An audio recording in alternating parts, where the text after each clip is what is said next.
I think we are live, but just give me a second. I'll be right back. We'll start soon. No music for you because I'm too lazy to set it up. Soon TM.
Okie dokie, let's get into it, but I need to unplug a microphone for a sec. Let's hope it's not gonna like completely fuck up because I need to move it.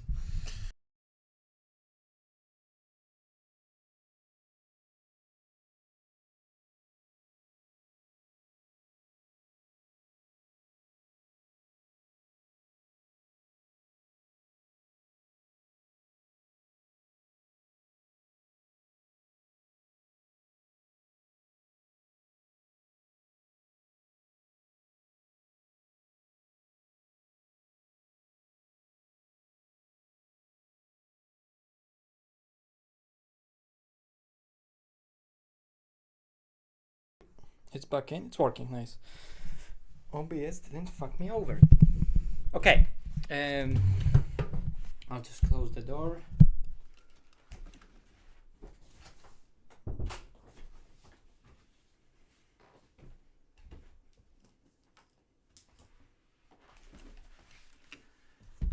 So, plan for today. Like the title says, there's an upcoming championship that we're gonna be taking part of. We're gonna be driving with Jarier and with Valentin. Hello there. And we need to just complete the pre-quali for it. So it's a great chance for me to just get back into ACC because I haven't touched this in a long while actually. But I've driven AC Evo a lot recently, like you've seen on streams. And myself as well, just testing a bunch of different stuff, enjoying for pleasure because it's really nice sim to drive, and just testing a bunch of shit, seeing where it potentially can be improved. Either way,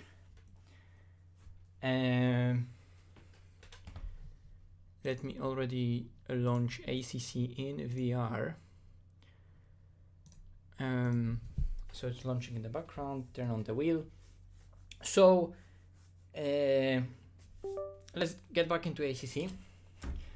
And there's no GT freeze in AC Evo, of course, but the pre-quali for this championship that we're gonna be doing, the pre-quali itself is gonna be in a GT2 car and in the Lambo Evo car. So that's gonna be theoretically a good base to compare where the two sims stand, right? Let me put that away and get into the rig.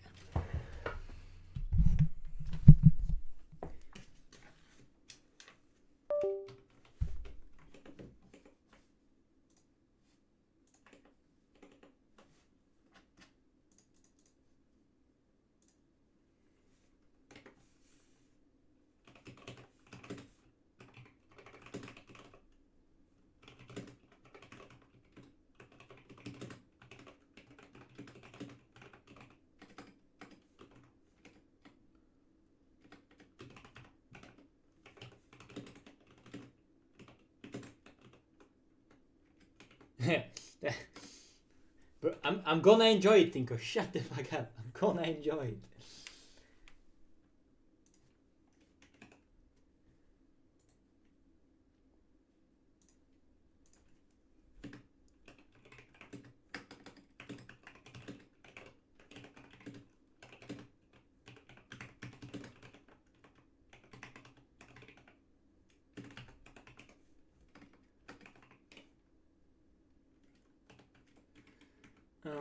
Just creating a post on Discord. We are ready to go.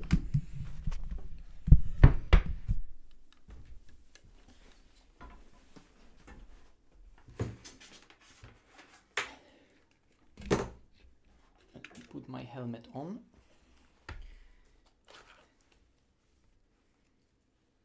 Yes, I know you don't see anything yet. It's still starting soon because I haven't put my VR on yet. And I don't really know what to even put on the background. Okay, there we go.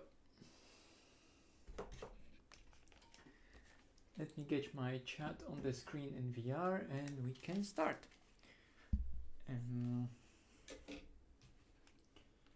What is it with me just always being unprepared for those streams? Like all it would take is just start the stream 5 minutes later and it would be so much better. I don't know why I keep on doing it to myself.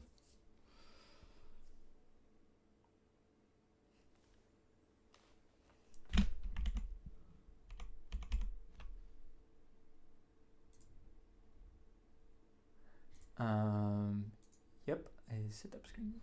There we go.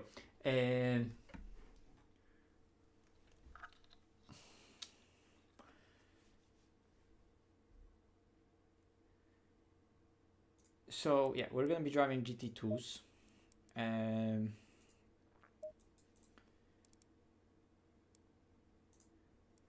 First, let me load up correct graphics settings. No, I clicked gallery.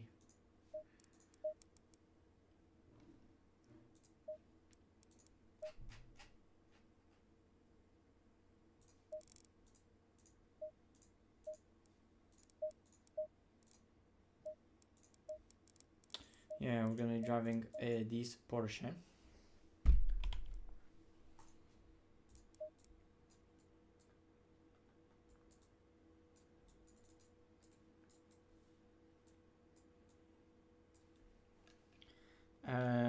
Oh fuck, my wheel is not plugged in. Like the steering wheel itself, okay. What?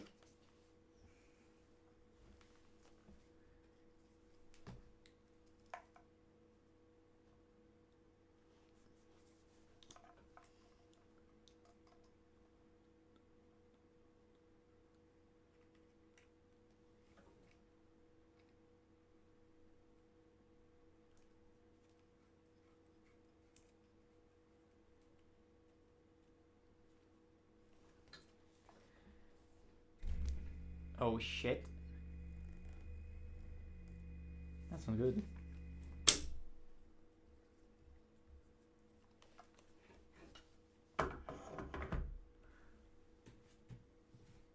Let me pin it in.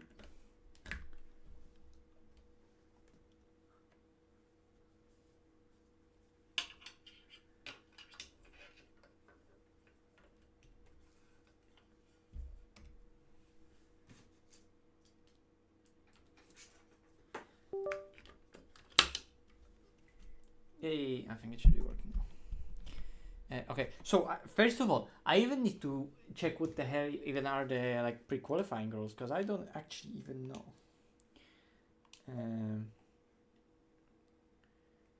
OBS on the screen, I don't know why it's so laggy.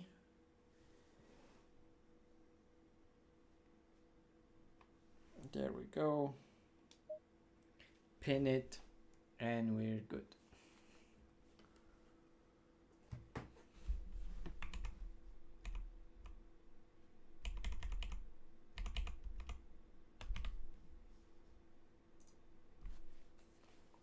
Okay, so I need to check what is even the name of the server. that I need to join, and we'll be finally driving.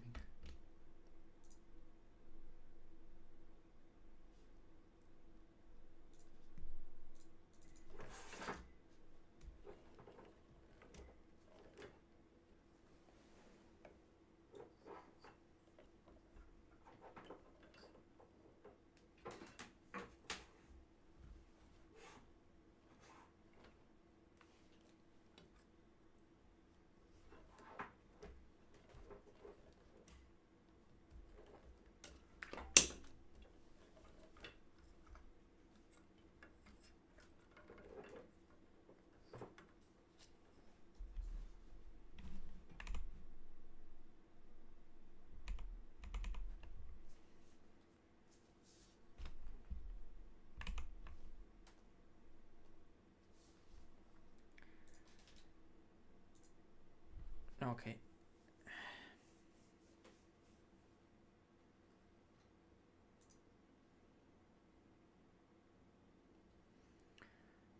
How does this work? Now this is just the sheet pre-quali.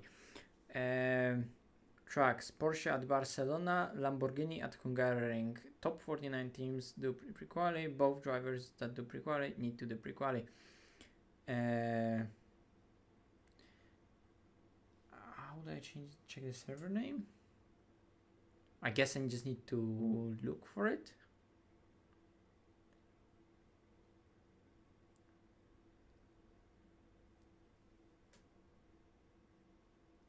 Vale, are you watching? How do I find the PREQ server?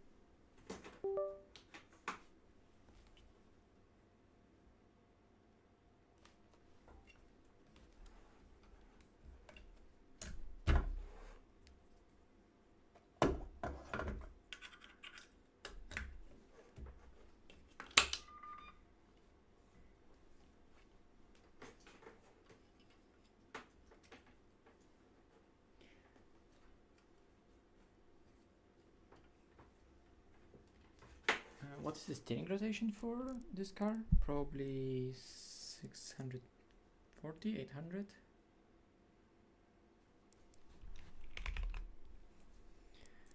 I wonder why my chat is lagging like that.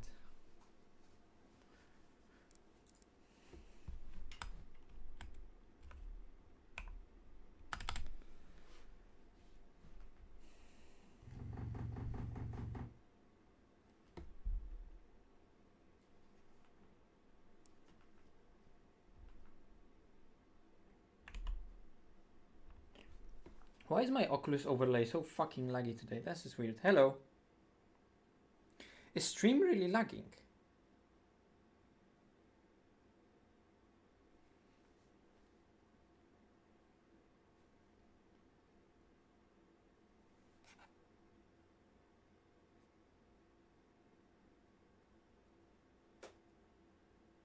Okay.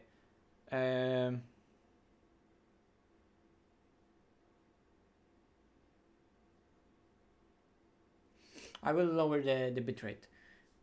I mean, it was lagging a little, and the Oculus overlay was lagging a bit. Let's see how it's gonna be. How when I stop finally like turning on and off the OBS overlay to check the external things out of the game.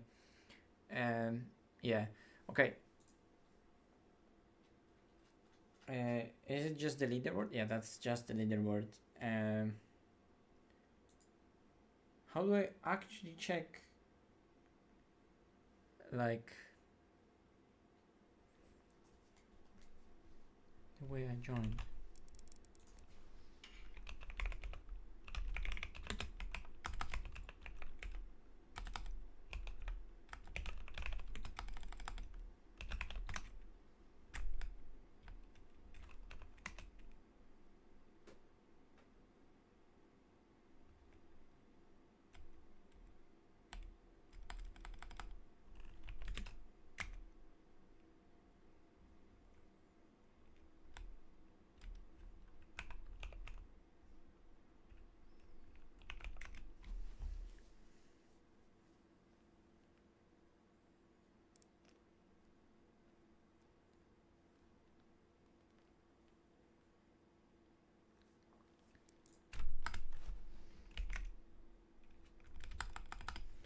I'm just gonna ask Valentin.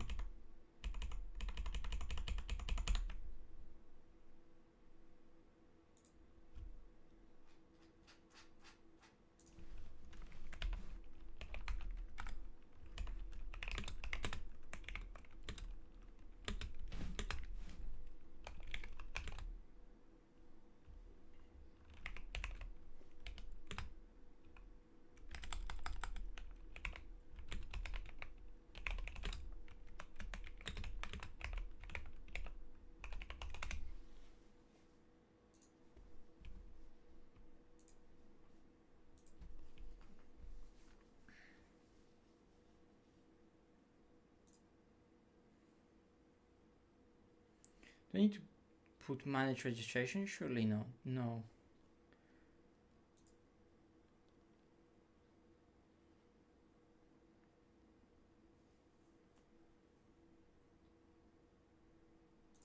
Maybe it's just on Discord. I mean, that would make the most sense. So let me go to LFM server. This would make a lot of sense. I don't know why they didn't thought about it. IES questions, IES news.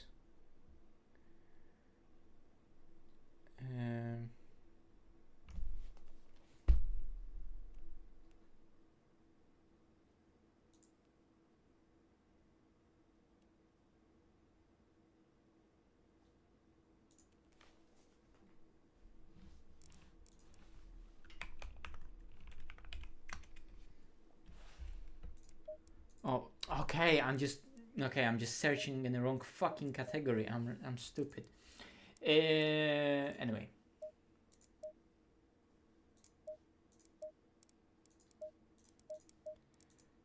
Well, that took way longer than should have. Anyway, at last.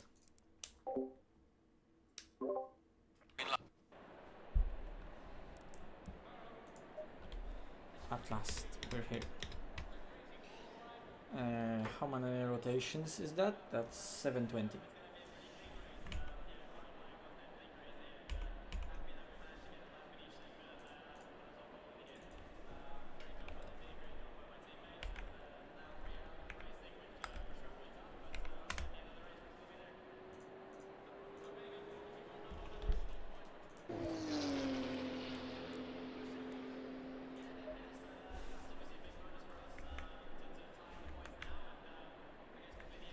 Seating position is quite weird in the car.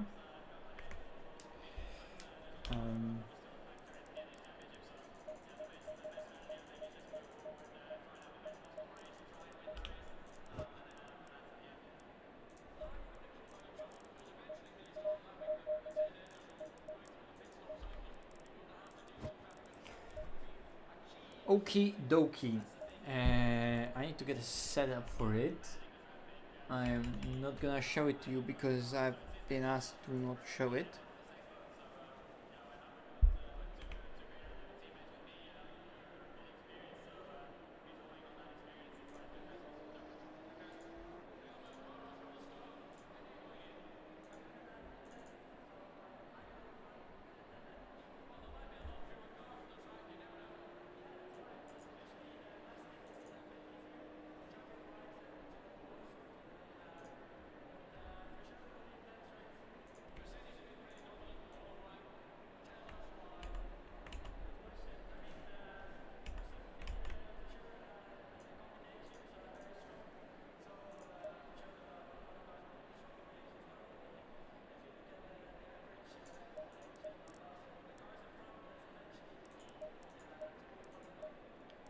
And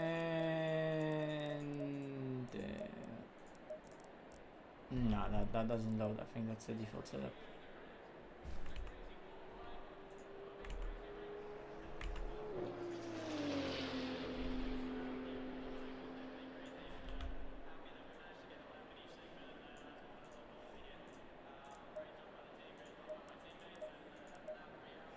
No, that also doesn't load. What the hell?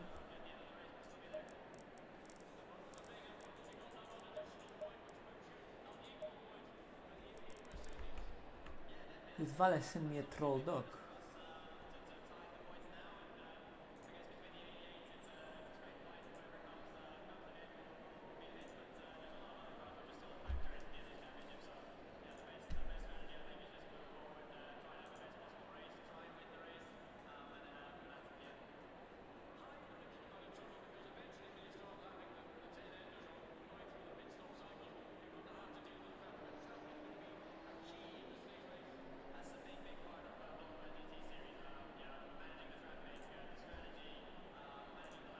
No, I'm just stupid and I'm loading the wrong sets. Okay.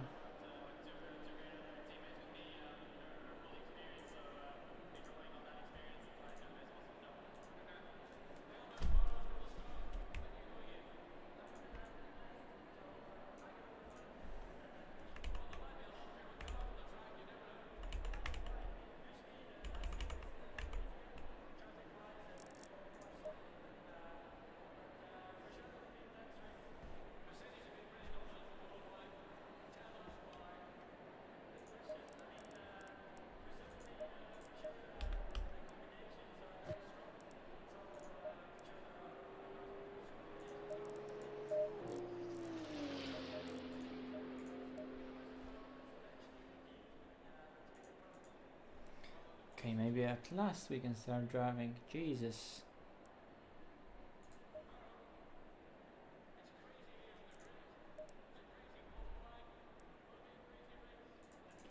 This should be all good. I'm checking all the settings because my SSD went kaput not that long ago when all my ACC settings got reset. It all went into the bin.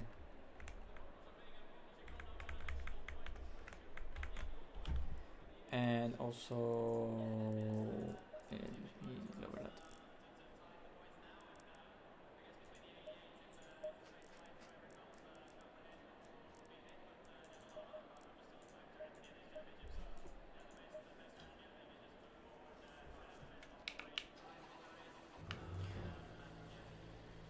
Hello. Okay. Low tire pressure, stay away from curbs.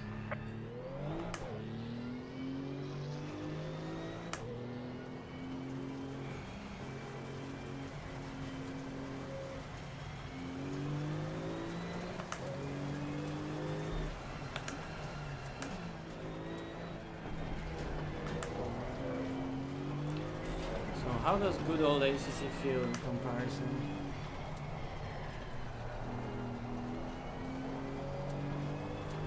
Well, on cold tires, it actually handles like on cold tires a bit more because AC Evo doesn't have temperature effect in Pripyat. Tell me how the sound is now that we're finally driving.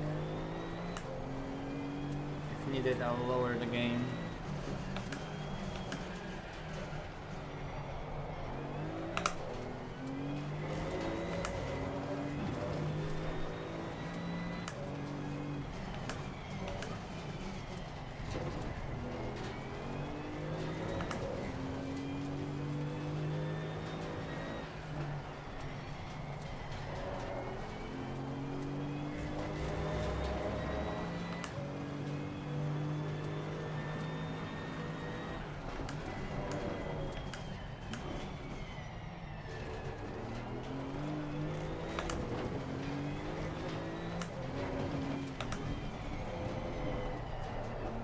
That laziness of a tire on center is so noticeable when you finally go back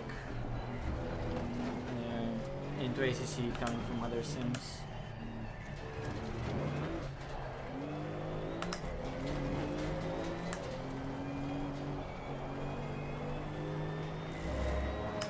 Okay.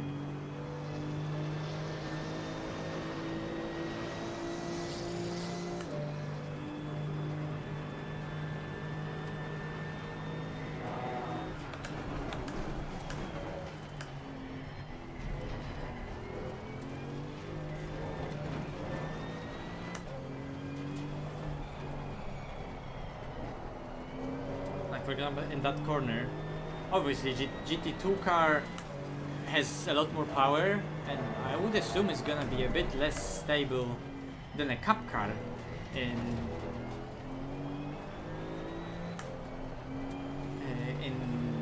AC Evo, but in this it feels like in that turn 4, for example, I could rely a lot more on characteristics of a 911 with how I could rotate it around the entry of the engine.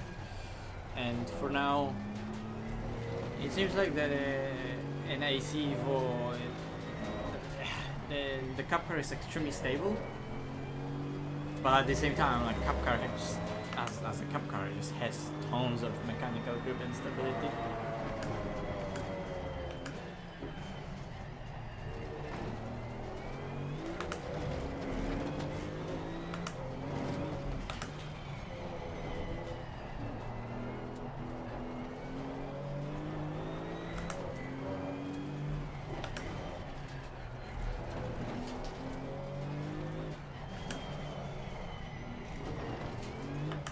Driving it right now, just thinking about it and coming from the perspective that I'm not even trying to go fast, but I'm just rolling around, driving, trying to feel what's what, and I'm driving horribly 3 seconds of the pace.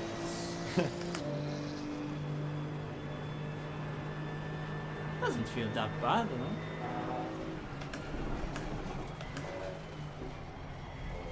But we will be here a while.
Majority of those scenarios I can break a lot later than I think, because I'm expecting a GT2 car to be really bad on the brakes.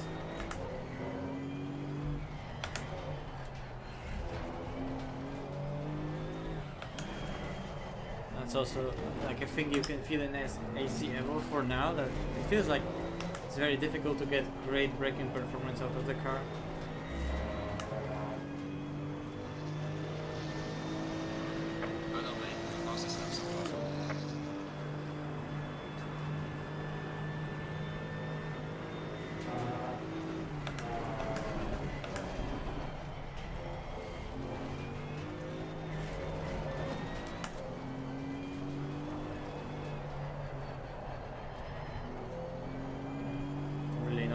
Aggressive enough there on the entry.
It's crazy how much time I'm just gaining from lap to lap. Do I have fuel for another lap? No. Oh, yeah. What a troll setup. I have 1.6 liters at the end of the run. Well, yeah. like ACC tire model is still great. That numbness on center is weird initially after driving something that's really direct, but then the limit is really nice. Like this game is still good for what it is, you know. Yeah, let's just keep on driving. I'll just adjust the pressures ever so slightly because I'm not using fronts enough. And let's go for another run. I have no idea what times are we even aiming for. I mean, I'm sure like I'm probably like 1.5 seconds off.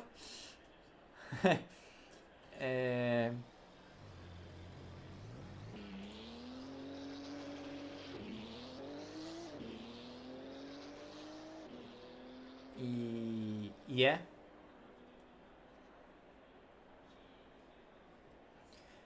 But also how many teams there are on the leaderboard.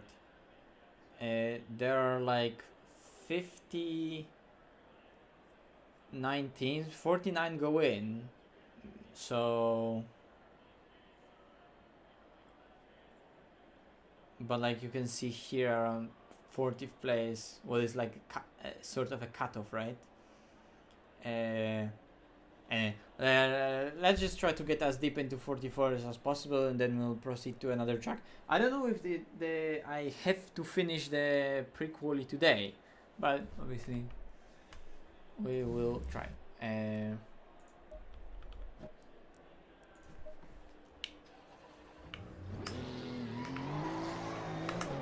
Low tire pressure. Stay Whoops. away from curbs. Why is my pit limiter not working? I have no idea. Screw the pit limiter, I'm just gonna obey the speed limit myself.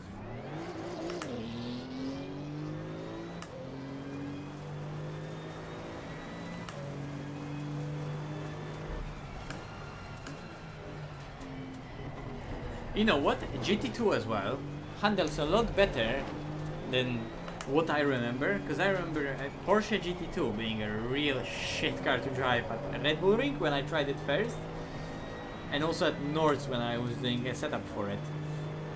So at Barcelona it's a lot more enjoyable experience than all those other two tracks.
Be also able to just do the last corner flat. For now I was just scared of it and lifting.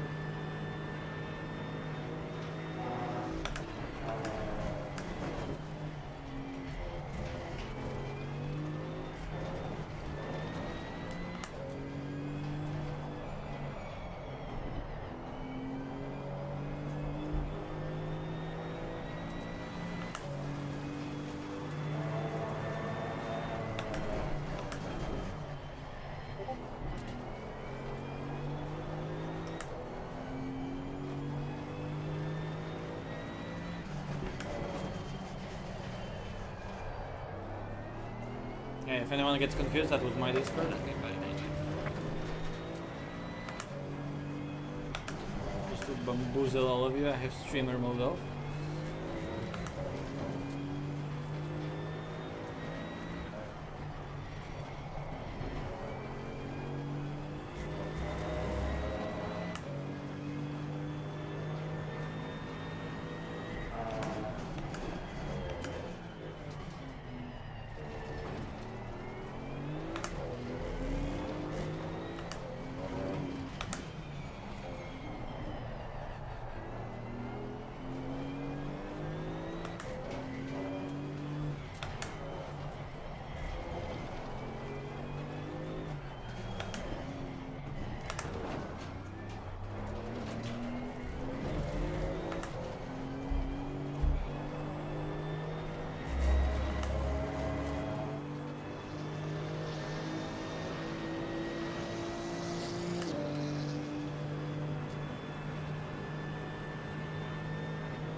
too afraid to rotate it aggressively.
Losing time in sector 3.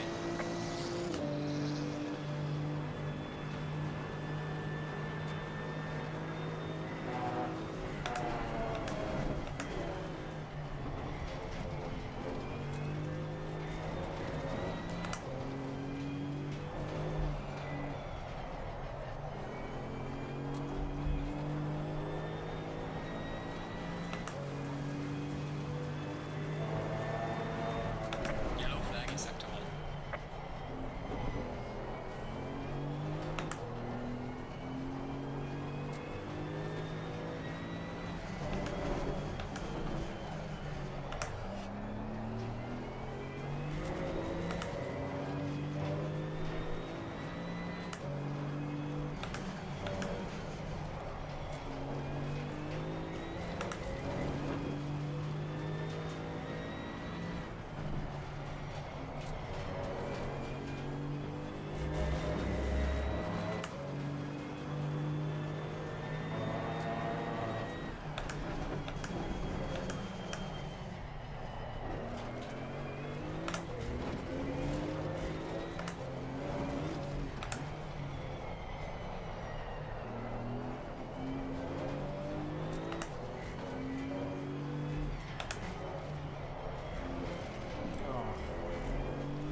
Well done, mate. This is for you. Well, that's shit.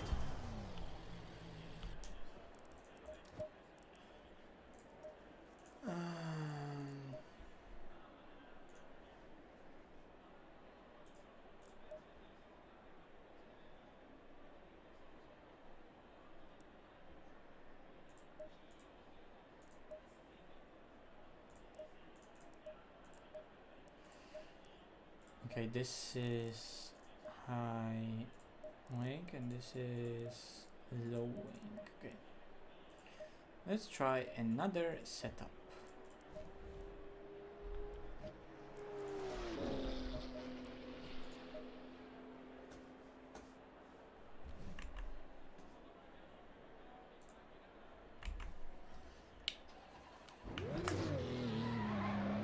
Low tire pressure. Stay away from curbs.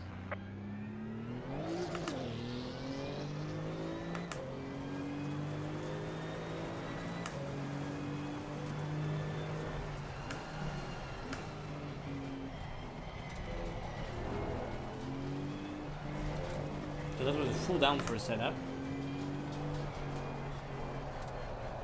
Let's go to something lower downforce. Because GT2s and ACC and their aero packages are like opposite of GT3s. GT3's aero packages are extremely efficient, which makes sense and is sort of accurate. But GT2s not only produce way less downforce, but they also produce that downforce in just a way less efficient way.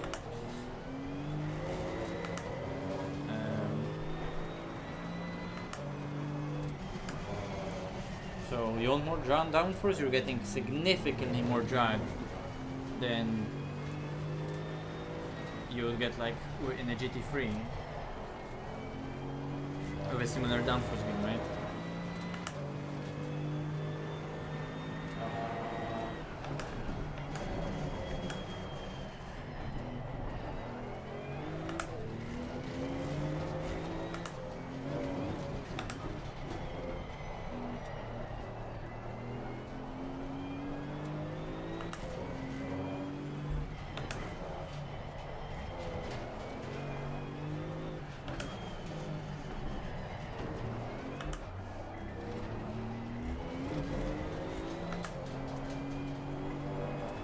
Yeah, but for example, this last corner here with less downforce, just car just rotates.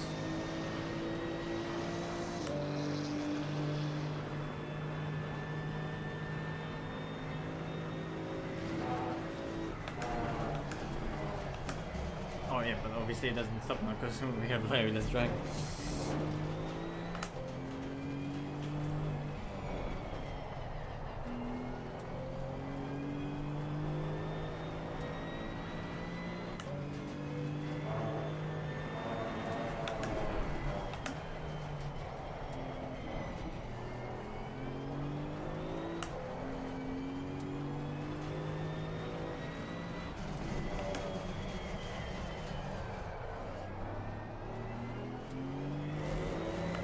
Even with this shit driving though, I'm just even on the delta. So this set is definitely gonna be faster overall.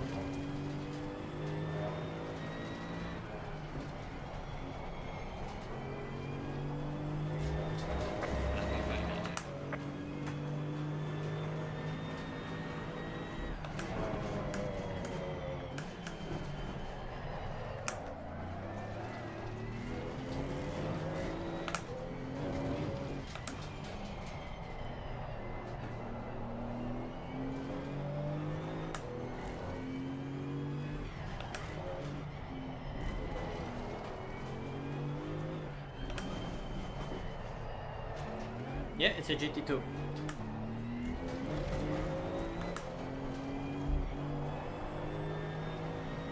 It's a 991 GT2 Club Sport. Hello.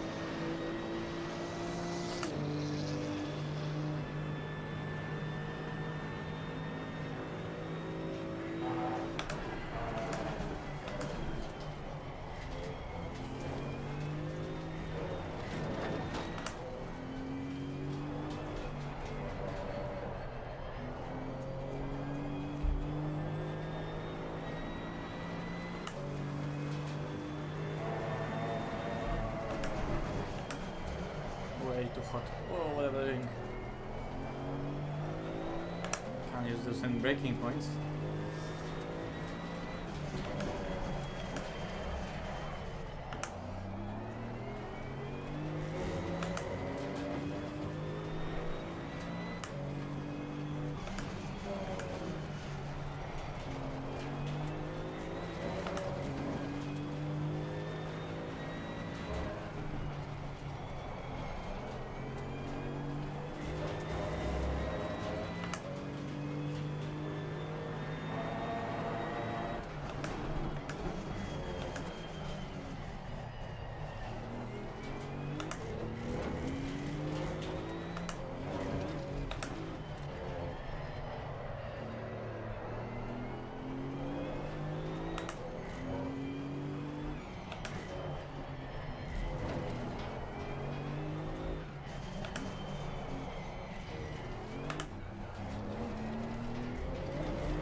Time is sector 2.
struggling a bit with this car, not gonna lie.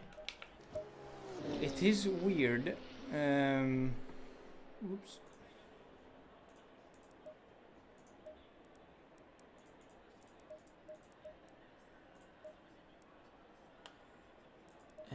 But I will attempt and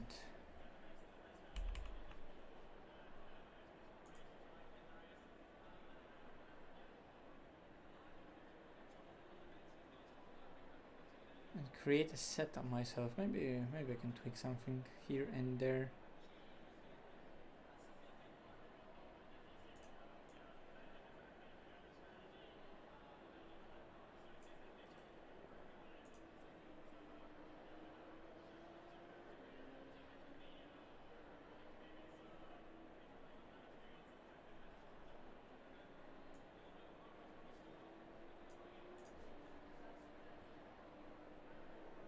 Of course random, I mean they are random, so we're changing random sliders. That's how it works. No wait, fuck.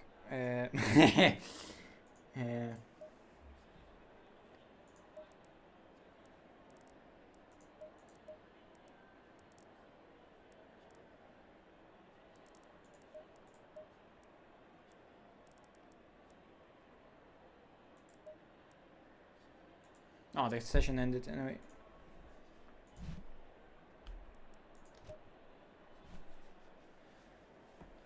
We need a new fresh session. There we go. Okay. Let's show how the setup is. It will have completely wrong pressures. It's from a different track. Low tire pressure, stay away from curbs.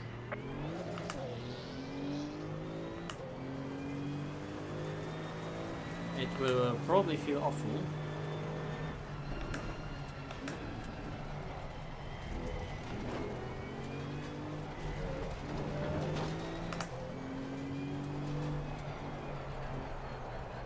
Yep, there is absolutely no... is there no turn? I mean, maybe it is. There's almost stability, maybe that's why I'm just...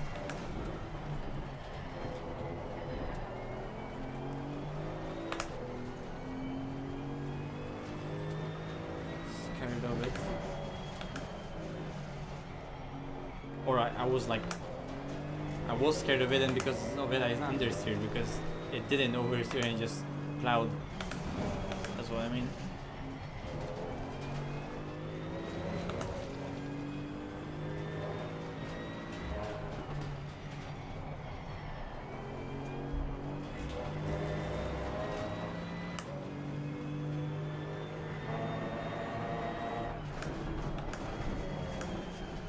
This one definitely has a lot more push mid corner.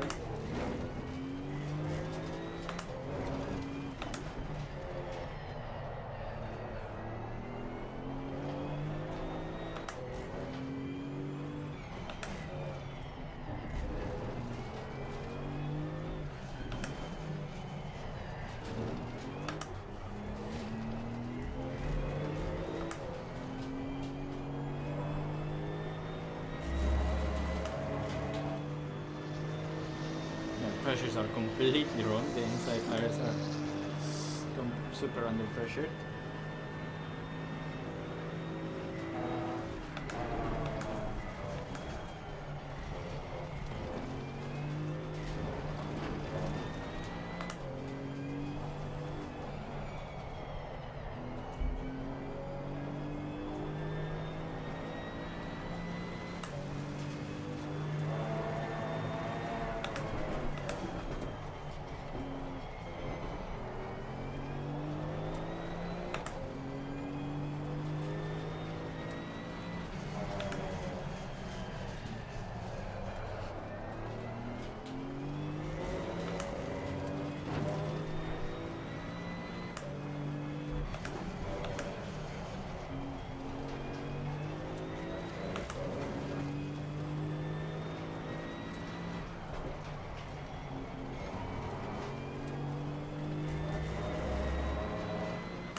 of understeer in this, but I think there's more. Oh yeah, straight away, faster lap time. There's more potential in it than I can tweak the setup further, and pressures were completely wrong.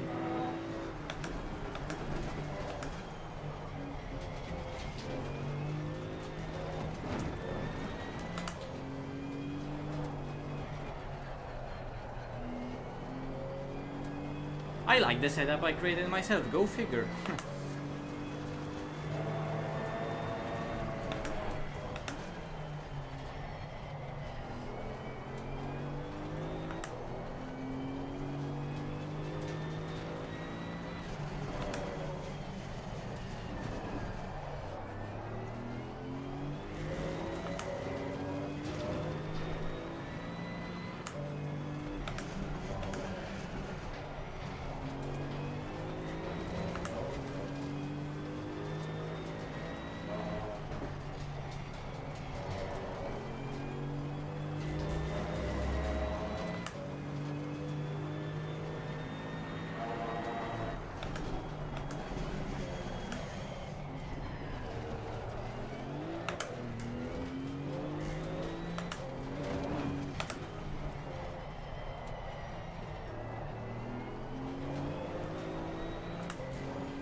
At least we're in the 44s, Well done, mate. Fastest lap so far. even by more than a tenth. I'll answer your question in a sec, because I saw it.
Got detected.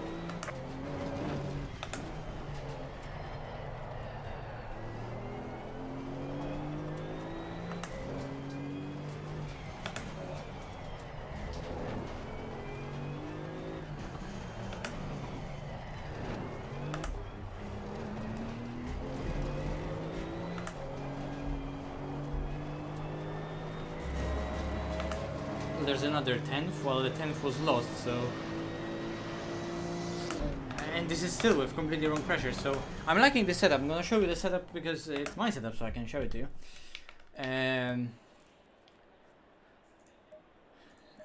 Which is completely different than the meta.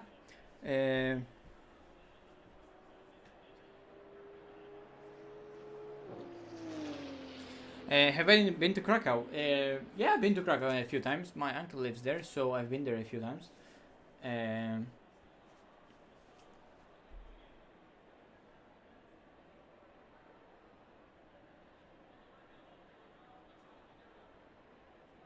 Oh, really?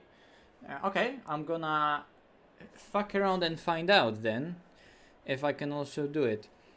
Because that's gonna be a big time gain if you could do that. You mean the last one on the right hand there? Okay. So the one on the inside. I think I'm gonna go with a stiffer spring, ever so slightly on the rear. The numbers are weird. Does this car have fast bump? No. Okay. First pressures. 7 clicks here. 7 clicks here. and here I need the full PSI, so 20.9 and 22.6.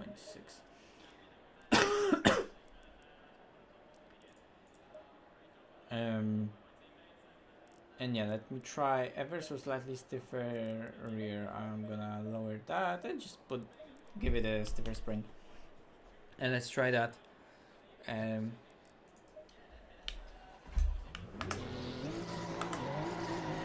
Low tire pressure, stay clear of the curbs.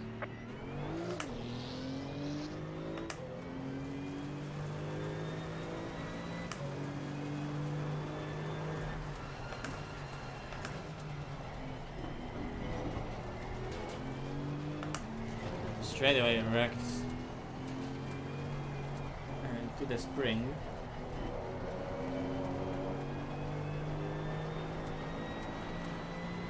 So I'm gonna have to be a tiny bit more careful. But obviously rotation, right? Also, come on, like top 49 teams go through, but there's like 56 teams signed up, and 6 of those teams or so didn't do laps yet, so we are safe.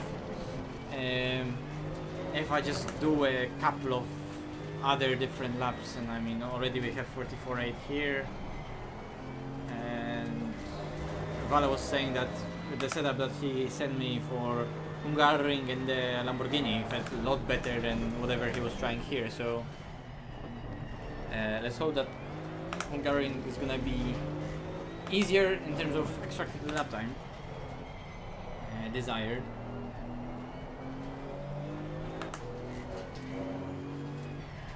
So you're saying that I can technically eat the sausage if I take it right there?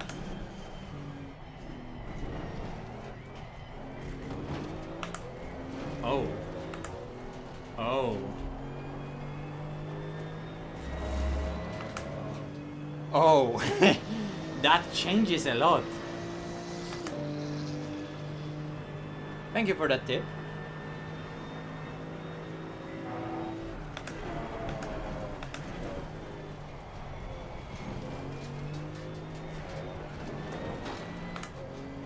Much appreciated.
As it's often the case with stuff like that, the second time or third time I try it, I'll probably just die. Or because I'm on an invalid lap, it will work, but then on the next one still, it won't.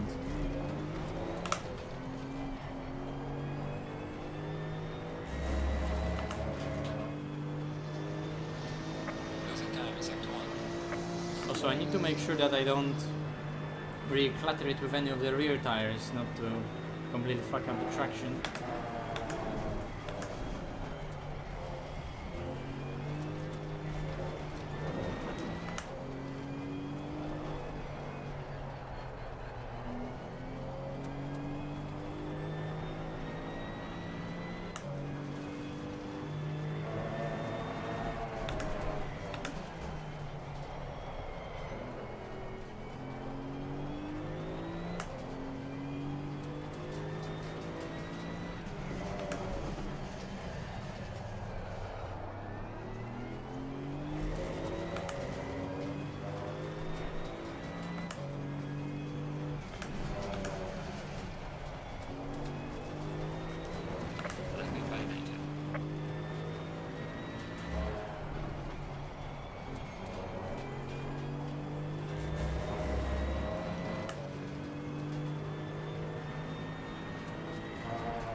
failure just feels good there, but it's just too slow. Books down initially just ever too much, ever so slightly too much.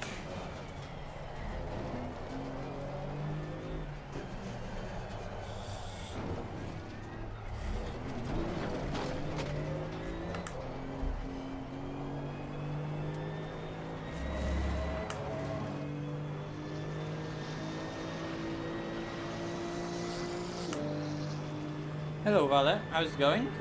It's good, I just loaded my own set and they were a lot better than whatever you sent me. Sabotaged by my own teammates straight away.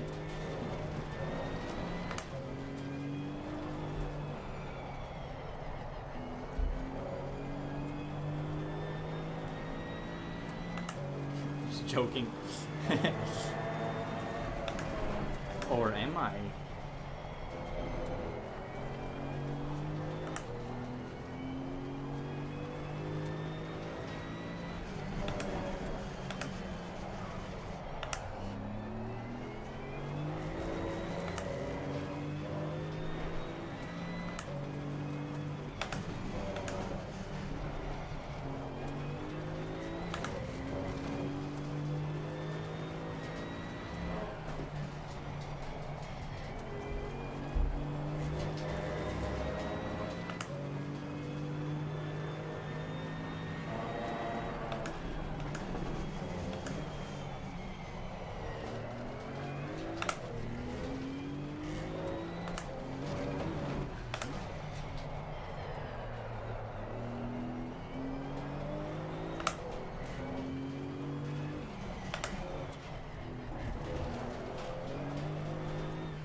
Let me validate it.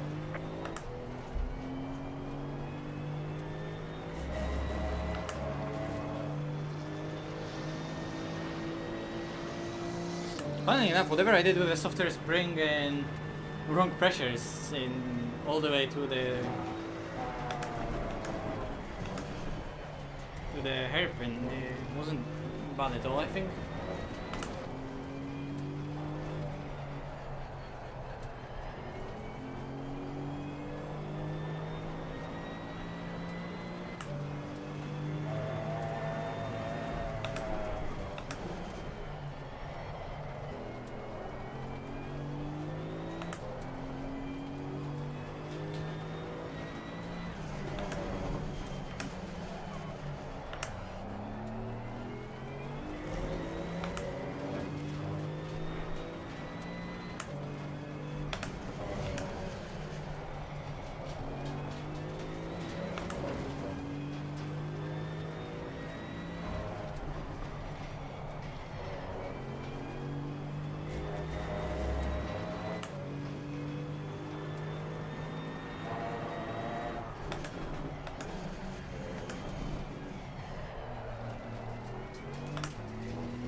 Like, I just lost way too much time in this lap by fooling around. I'm gonna go with the previous set.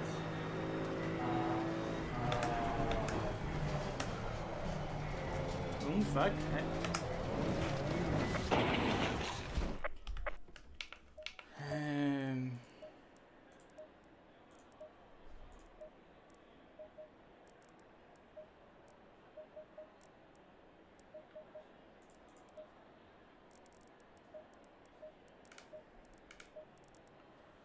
Maybe I'll just add it this, because why not? Let's just drive whatever this is. Vale, what sort of what lap time did you do in this? Stay away from curbs.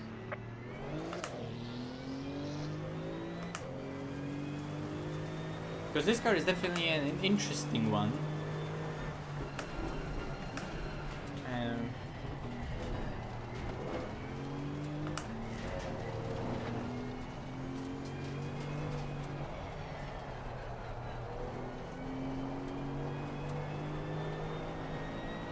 mean, there's like, I have easily 210s all the way up to the hairpin, and considering my last sector, there should be 210s there, so that's 410s, so I can do like a... Oh, you? So I already beat you after like 3 months of not driving the game. Understandable. Yeah, I know, but I'm just... I mean, at this point, I could just go to Lambo already. But I have time until midnight, so... Considering I haven't driven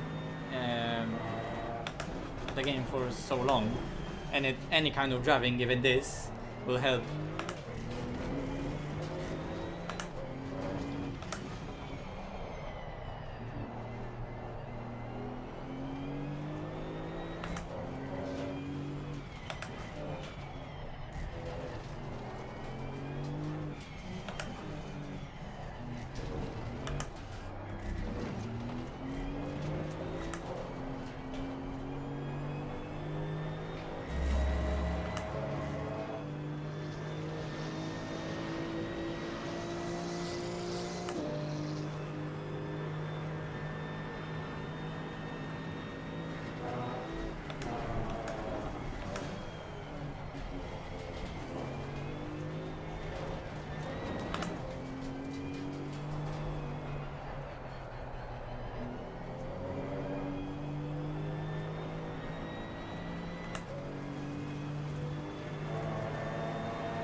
Exactly the line I was talking about that I shouldn't take. Need to fully hit it. And somehow still gained overall. That's a 44-7. Well done, mate. Fastest lap so far. Okay.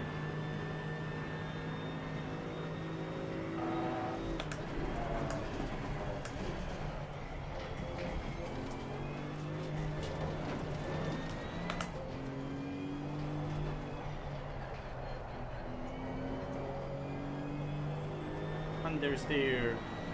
It's gonna be invalidated? No, holy shit. Kept it in.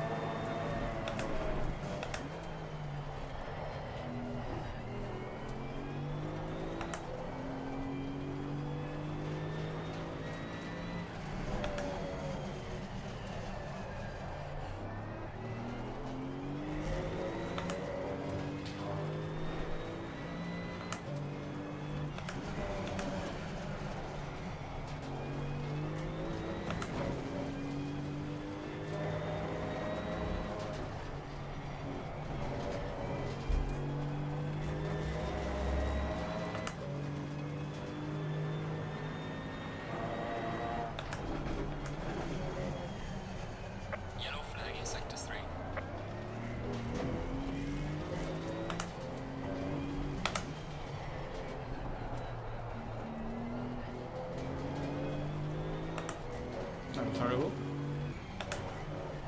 Yellow flag ahead, watch out. I'm gonna set up for the fresh lap.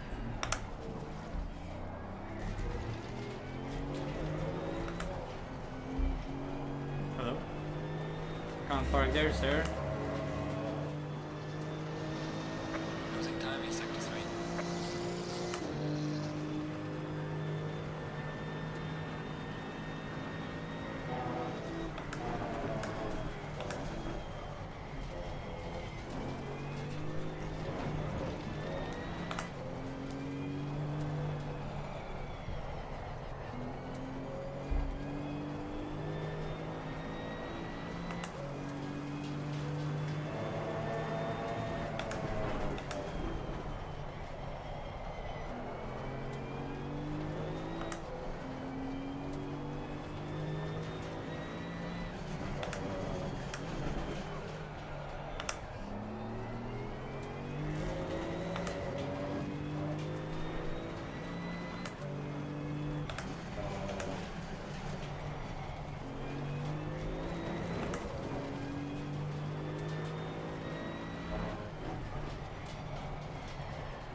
think the early laps in this car are just faster, you know?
I'll try that.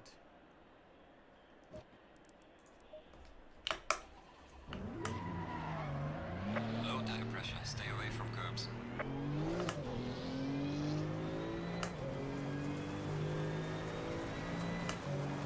So I had a bit of stiffness in it because it's a north setup, so it made sense there.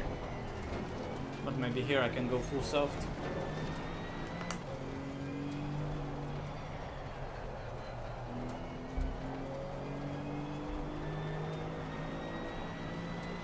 Although maybe it's gonna make it actually move way too much front to back.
Okay, that's very random.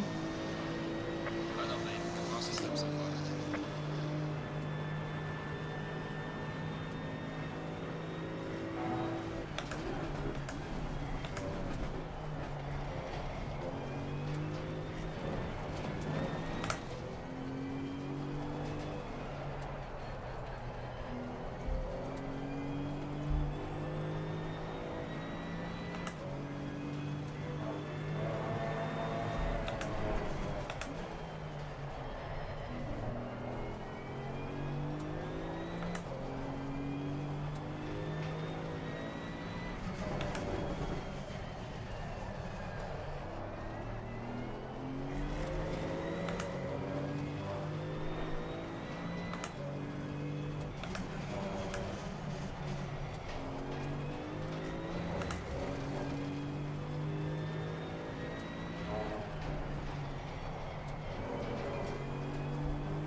bullocks.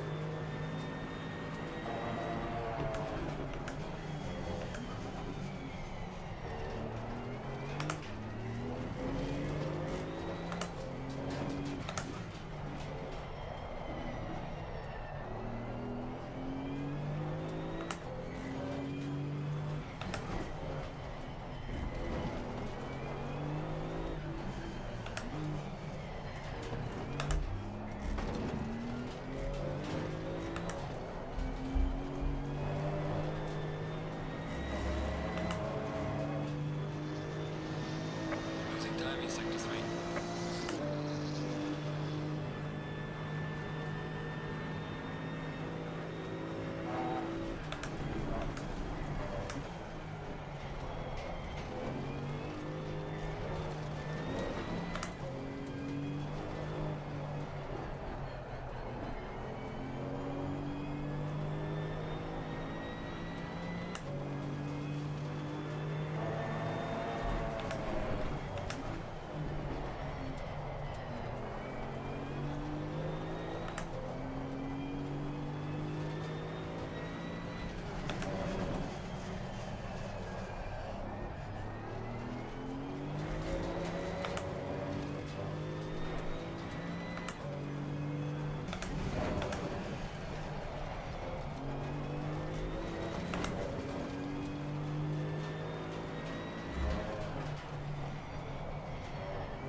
Bullocks.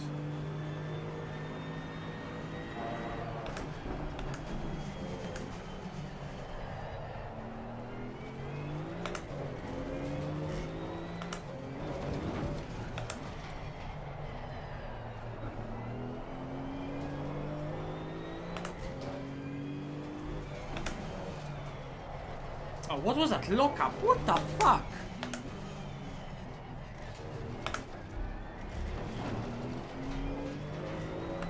Oh, such a shame, because the rest of the lap was good and now the first last corner was so fucked up, which fucks up. Please try to stay on the track. Nah. I need to look at the replay. What the fuck was this corner right here? It was so good all the way to here, and then this.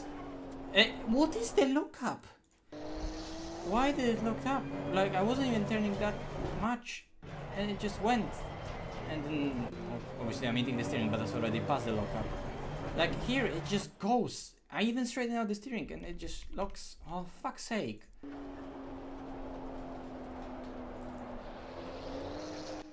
Such a random bullshit.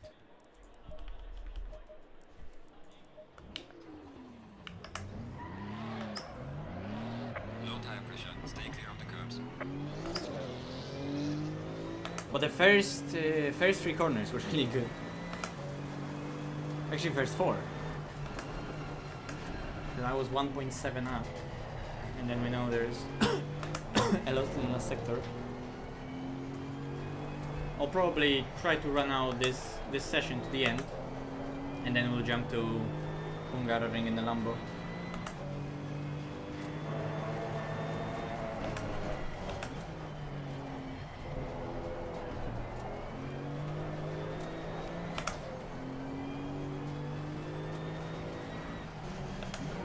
Vale, did you try when you were driving? Did you try the setup I sent you? Because I loaded it up and I did my best straight away after trying your sets. I did my best straight away, even with like wrong pressures and too much fuel, because it was fuel for Nords. Oh, it explains a lot.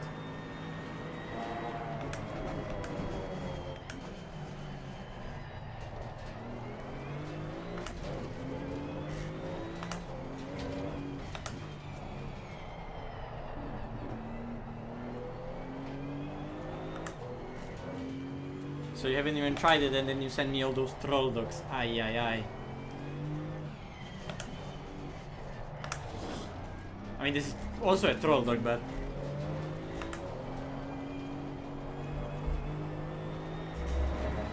but it works. And I validated.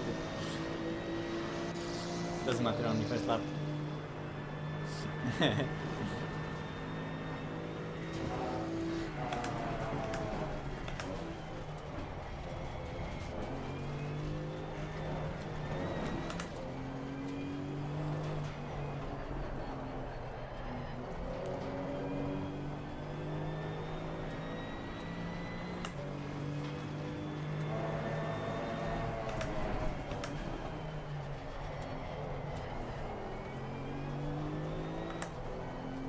Grip there.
With faster speed out of the chicane, last corner poses a challenge now.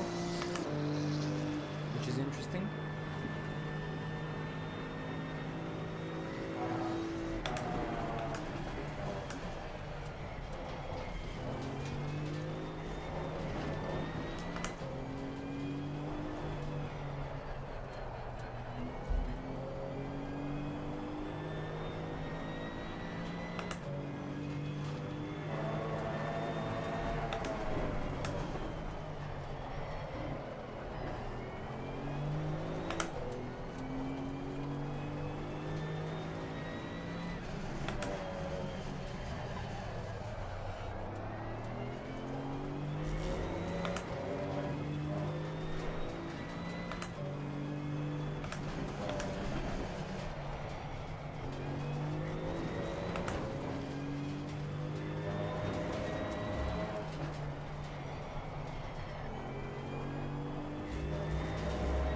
Yes, again declining to work.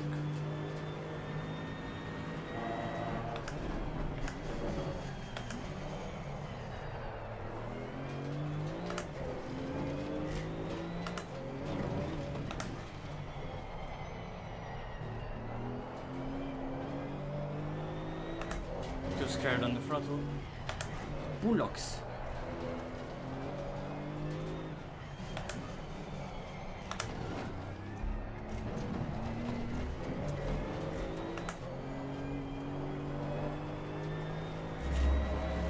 Okay, a random improvement. I have a killer for a sector, too much.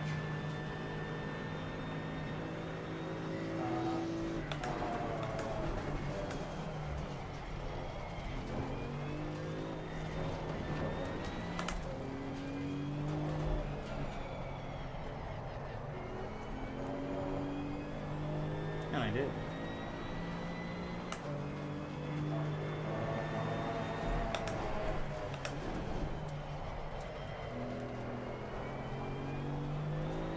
And threw it straight away. Yellow flag in sector 3.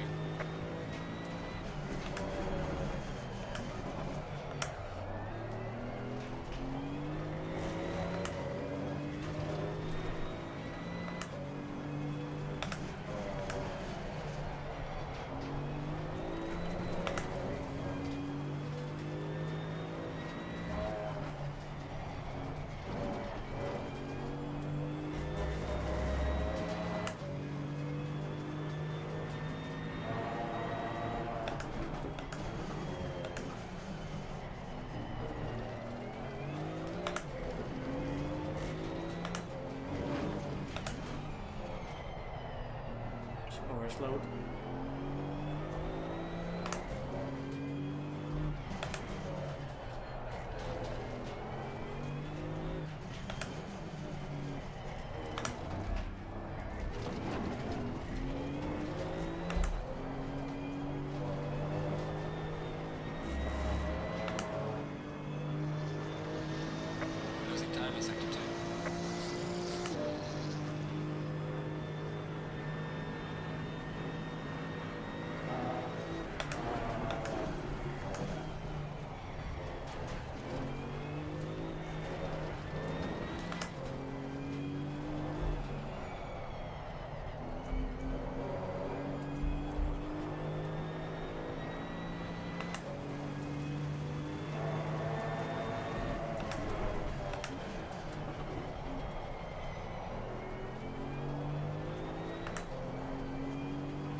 fuck am I doing?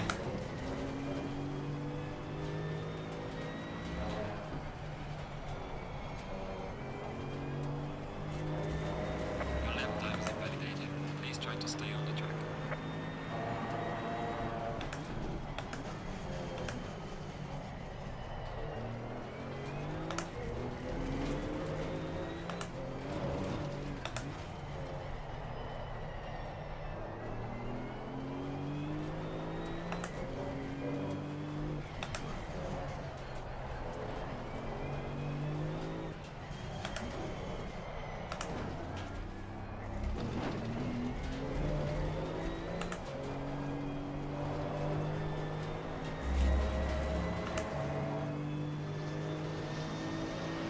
Delta was like locked in on.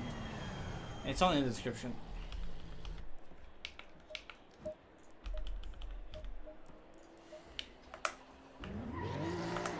Low tire pressure. Stay clear of the curbs. Wait. Am I forgetting to go into the setup or not? Low tire pressure. Stay clear of the curbs. It's Oculus Rift CV1.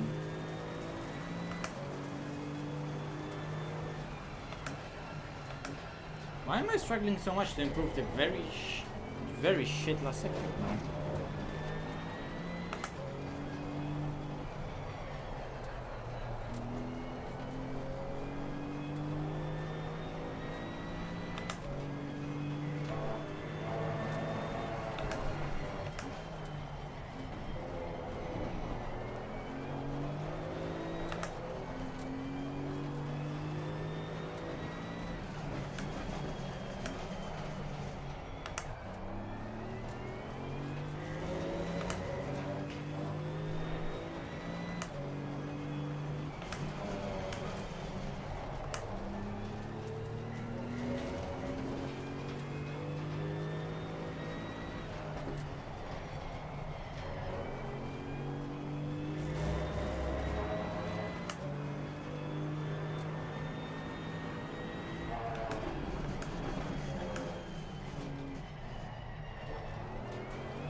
Why do understeer so much?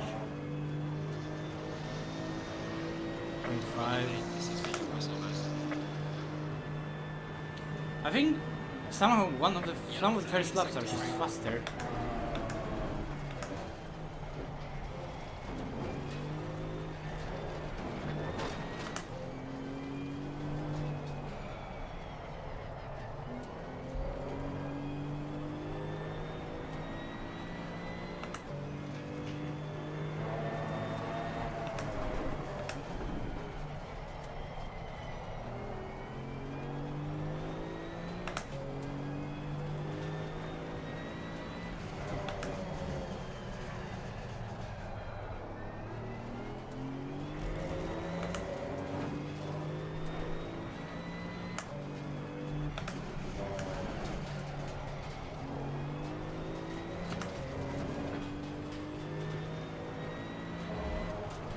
late. Oh, way too late. Fuck.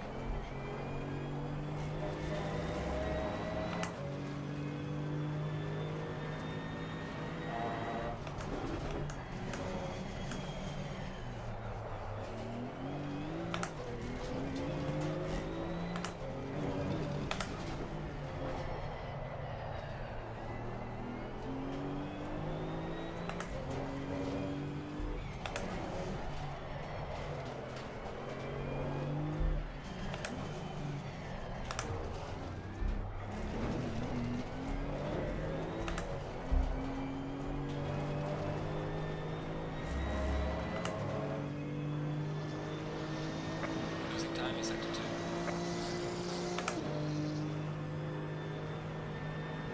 Yeah.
Oh my god. I gained so much time for the chicane and then I lost it all here. Yeah, so there's still like 2 tenths there.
Like the car just gives up.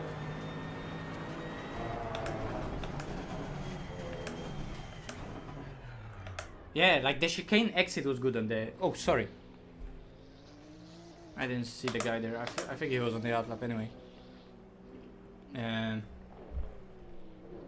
Oh, because it was a entirely different guy.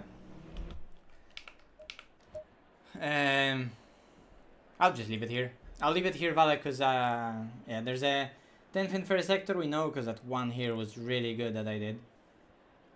And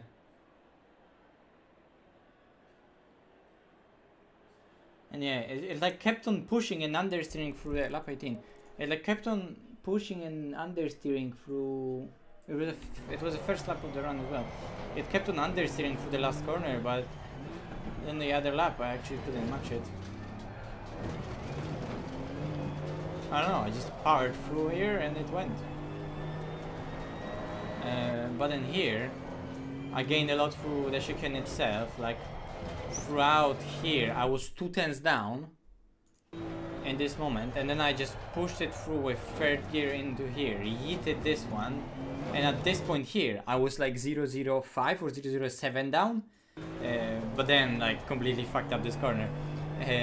So there's like 10.5 through the chicane right here on this attempt, but everything else was messy and the tires were hot. So that would be like a 0.3. But yeah, it doesn't matter. Like those low 44s are here. I'm just gonna go and do the Lambo now. Yeah, well, I didn't because you see, Vale, I loaded my own setup of my own making, and imagine that it was working. Because some of the ones I tried from you, fuck me. I was like, okay, this is gonna be a long while if I'm doing mid 45s here and guys are doing low 44s. And then I loaded mine. It's like, it pushes mid corner, but then, oh wait, it just works. Don't I miss FOV of that VR? If I would experience more, maybe I would. Is it that low? 110? Like, is it 110 or maybe a bit less? I don't know. I think the old CV1 FOV isn't actually that bad. Like I can see ever so slightly more what you can see. So like, can you see right now on the stream the left mirror? Because I'm not sure. I can see fully the left mirror because you can see only what I see with the right eye, right? But then I have left eye, and with the left eye I can see still a tiny bit more, right? Exactly. So like if I'm looking like that, if I close the left eye, then I can basically see how much you see. But then if I open left eye, I can see on top of what you see entire full left mirror. And there is as much of that FOV also up and down, right? So I see quite a lot. I see probably a tiny bit more than you are seeing on the stream and you expected it to be. Yeah, no worries. Okay, Vale. Setup. Wait.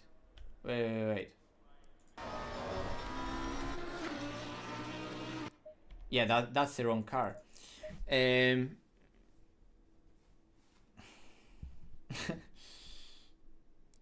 Hold on a second. It's F2, right? Ooh, we have Iron Lynx livery, CMR livery. I remember there were only... Oh, because they changed it technically for a GT2 spec car. Okay. That Iron Lynx livery doesn't look that bad. I'm gonna take it.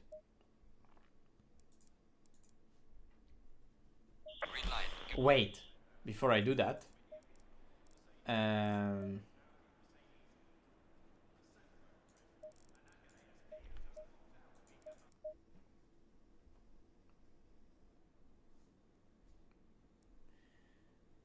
look at these. Wait, I can't show it to you here. I'm gonna show it to you in single player. It's gonna be a new. If you follow social media, you saw it. That's a new Veloce livery for next season. It looks really cool. I had my share in creating it, or at least getting the final, doing some final touches on it to make it look really nice. I wonder how that's gonna look on different cars. I think this is gonna look quite cool on some of the cars. Some cars with this are gonna look sick. And the cam on it, like the way the light reflects I haven't seen it in VR yet. This is really nice. Like you can, like for example, what you see out of the cockpit, those different materials on the front wings. That looks really nice. The more I look at that livery, the more it's growing on me.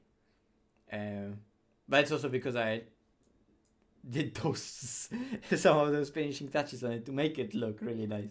Because the base was a bit more blunt. Let's not get into it. I shouldn't probably say stuff like that. LFM PREQ. Oh, hi George. Did you do your pre-quali yet? How much rotation is that car? Probably like 640, right?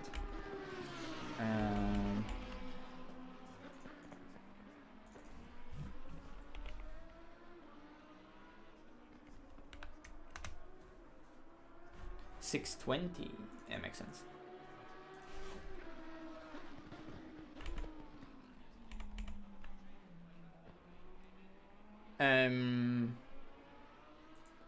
I think those were the sets that I need. I'm gonna copy them.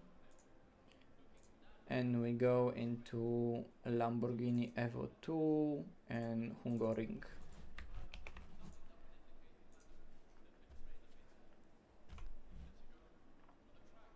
Aye, streamer privileges. Filthy streamer privileges.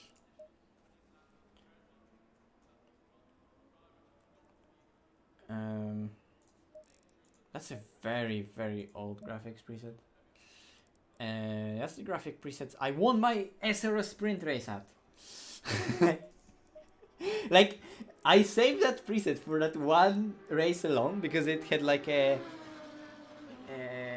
really weird sun, and I remember I used that particular preset for that race alone, and I never touched it, and never again.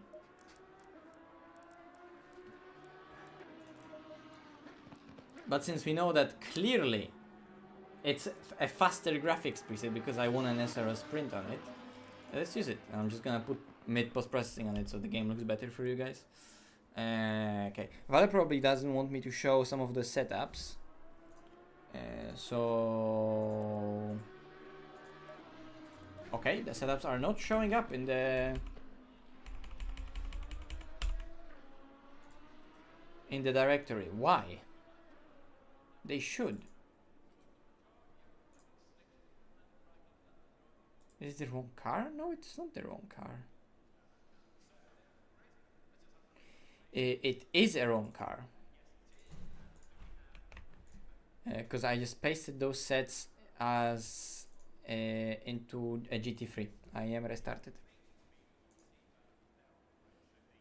Yeah, and not blowing the engine. I think that's the biggest concern now.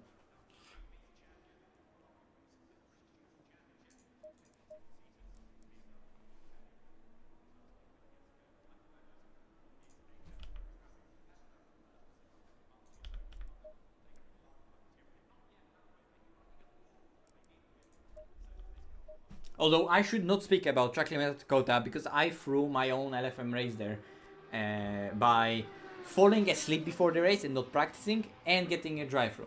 But at least I got Omega Send on News Internet that made him rage, which made up for everything else that went wrong that day.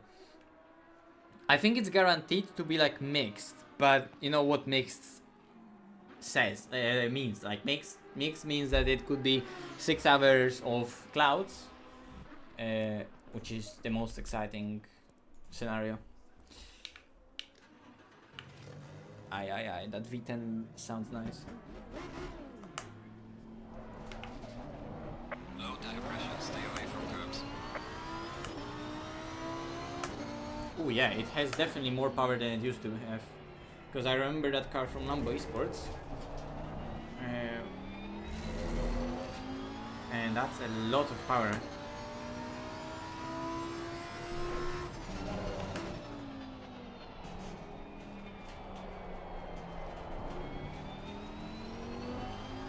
Isn't that car TCO, Vale? Whoops.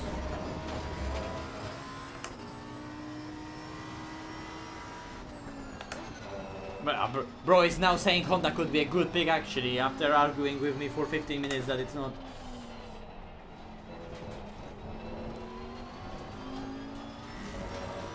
Okay, copy.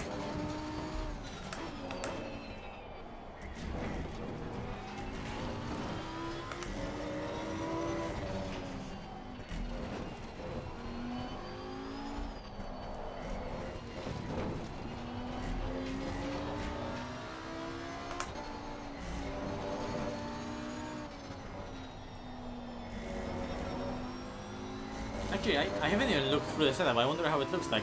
Maybe I could try... Oh wait, I don't have those setups anymore probably.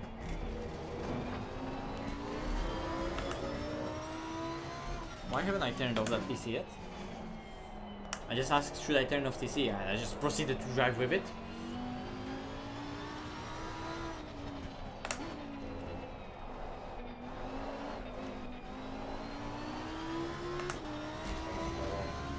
I hate how pitch sensitive the front end on that car is.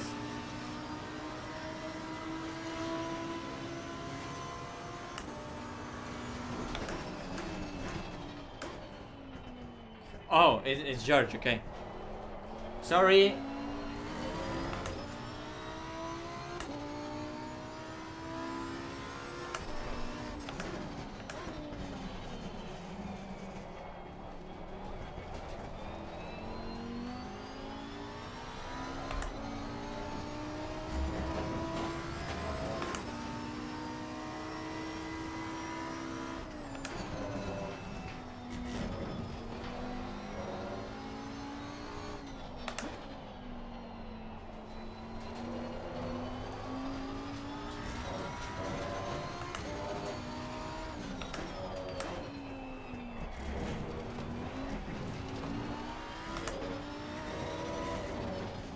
After not driving ACC for a long while, and just jumping into GT2s, those cars are not that bad whatsoever. I mean, yeah, the over curbs are fucking atrocious, but we know the limitations of ACC physics. The driving on them, experiencing the tires with TCR, this is really nice.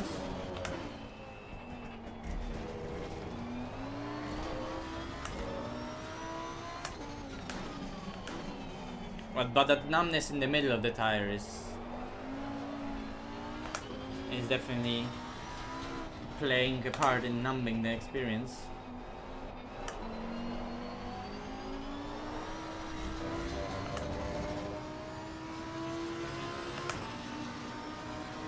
Yeah. 3 seconds of the pace, let's go.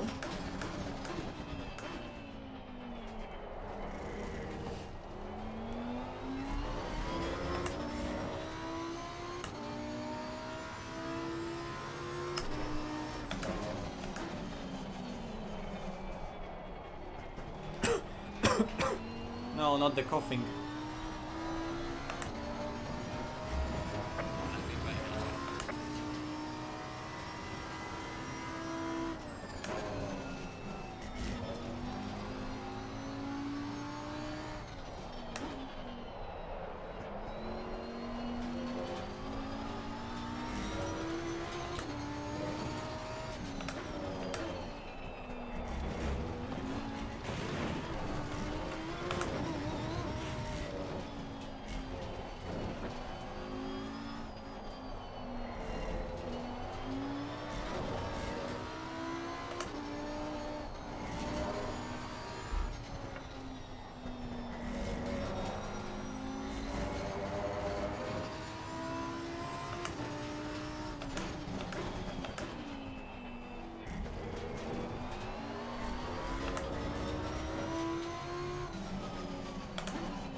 Whoa, inside curve.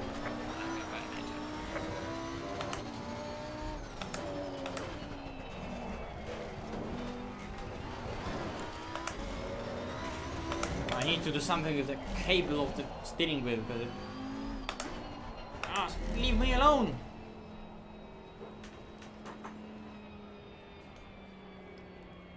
What the fuck happened to it?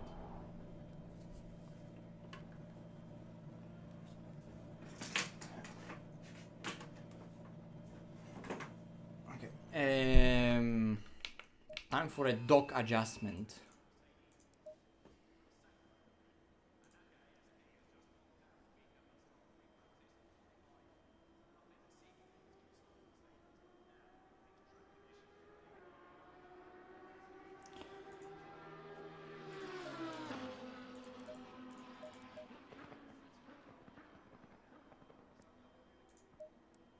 Okay. Those are interesting values I'm looking at in it.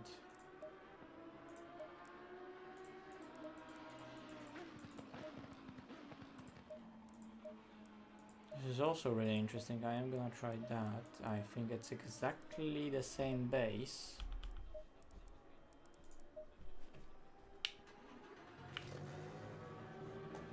I am tweaking the dock. The setup is number one. Low tire pressure. Stay away from curbs. I already got bamboozled by your setup at Barcelona, Valentin.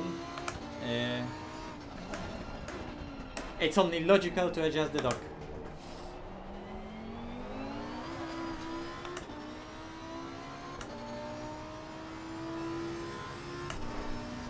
You see, as a Hybo creator who's still is forgetting to put the Hybo logo on the stream, I refuse to use a Go setup.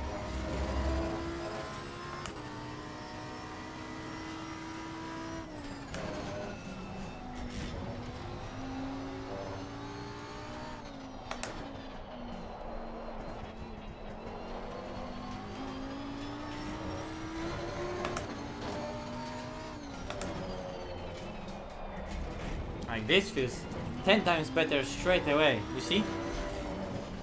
I knew it. Yellow It's flag. definitely not me just getting used to the car. Yellow flag is sector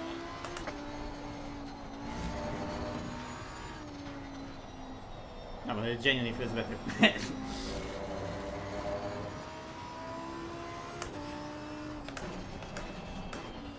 Well, I don't think we're selling a high Mozilla for Lambo Evo 2.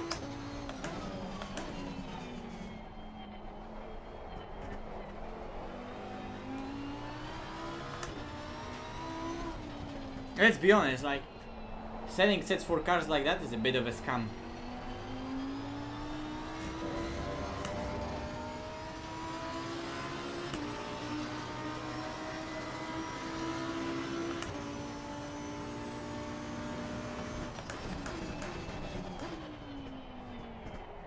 Should I short shift this thing? Surprised by the amount of traction this set has compared to yours.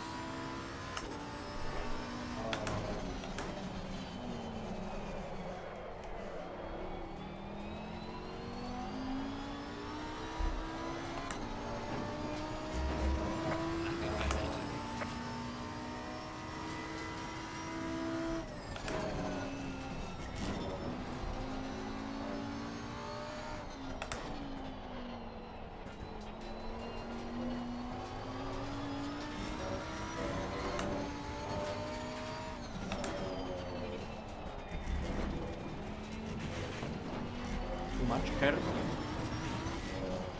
Too much sausage.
fighting this car too much here. I'm gonna lower the FFB.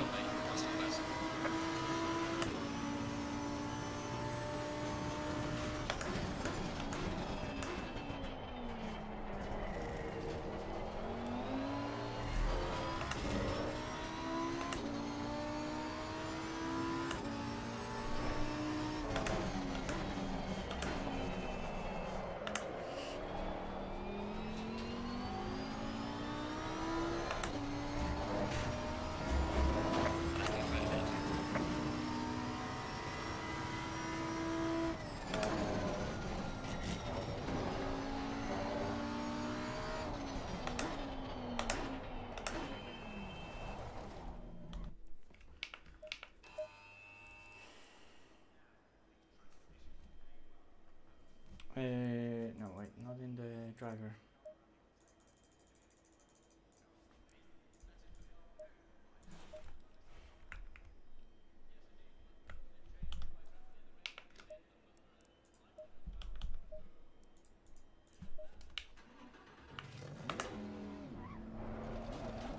Low tire pressure, stay clear of the curves.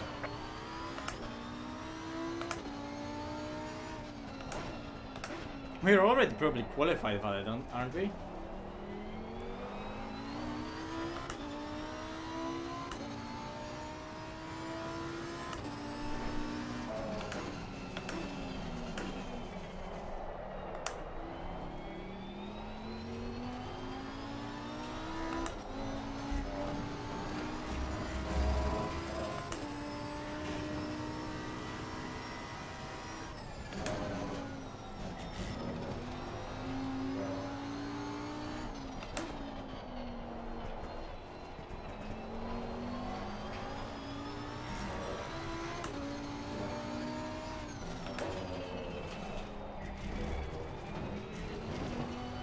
Why does this car feel so good on the out lap?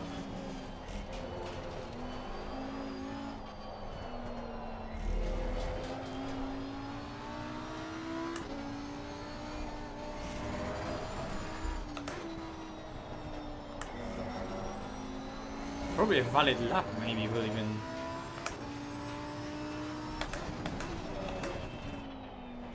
Qualify.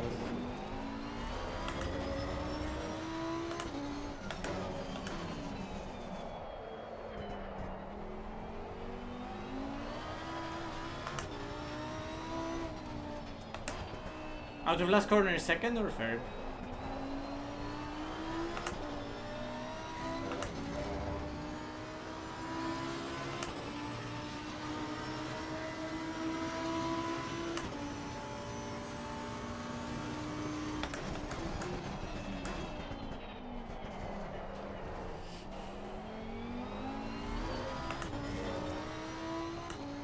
Okay.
I'm really slow in this. Fastest lap so far.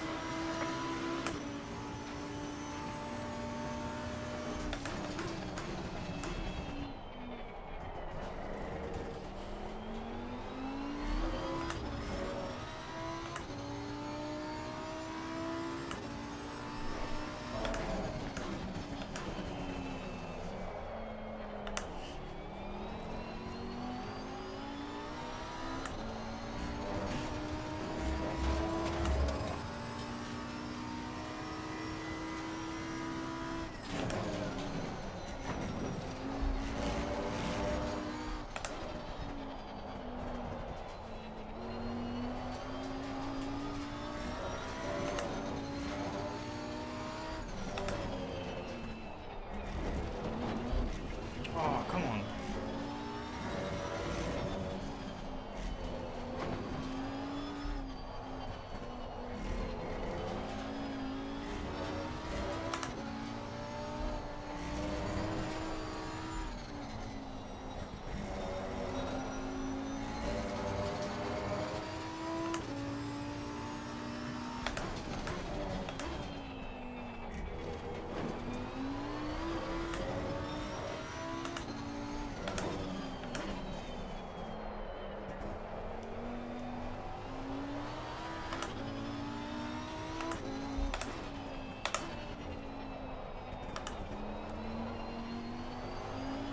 That last corner was so shit, holy fuck.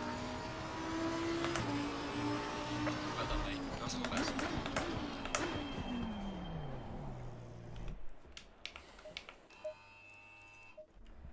The car rotates so much on the throttle, like into the chicane. I completely, like here, tried to just ever so slightly stabilize it on the throttle and it snapped. It's also that I've been driving AC Evo, and AC Evo there's tons of traction. The traction is ridiculous.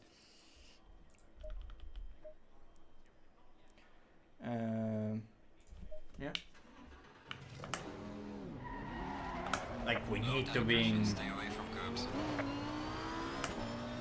We need to be in 40. 43. So like. There's tons of time though. There's tons of time.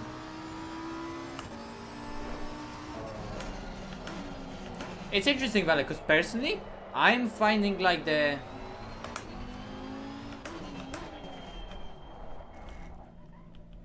What are the lap time targets? Again on the that we're looking at.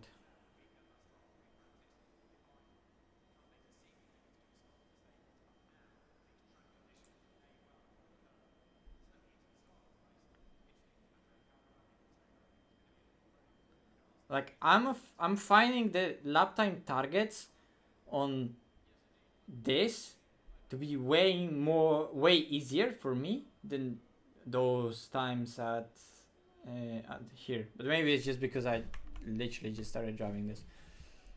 Low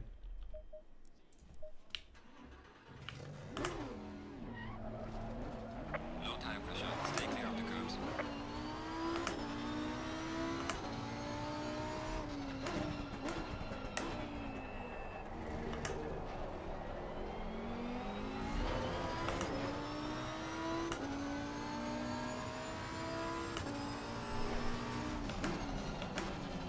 It's also for this championship, it's so annoying that I lost all my setups.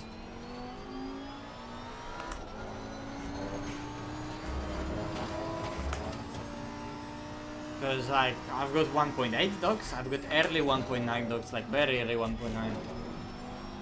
But majority 1.9 is just not there.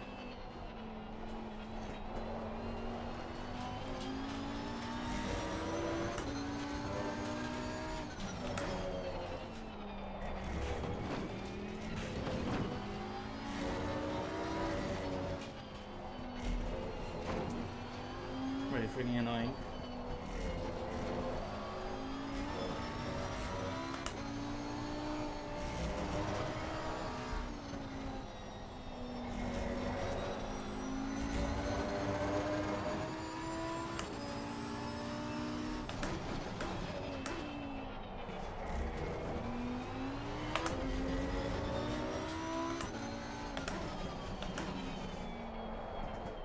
Gear shifter is kinda useless. Same here, I should just stay in third.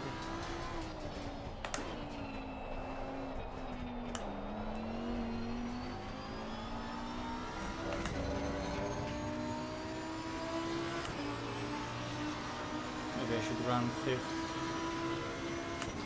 Favor there as well.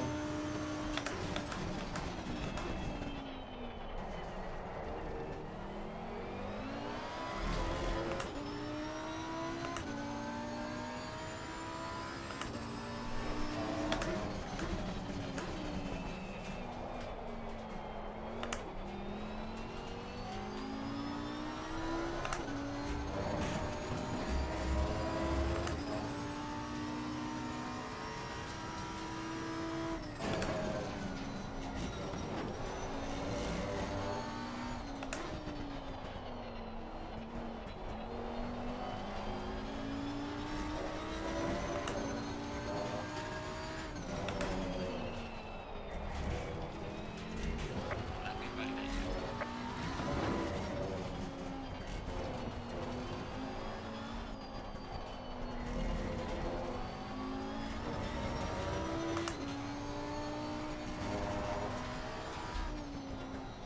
Is that corner there flat and I'm just scared and not knowing how to drive? This is the second gen of an Super Trofeo car. This is not even GT3.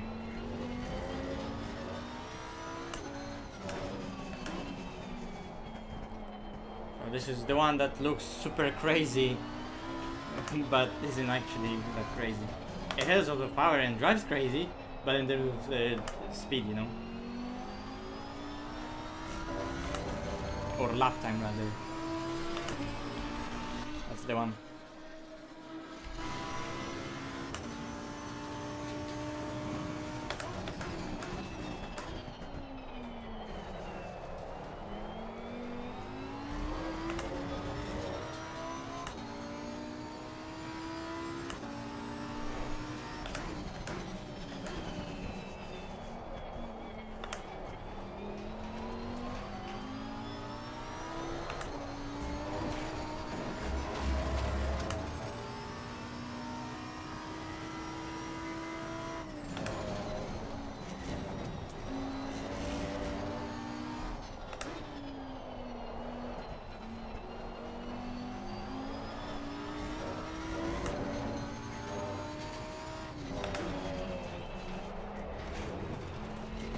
Your lap time is invalidated.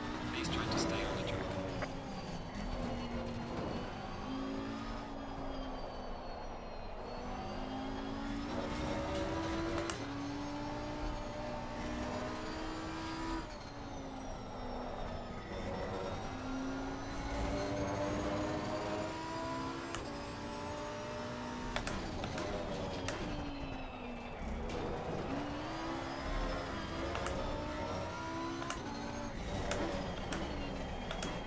Okay. Just forgot how to drive for a sec. For a sec.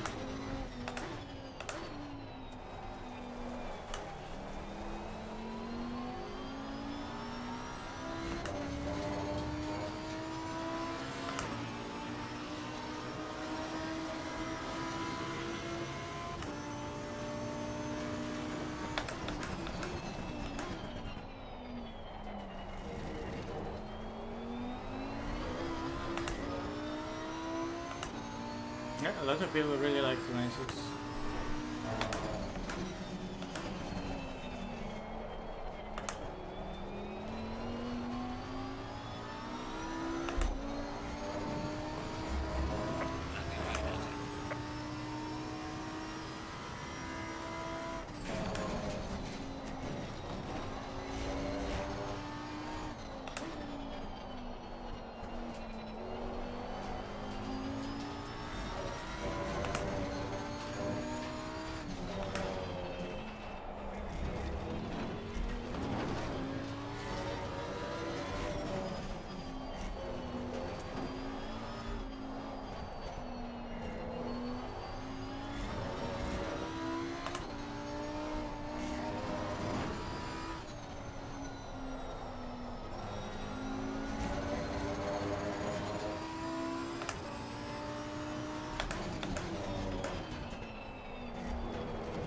Did I touch the grass, or did it just spin up like that on its own?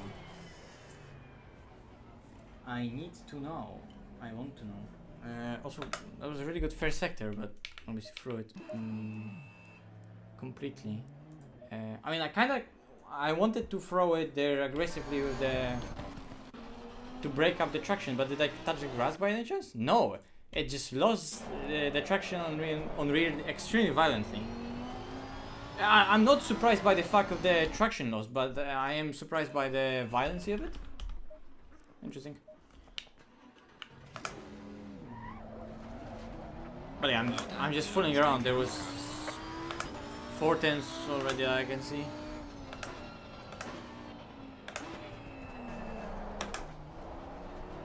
Like, you know, I loaded up that side heavily just to see if I can break the traction to get the rotation, but it did it in such a violent way I wasn't expecting. It almost felt as, like, you know, sometimes when you dip the tire into the grass and it does it so violently.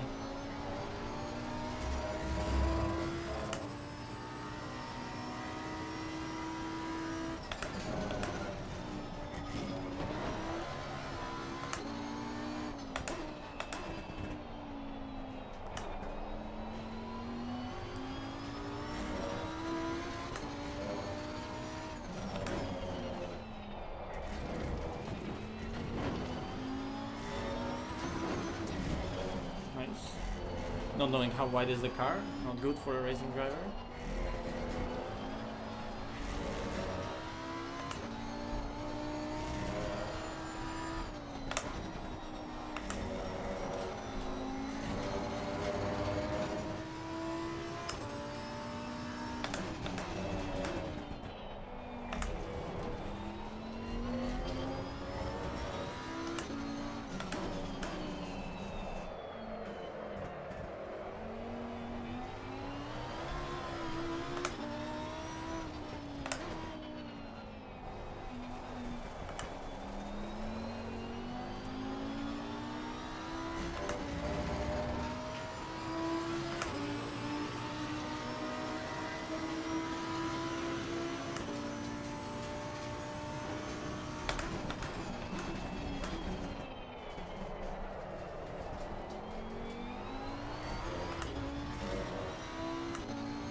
No, it's a stock CV1.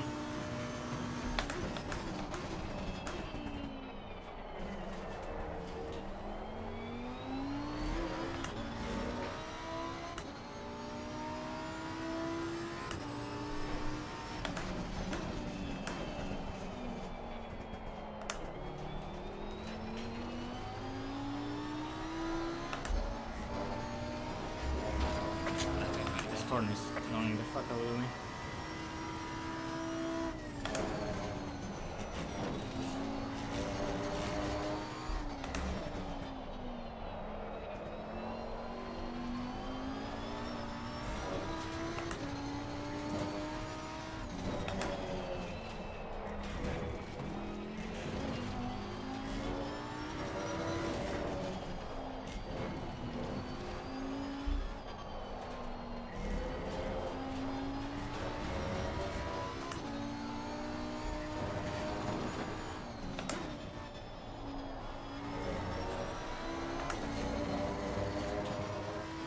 but it's also not Quest, so I'm on a CV1. It has a completely different head strap by default.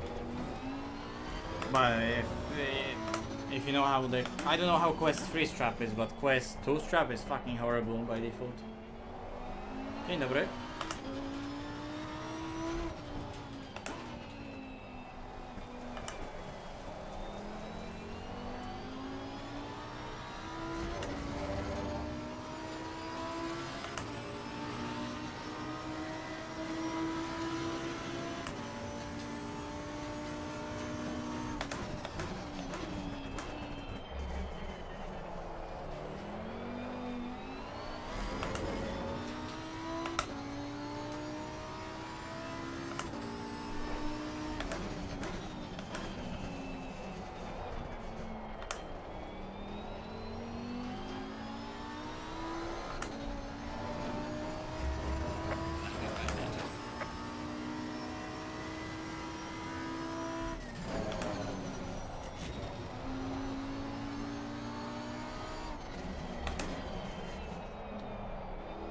Looking at the dirt on the corner entry, not a good idea.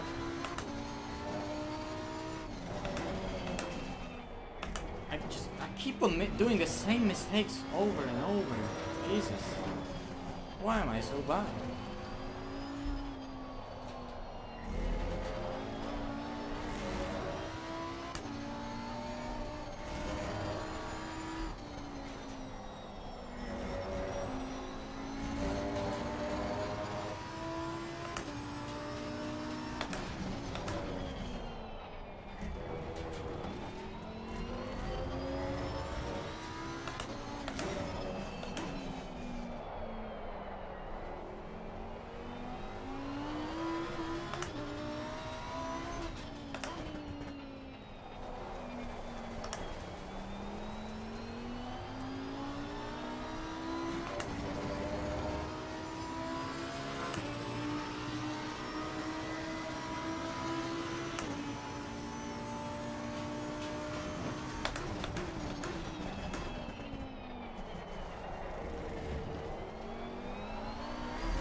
Tak.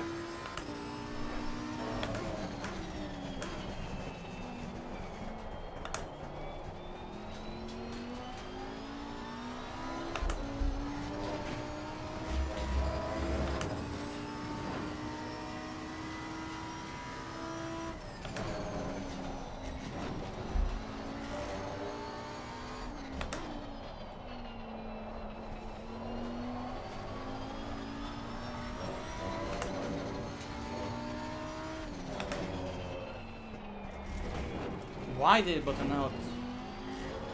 What the fuck?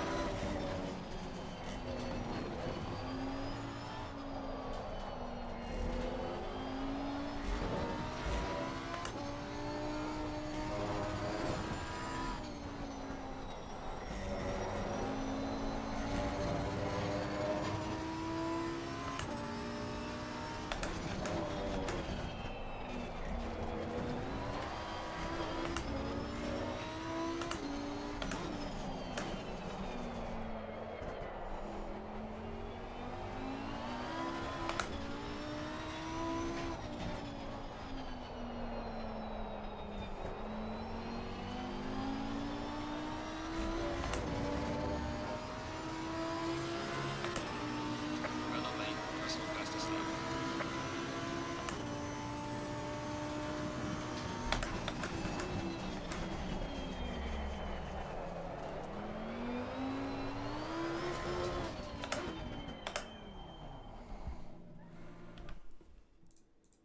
Yeah, the bottom out was really nice. The last sector I improved quite a bit. This was an interesting slide where I actually didn't lose much time, as much as I was expecting.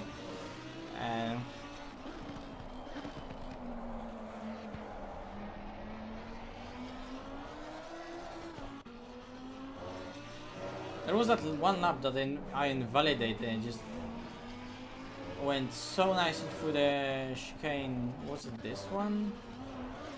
It might have been this one.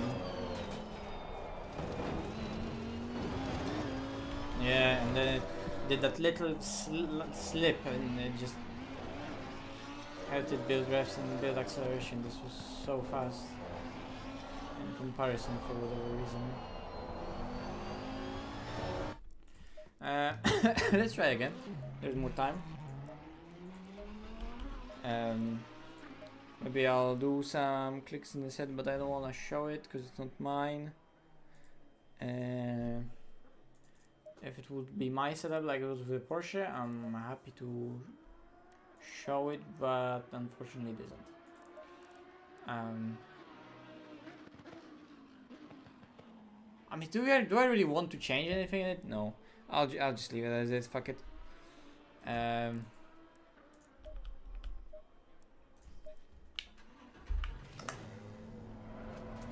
Low tire pressure, stay away from curbs.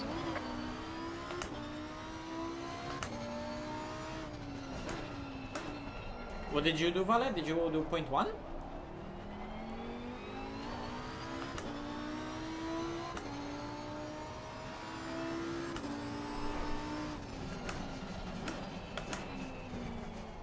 Oh, 0.3, okay.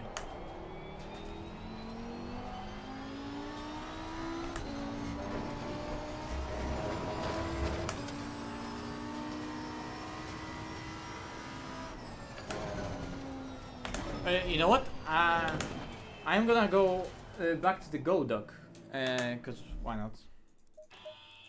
Maybe I just needed a safer setup to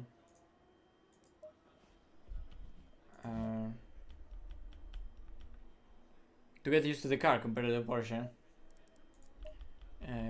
Let's see how this is gonna feel. Low tire pressure, stay away from curbs.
Your lap time is invalidated. Please try to stay on the track.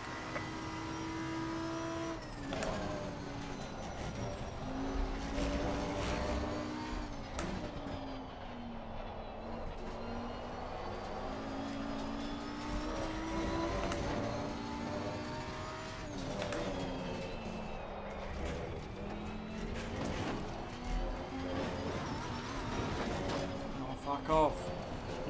When you get the Hungaroring chicane wrong, it's such a fucking unsatisfying chicane to get wrong. Just snowballs from there all the way to the next corner entry.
what?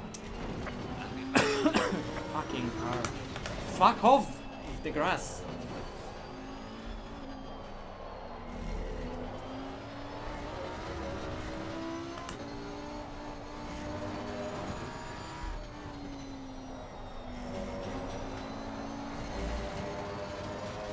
So annoying.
Really?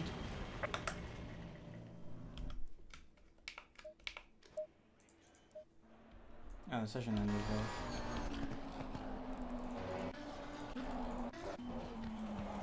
Am I really that bad at judging the cars? It's like...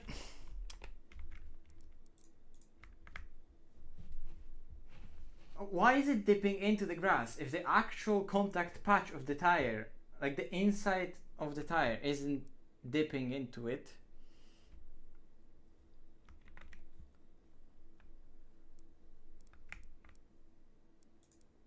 Like, you see what I mean? Like, I know that here I need to tighten up so the tire doesn't go into the thing. No, fuck.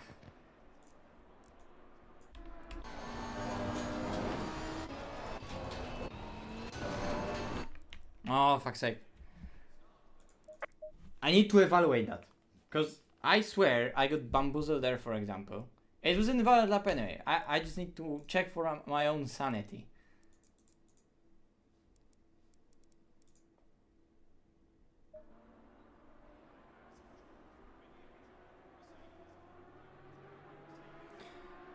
Ale obniżyłeś ciśnienie w sensie jakie jest ciepłe ciśnienie? Bo to ma sens zależnie od tego jakie są te ciśnienia tak naprawdę, bo jeżeli obniżyłeś z 27,5 do 26,5 to ma sens.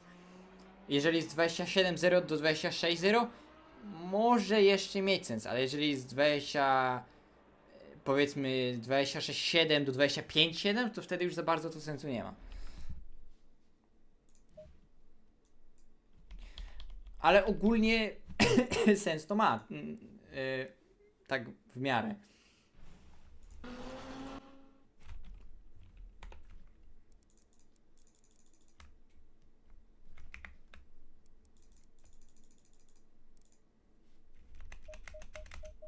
You see? And the main contact patch is on the concrete. Then my question is, why here at some point the tire just exactly here? It's still on the concrete. The 5-point tire, 5-point contact tire model or whatever it's supposed to be called. Like you see how the grass is kinda laid on top of the concrete, right? But it shouldn't dip straight away. It's a wide, big ass tire. Look how wide the tire actually is, right? The tire is wide as hell, and it's cambered, so the majority of the contact patch is still on the concrete. I'm not losing my mind. Like I know that I'm on the very limit, but majority of the contact patch is still right there on the concrete part. And that's the annoying fucking part about the ACC, which I don't know at which point it started happening like that. That sometimes the edge of the tire just dips into the grass and like completely goes down for whatever fucking reason. It's so annoying. It always annoyed me so much because you want to extend the track limits as much as possible. And obviously you do it by feel from visuals. And I know that I'm on the limit. Like I just wanted to check for my own sanity, just to see if I'm not losing my mind. Because like I felt on this particular occasion that, I mean, I was on the limit, but the tire should be normally on the concrete, just on the edge. And that's the case. But for whatever fucking reason, it dips still into the grass and it just jumps. It's so annoying.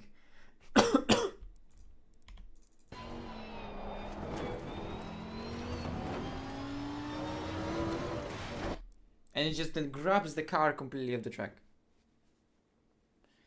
Whatever is default, majority of the times it's quite high.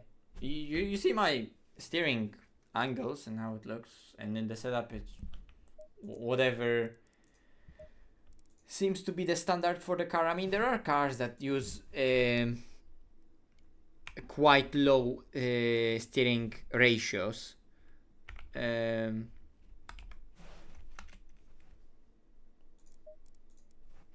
Unless you're just asking about steering rotation, then the steering rotation is whatever the car steering rotation is every single time.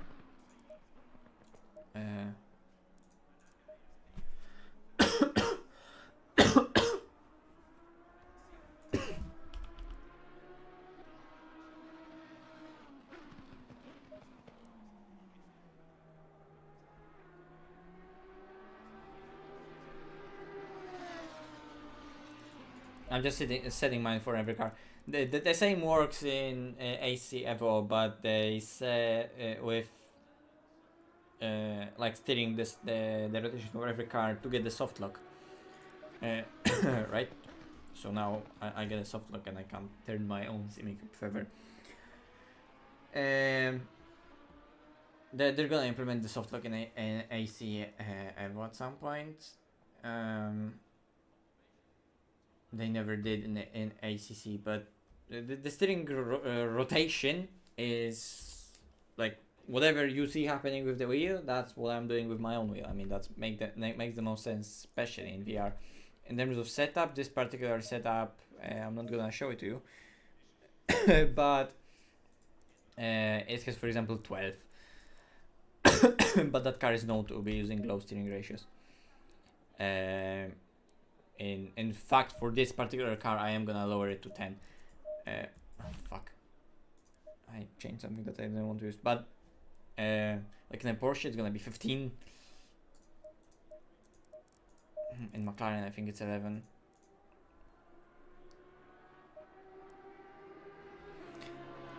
Nie, to z tak niskimi ciśnieniami to bardzo dziwnie, ale to nie powinieneś nawet jeździć na aż takich niskich, to powinieneś jeździć na coś typu 27.0, spróbuj tak. Ale pamiętaj, że samochód będzie czuł się o wiele bardziej sztywniejszy, bo na takich niskich ciśnieniach to ten samochód się dużo rusza na oponie, prawda, bo sidewall się o wiele bardziej wygina.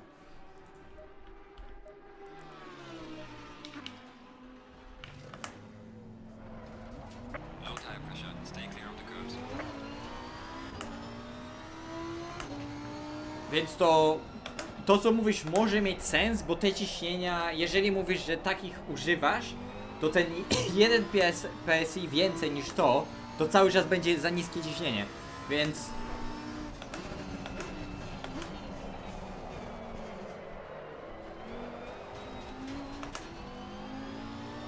Skoro oba są nie za dobre, to może po prostu feeling niskiej ciśnień bardziej ci pasuje i jesteś z nimi szybszy.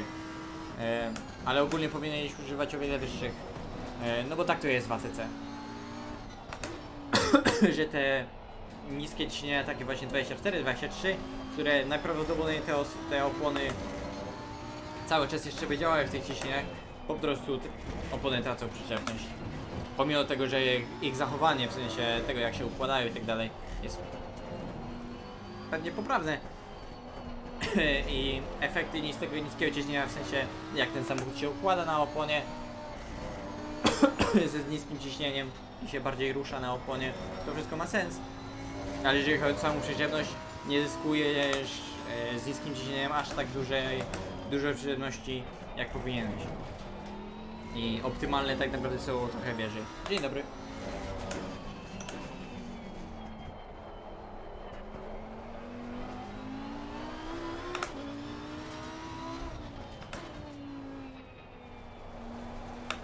Nie wiem w sumie po co robię ten run-up tutaj, bo to bez sensu. Szczególnie na pierwszym okrążeniu, no ale cóż.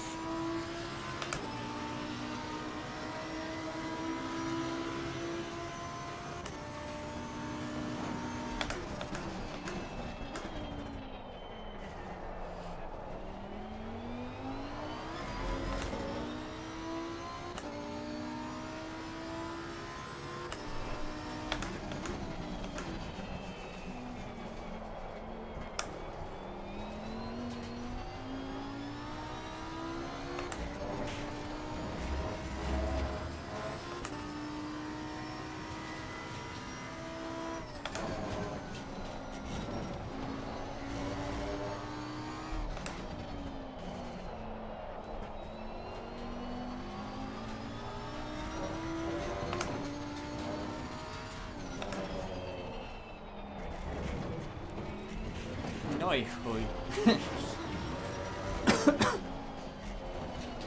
Znowu tam na zewnętrznej trochę opona właśnie podskoczyła, ale tym razem wróciła na trakę normalnie.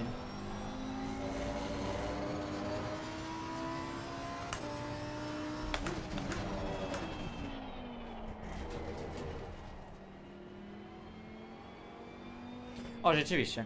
XD. Gdzie jest myszka? Spokojnie, nic was nie ominęło.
Nie. O, Please try to stay to on. tak mało.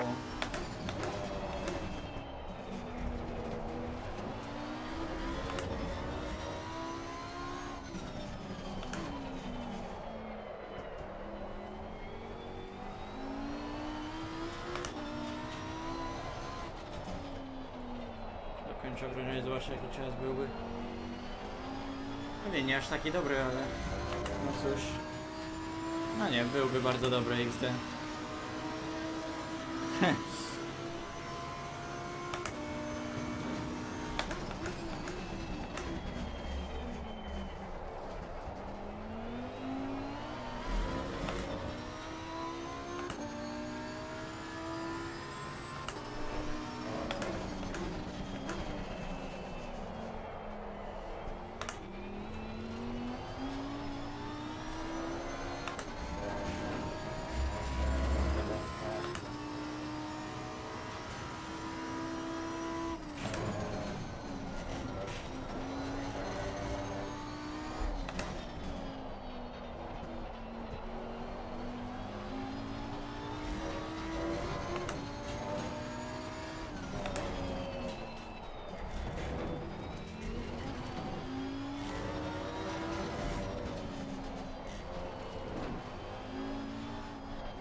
Okay, I just randomly started doing good laps.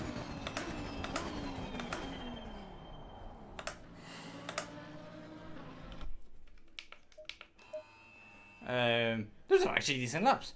And I completely bottled the look, yeah. Now I can see the. Now I can see those times. Oh, hi Kirill. What are you up to these days? Are you already planning on some tools, pools for like AC Evo, LMU, or what's the sim these days?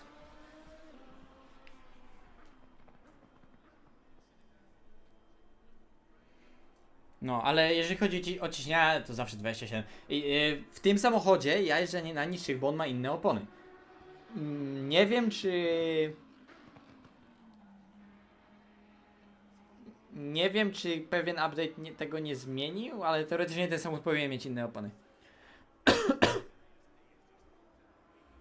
No, I do not use that stuff, you know that. I'm just intrigued what you're up to.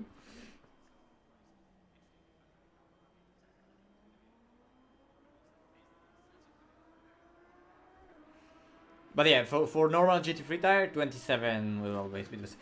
I mean, Kirill probably knows all the game files, so he can tell you what's the actual optimum tire pressure.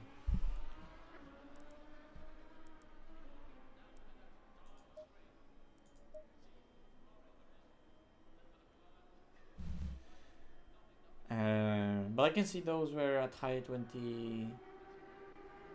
So it kind of makes sense. That lap was just randomly very mid, but decently fast at the same time. Interesting.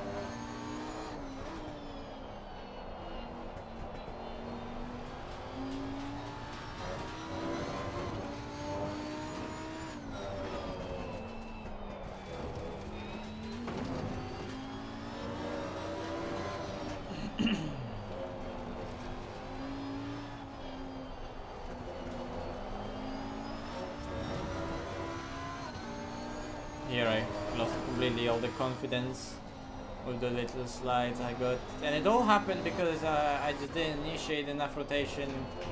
Like I knew that I had a good chicane, so here I was scared this time to use all the track. So so because I'm not using all the track, I kind of went hesitant into here. Through here it just kind of understeered. Then I was too tight for this one, and then because it understeered the entry, I didn't have enough rotation, so there I had to compensate for that by rotating it ever so slightly, but because of it also snapped. It just got kind of messy all the way from that chicane. And here that corner, for example, was horrible. It kind of just carried the speed on the delta. It didn't look like it was anything crazy was happening. I mean, I'm driving all beautifully around the curve, but I should be on the curve for the rotation. It is what it is. Here it was at least good traction out of there. He rotated it nicely. It just slid on the slip angle. Here you can see it just slid nicely in the middle of the corner like that. Then kind of fully ground on the traction. Try to throw it quite deep in here as well. Kind of worked. Wiggle on the exits. Quite a shit line on the exit or whatever. I don't know how that lap was so fast. Is it really needed? I don't know if it's needed. Are we using it in this setup? No.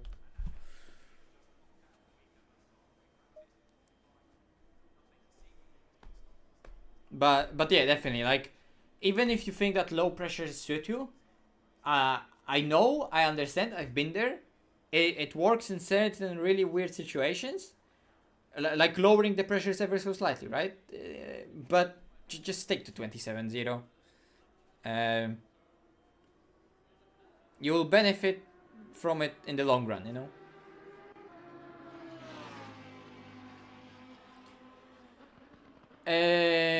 Well, in GT3 it's gonna be 41s, like mid. Some cars can low, maybe, but it's definitely 41s.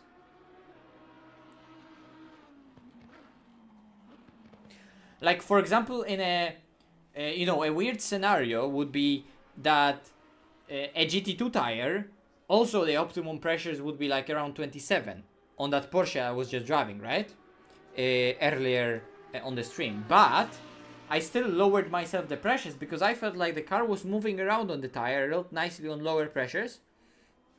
And also because the car was heating up the tires so much, and they were losing performance so much on like already second, like end of the second lap, end of the third lap, I noticed that the beginning of the round was just faster. Like first lap sometimes was the fastest lap already. And I felt like sometimes maybe high pressures, even though they were high grip, they were over stabilizing the car. So also check if maybe your setup isn't like stabilizing the car too much for you, to the point that you have to compensate it with a very low tire pressure on which the car moves around, you know? Like a GT2 car that has way less downforce, managing its mechanical grip, it's way more difficult for a driver. So with low tire pressures, I was able to make it basically yaw more, right? But with a GT3 car, it shouldn't be needed. You should be getting the rotation otherwise, and the aero of the car and how much it can rotate using that aero. You don't need pressures for that. So if you're lacking sometimes at your own rotation from the car, get it through other means than the tires.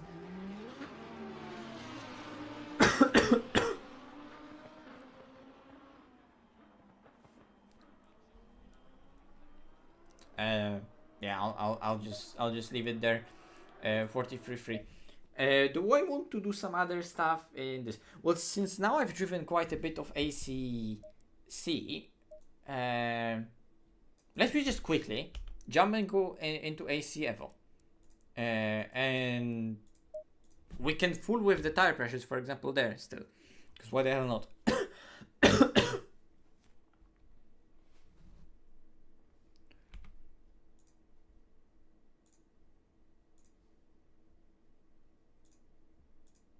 I wonder how the performance is gonna be.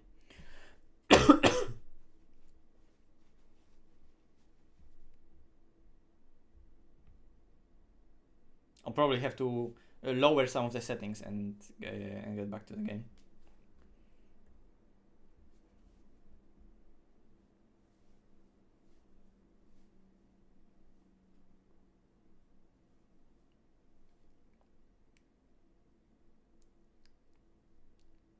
Fuck off, Tinko. Let me cough.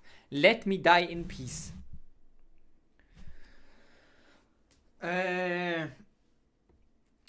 Well, it's a really complex stuff with what heats up what, because lowering tire pressures does heat up the tire. I mean, the tire moves around more, so it will definitely heat up the surface of the tire, because it's flexing so much more and it's working so much more.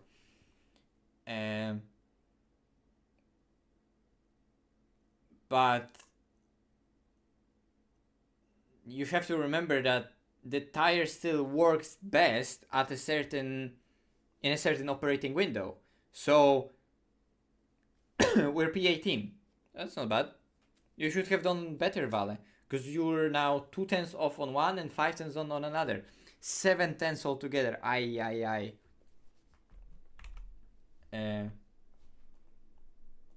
Is it actually updated? Oh yeah, AC Evo has VR support. And I haven't touched the game in 3 months, Vale.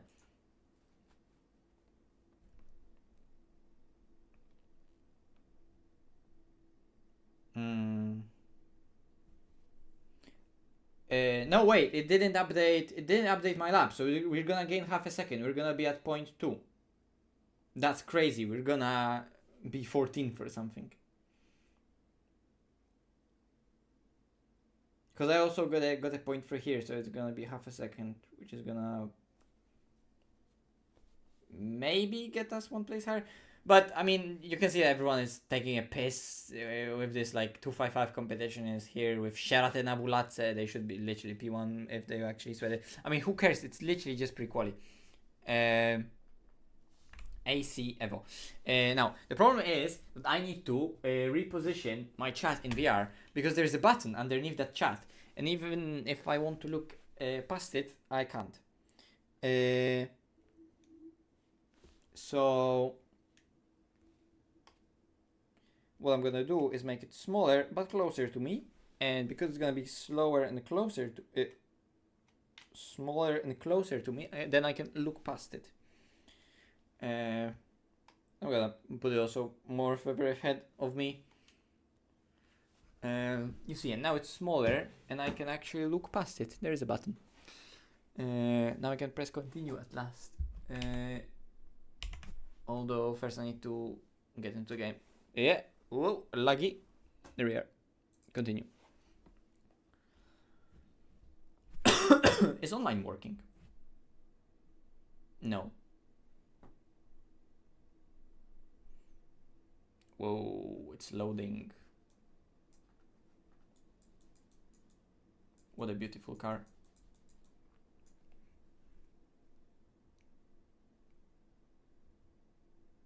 No, Veloce is doing it. It's just that we are not doing it as Veloce Tinker.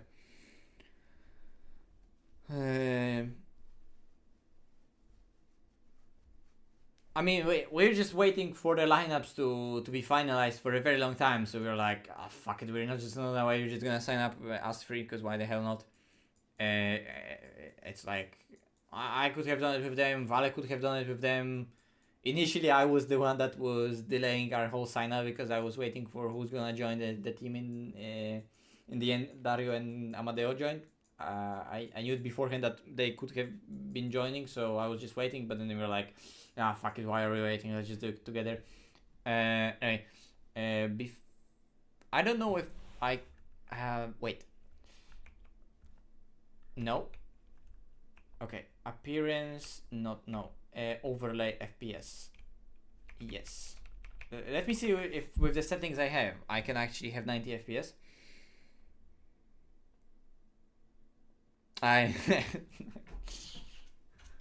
Are we ahead of them?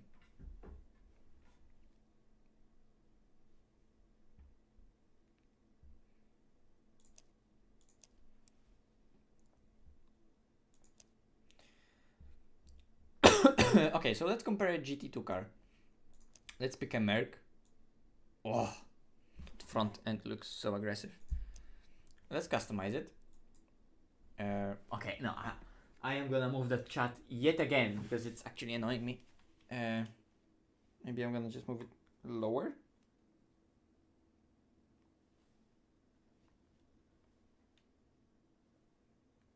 That's actually too much.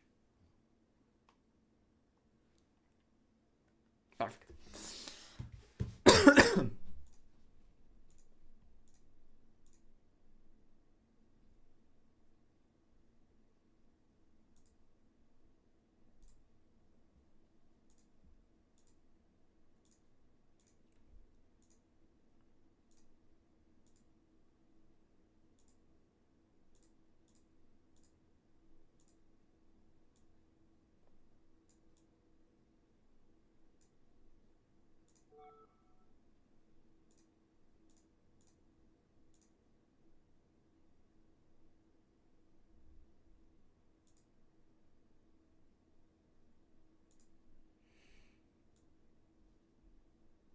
Matte black. This car matte black also looks kind of mean and nice. But I'm gonna go with that OEM white. Why not?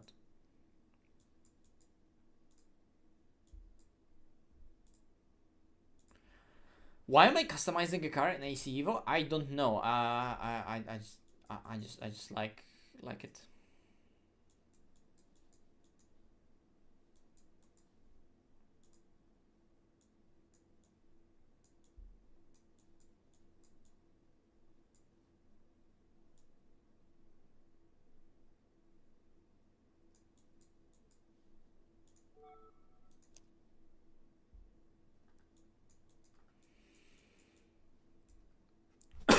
Anyway, let's just drive it. Fuck's sake, the cough. Every single evening the coughing is coming back. It's so annoying. Like I haven't been coughing throughout the entire day, but once I talk a bit more, then in the evening that coughing always comes back. That's why I'm always coughing on the voice chat thing.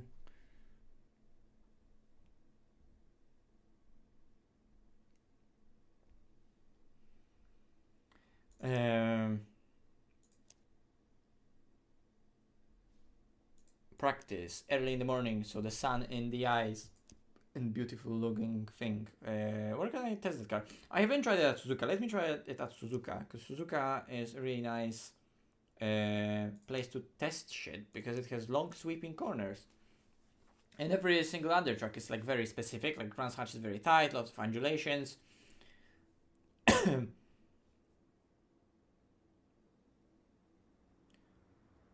But then, okay, I am actually getting 90 FPS. It's probably not gonna be 90 when we're gonna be driving, but it's 90 right now, which is very interesting. Holy shit. I don't know what I did, but compared to day one, I have a really great performance in AC Evo and VR compared to day one. I don't know if it was some random patch. I don't know if it's the new Nvidia drivers. But like, my game is right now maxed. And yes, I'm not playing on a high resolution headset, but the game is maxed. Like, everything is there right here on ultra and cinematic and stuff like that.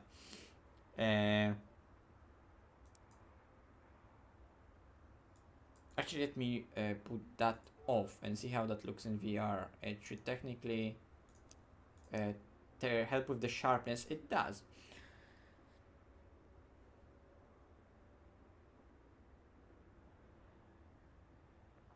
I mean, right now Vale it's horrible. It's getting a lot better, but like right now it's only in the evenings. But like a week ago, it was entire day of full coughing, and because of the coughing, my throat was fucking done. It was horrible. Okay, let's just drive with whatever the default setup is first. Let's just drive with it. And 6 sweats. Okay, there's only one tire compound. This is the default setup in AC Evo, which is very interesting that it has extremely stiff, slow dampers. And it's interesting that you can adjust ride height, but you can't adjust the wing. I'm pretty sure the car has adjustable wing. But it is what it is. It is what it is. And for whatever reason, the game isn't seeing my wheel.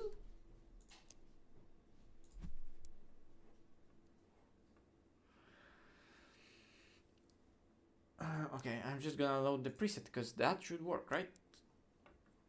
Hello? No, wait. Don't tell me that.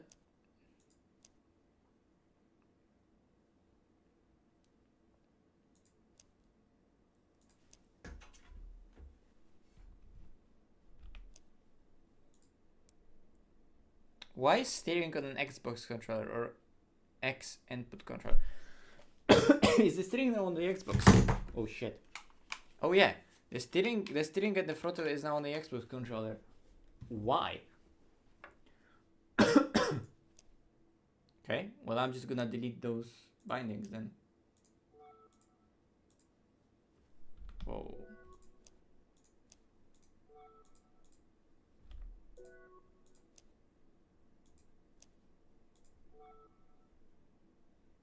handbrake as well. I mean, no, come on. Whoa.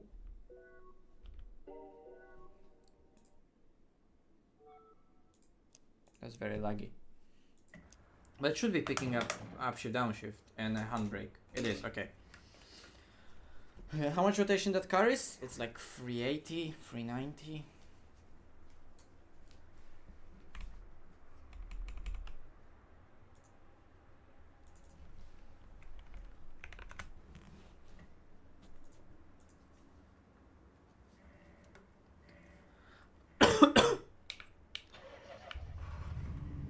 Also, the dynamic damping on this car does a lot.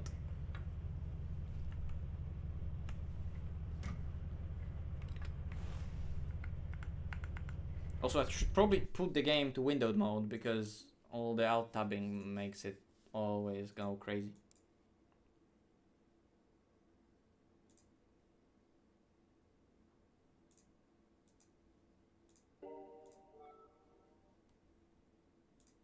Yeah, straight away better.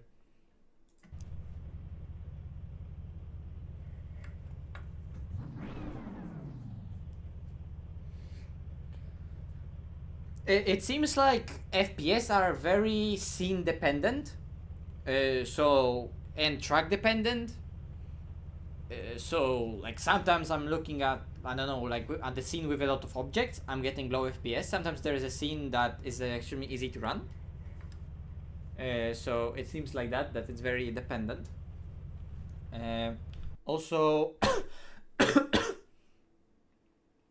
let me go again into my force feedback setting and lower the dynamic damping for this car. Oh wait, I swear that reset, because it shouldn't be like that. Like the dynamic damping should be here, but then the actual gain should be like 29, I think I was driving at. Right, because the actual wheel is on 100, yeah. I don't know. Something happened and it made it that I suddenly don't... Is the game again not full screen? What the fuck? It went back again to full screen. Why?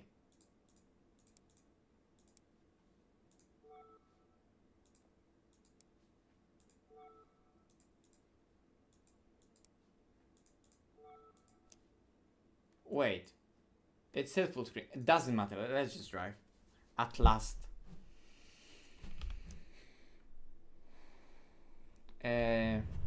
Beta.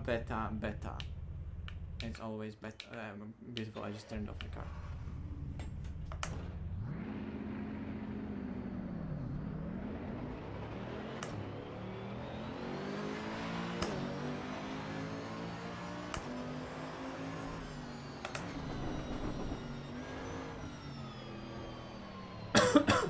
The tire bites so early as well, but it feels in the steering that it gets to its optimum slip angle so early as well.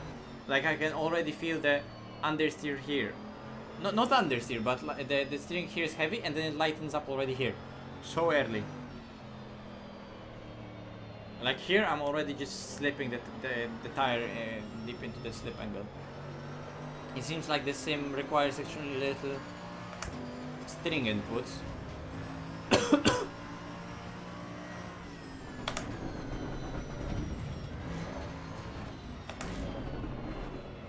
So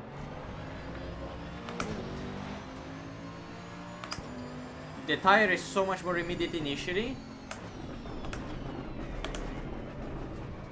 and then for example in a situation like that, it's easy to overpower the tire by working in both direction. ABS kicks in, especially in a GT2 car like that, where ABS is absolutely atrocious, and it just plows low speed. But it's rotating so more naturally on the rear tire. Like on the entry like that, you can feel that the car is like yawing on the tire.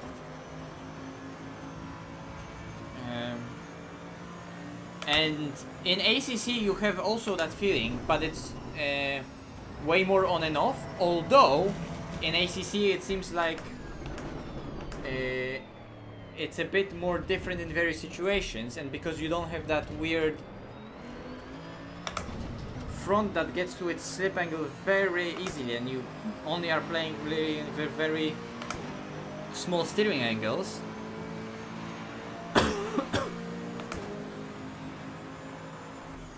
In ACC it seems like for example a corner like that, it's so easy to just overpower the tire by working in both longitudinal and lateral direction, and the car just goes, and ABS goes crazy. Also the default pressures are quite high, I think, so let's see how the car is gonna start behaving when I'm gonna do a couple of the laps and then go back to lower pressures. Also, we need to keep in mind that currently the tire temperatures are not having any effect on the grip. They are there. We can see on the widget how it's all being simulated. So it's not like the tire temperatures are not happening. They are happening, but they don't have effect on grip.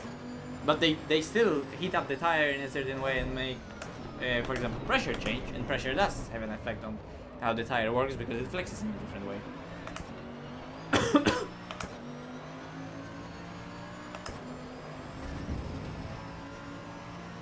Let me lower TC to 1 TC, ABS as well, the lowest ABS.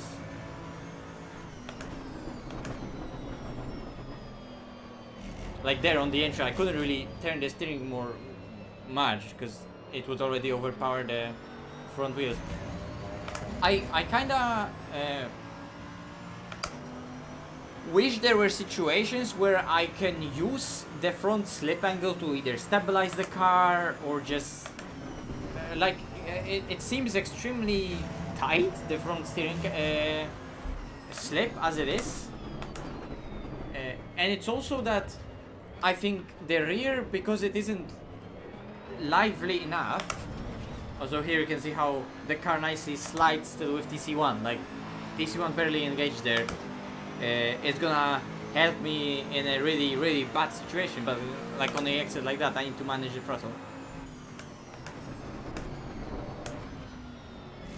Here this time around I was a lot more careful with how I was braking through a corner and didn't trigger ABS too much.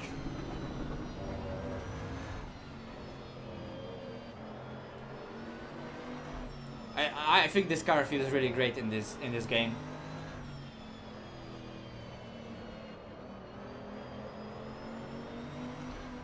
I didn't drive obviously a GT2 Merc, but I did drive a GTR on the road, and you know ACC's Merc GT3. Bear in mind it has a completely different 6.2 liter engine up front, which is a lot more heavier than a 4 liter engine that the road car has, and the road car has that engine pushed just further back into the car a lot more. You can see like that. The car just ABS kicks in and the tire cannot work in both direction while I have still the brake on. It's almost as if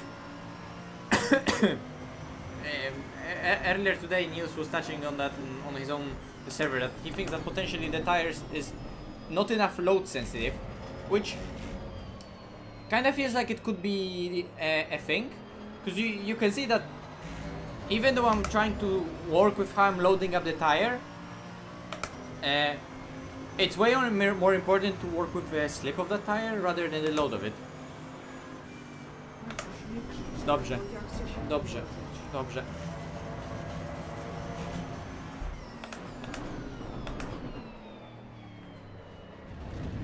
So I think it could be also connected that I am not able to load up the tire sufficiently enough in situations where I would like it to work in both lateral and longitudinal direction, to enable me to, for example, brake really deep into the first corner and load up the front tire and give them a lot of grip while I'm braking and turning at the same time, right? Or in very low speed, to go deep into the corner while having a lot of load on the front tires deep into the corner. It seems like I have to achieve it more by working with the line and having a clean entry without overpowering the front tires. And then I can proceed to the exit with that rotation. I got throughout a very clean entry that I didn't over push, right? But it seems like you have to drive extremely cleanly.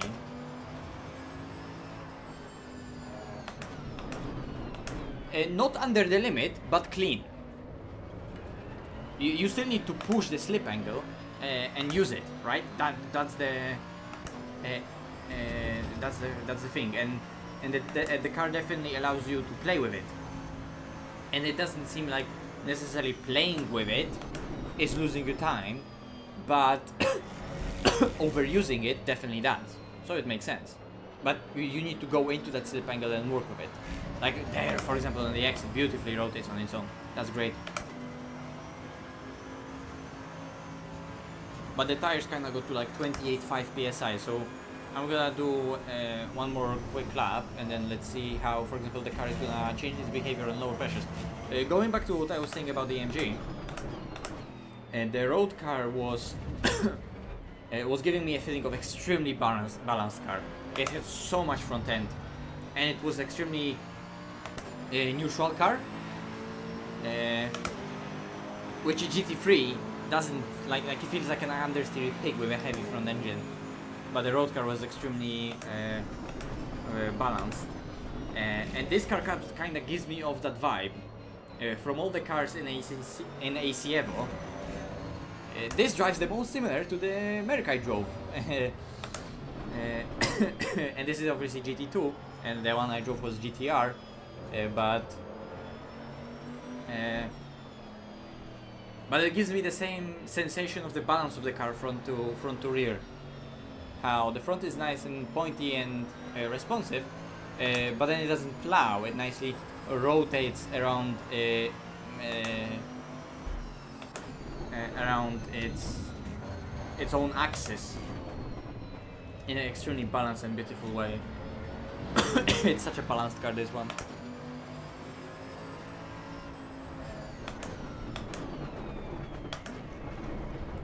Like you see those slow speed corners, car just plows.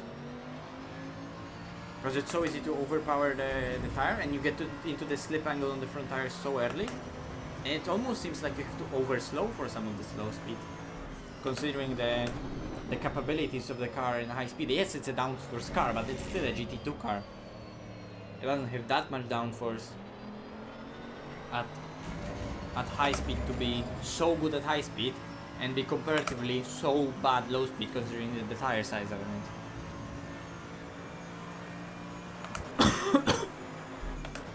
Yeah, I mean the braking itself, Vale, yes, it feels good, but I'm more talking about those rare scenarios, not really that rare, but the very end of the braking zone, low speed, and also high speed, for example, turn 1 on Suzuka, where it's extremely easy to overpower the tire while it's working in both directions. But overall, I agree, the braking is quite nice. Let me focus for a lap and try to get a time out of it.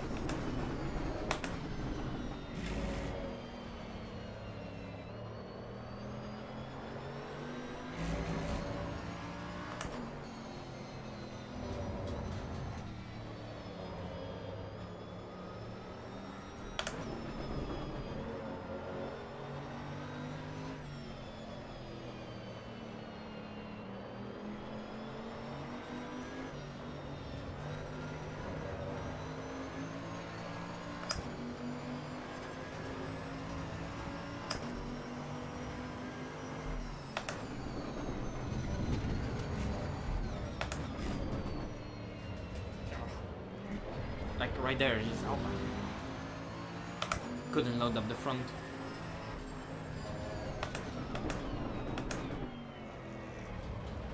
Whoa. Whoa. Okay, game completely lagged, but I didn't lose that much in the delta, so let's just continue.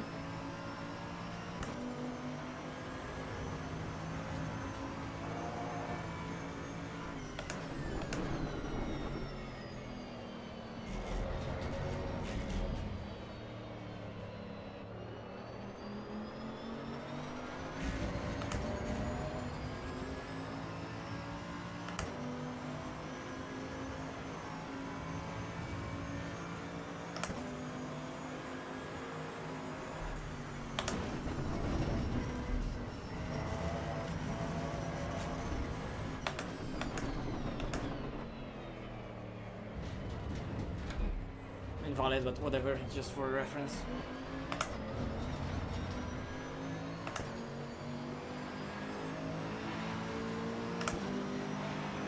So this is 2.9 with that big freeze in the middle. Let's see what I can do on lower tire pressures and how the difference is gonna be feeling. Difference in feeling is gonna be. What are the difference in lap time? I don't know because I've barely driven this car AC Evo.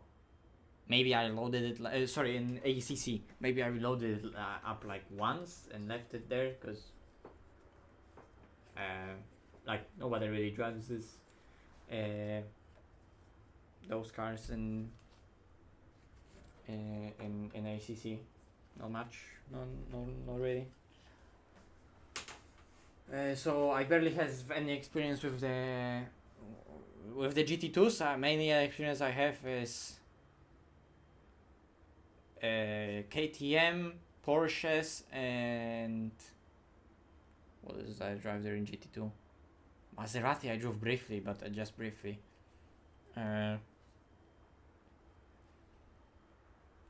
Well, after this test, we can once again go back into ACC, because why not? I mean, there is Suzuka, there is Merc GT2.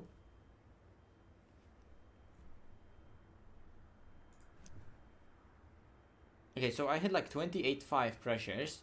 Let me check like 26.0, what that would be feel like. So I can lower the pressures by, let me lower it by 3.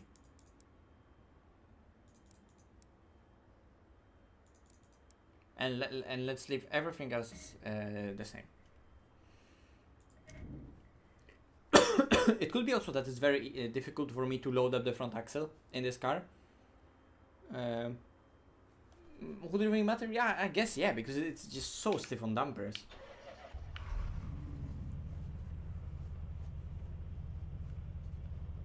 It's just keeping the body control is so rigid in a way. TC ABS to 1.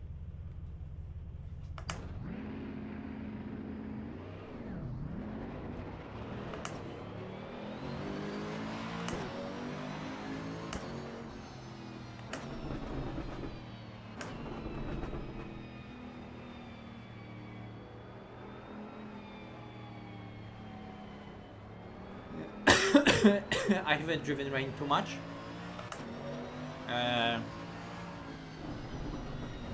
I don't know. I want to experience more of it, and with a more with some of the fixes implemented into the tire model to properly comment on it. But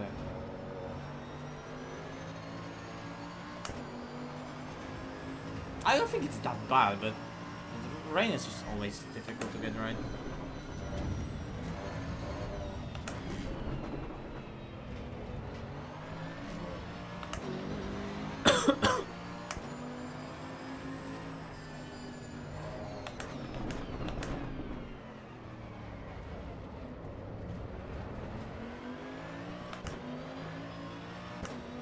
Because see, for example, the RTC just control the slide and that's it.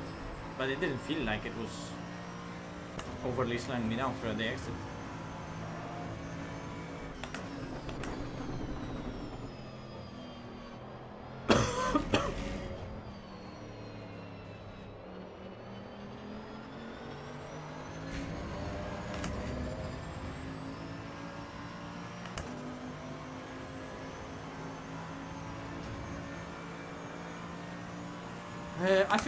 I think it's good. I think people are over dampening the FFB themselves. But like I said, also it's very easy to overpower the tire in the sense that when it's working in either direction, the front end, it's easy to overpower it, and then you get into a high slip angle on the front tire when it's just dead. And in that slip angle, you can't feel shit because there's nothing that's happening to the tire; it's just slipping.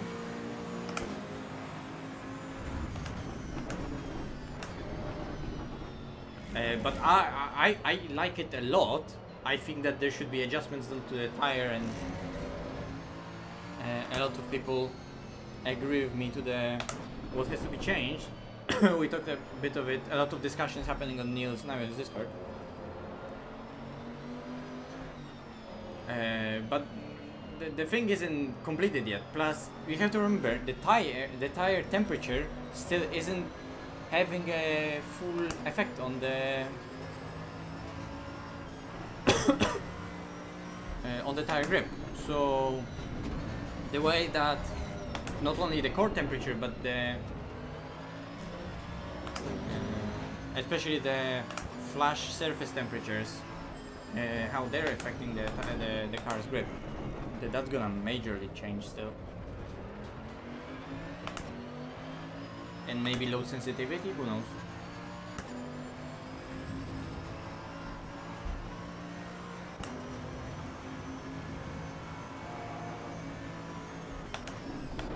But I like it a lot. There's changes to be made and stuff to be improved, but I think it's a tremendously great base to build up upon. I mean, we're on version 0.1 of entire game, and it's 0.1 version of everything. Graphics, sounds, car models, tire model, rain model, everything goes on 0.1. Because they're building from, everything is getting new. Like whatever they can sometimes port from another game, they did, like either be the sound or car model, sure, but basically it's a fully new product. And it's only a version 0.1 of it, so everything will be still improved and worked on.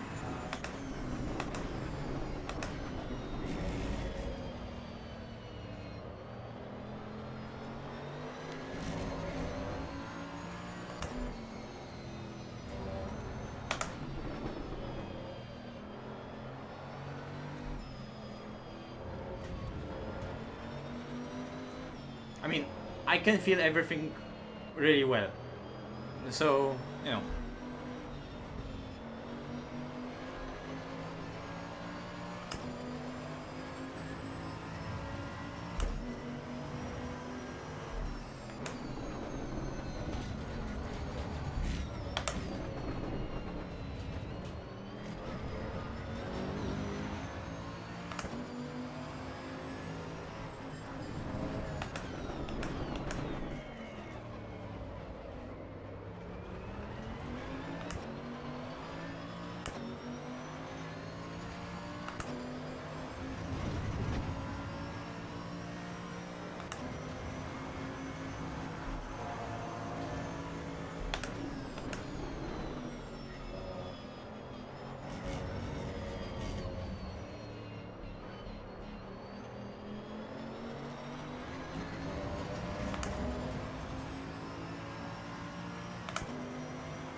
You see, the moment I turn, it kind of just goes into the corner.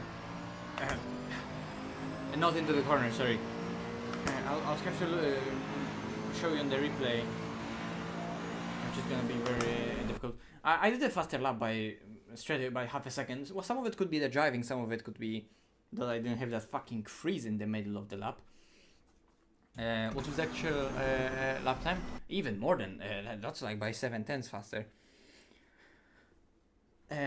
On lower pressure. So what I could feel on lower pressures was that the car was yawing a lot more on the tire. So previously the feeling was that it was yawing, like the car was yawing on the tire, but it was more because of it was slipping on the tire more. And I mean, some of it is through the slip of the tire, some of it is through the actual deflection of the tire sidewall and how the car leans on the sidewall, right? And replays are buggy and laggy in AC Evo, but this time it works, still 90 FPS. So with the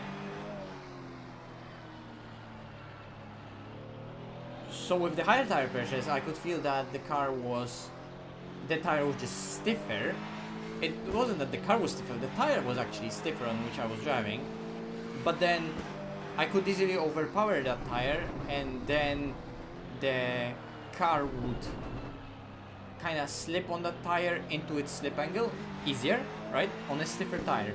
And then on a lower tire pressure, the lower tire pressure was allowing the whole car to yaw more, and then the car that was already yawed a lot more on the tire, like on the tire that was flexed a lot more because it was lower pressure, especially the rear tire.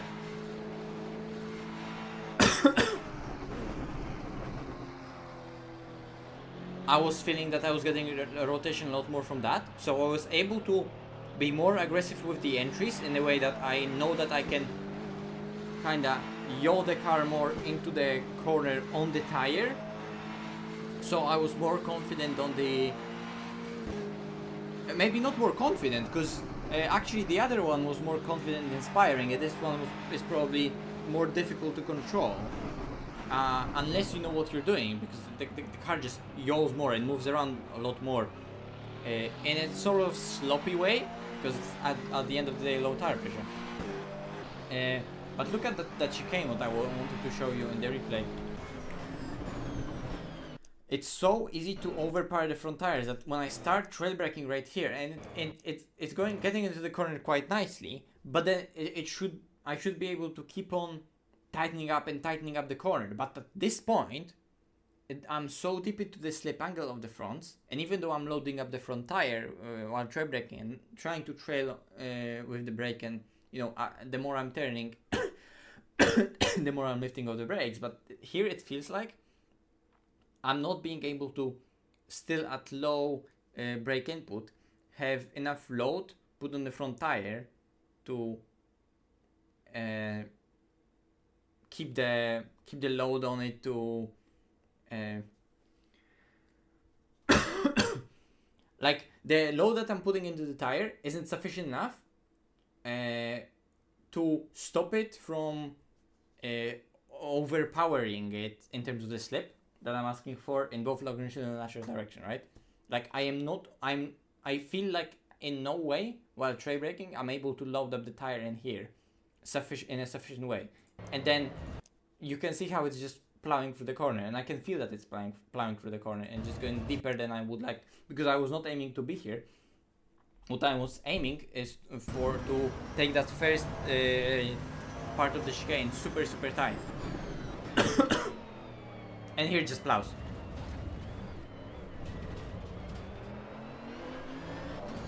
It's the same in the hairpin that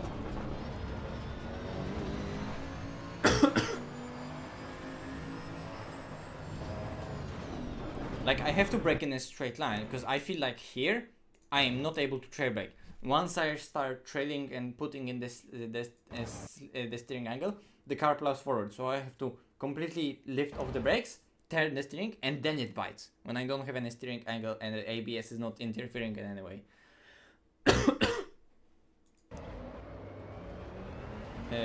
Which, don't get me wrong, I'm not asking for a tire to work magically in both directions. And if I completely slam the brakes and ABS is working over time and I turn into the corner, then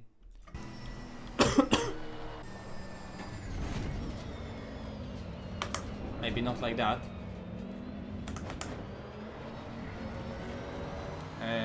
But you know what I mean. If I brake a lot and then turn a lot, like it's still generating grip and it's slipping the car, right? But it's a very awkward slip. And ABS is preventing obviously the fronts to completely lock up. But we're getting into ridiculous amount of slip angle, like a very gradual trail brake is very tough. It seems like I have to really separate the braking in a straight line phase and really get majority of the speed taken out of the car in a straight line.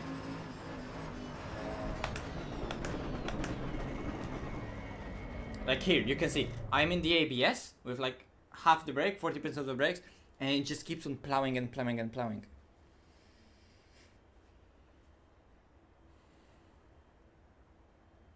And I feel if there would be more load sensitivity, I would be able to not only load up the front tire more, but also unload the rear tire. That I'm like I said, I am able to control the rotation of the car nicely with how I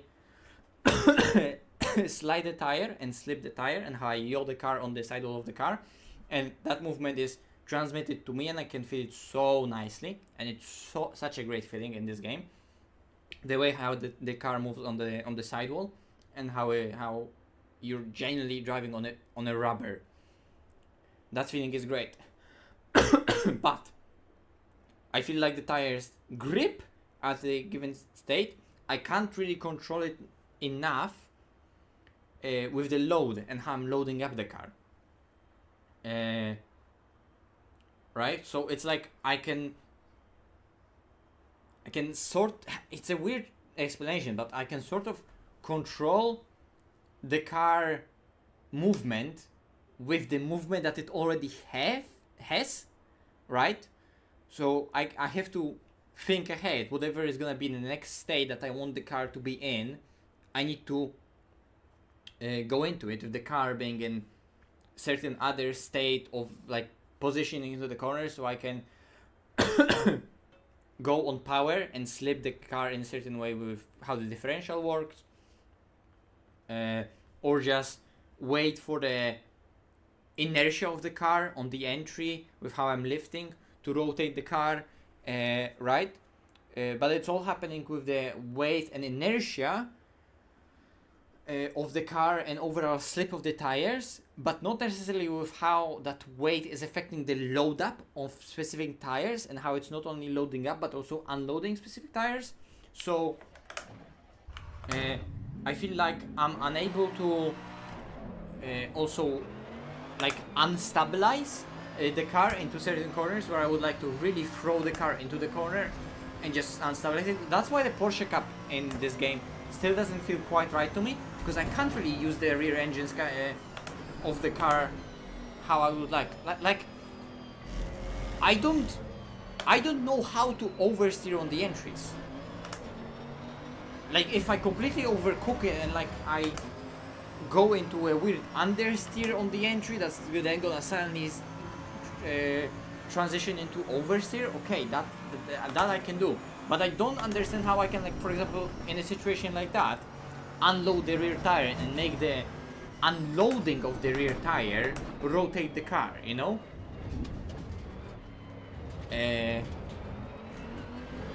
Like it's just naturally getting into the slip is making it turn, right? But I cannot force it to go past that slip by unloading it even further and losing all its traction and the grip that it's generating.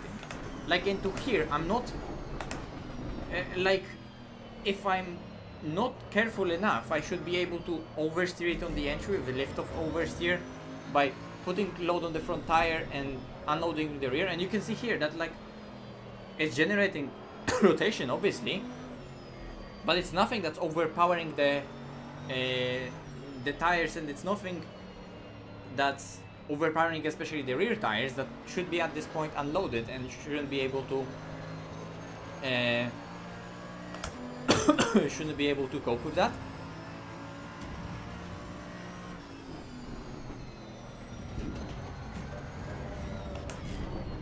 So it seems like the tires are very slip sensitive, but not very much load sensitive.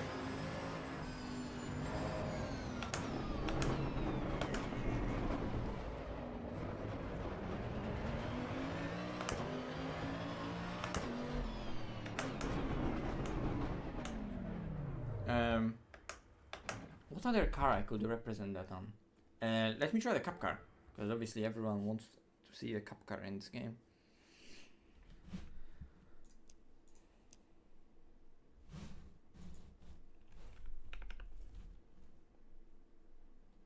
But ABS variant, we are not going into non-ABS car. I recently made that Instagram post with the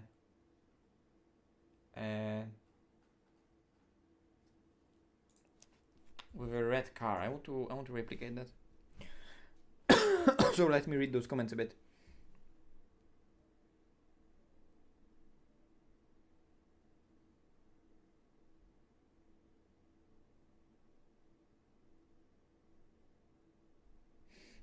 But are you driving your taxi on the limit a lot in the in the rain and snow?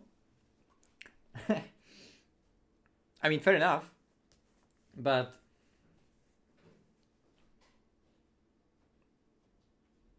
representing a tough rainy conditions and snowy conditions on the road and on the track is also a different thing. Yeah.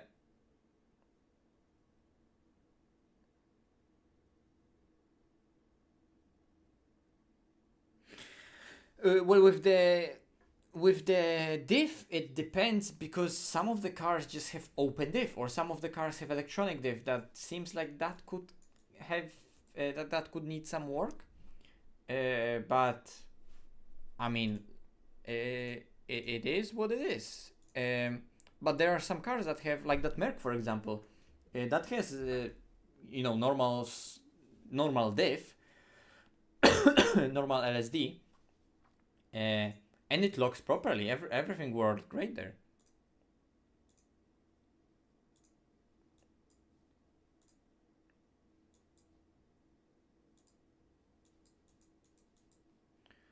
What are the LED options here? What is the second stripe? Oh, it's there. Okay, I can barely see it.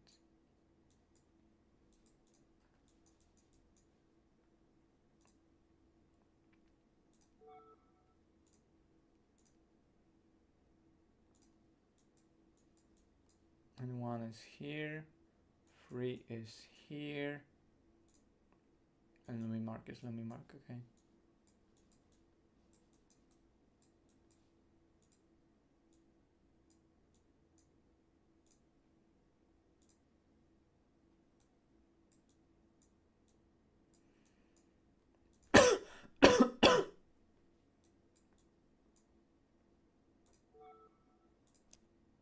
Anyway. Why the fuck do I even care about the delivery of the car I'm gonna be driving?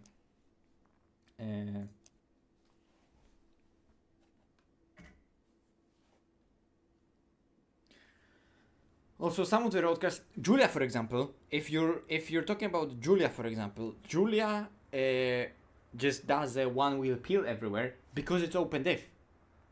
Like you would expect that car to have a differential. Apparently, I was told that the version of the car that's in the game, it just doesn't have a diff.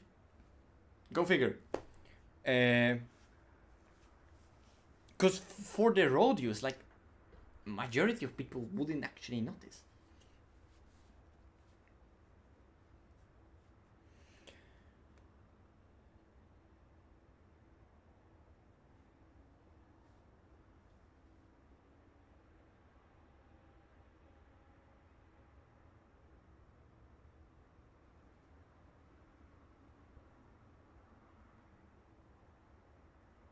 Nah, Assetto Corsa will always be a fully fledged hardcore simulator, so nothing to be worried about there.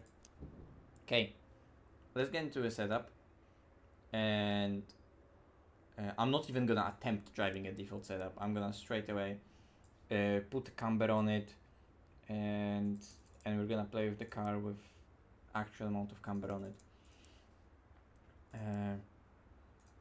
Lower the toe.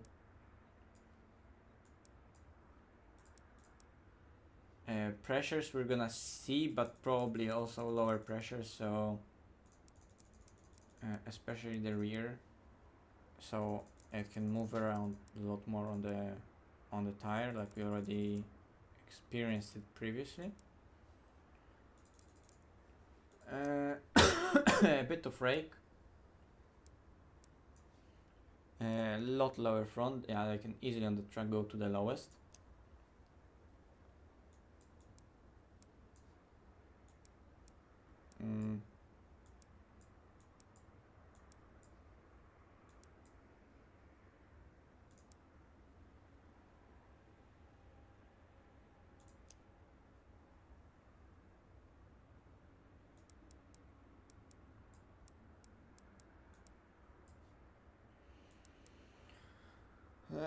A lot stiffer rear bump stop and a lot more range on the front as well, so it can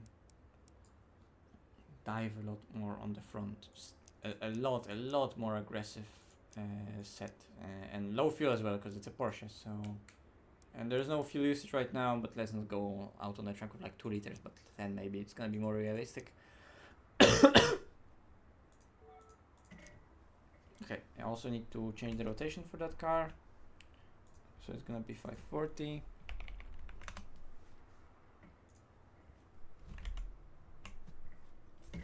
Whoa, crazy.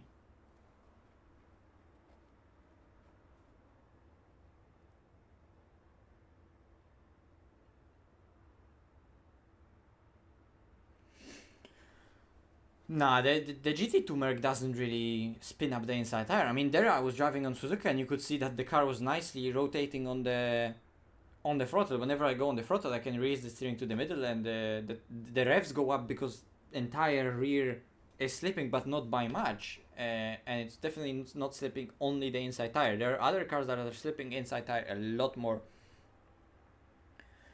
But no, the Merc doesn't spin up. It spins up both tires. And it spins them up a lot if you overdo it, but it doesn't spin up the inside tire. But also at something like Mount Panorama, which is extremely uneven track. Like, we're not only talking about the track that is like Suzuka with a sweeping corner that I just turn in, go on the throttle, and it spins up both tires. Like, if one of the tires is gonna be in the air, well, even a locking diff that's locked by only 40% is gonna spin up the inside tire a bit more. It's not locked diff, so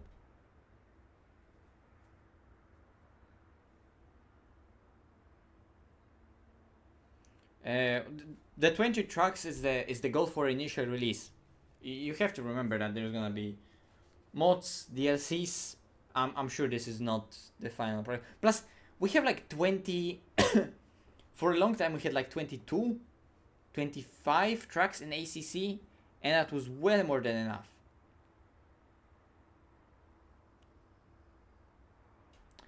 Favorite unexpected track? I have no idea. I just want Spa and then I'm gonna be a happy man. I'm a simple man, just give me Spa.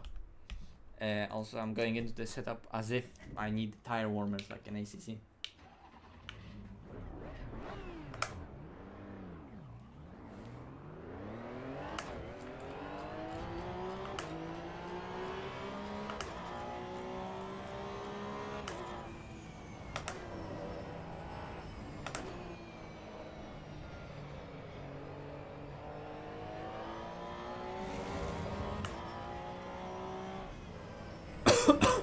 But there, for example, I completely took out the, not completely, but a lot you saw in the setup, the slow rebound on the rear, so I can actually rotate the car on the entry a lot and just stiffen up the front rebound as well. So I can try to use those 911 characteristics of the car a bit more.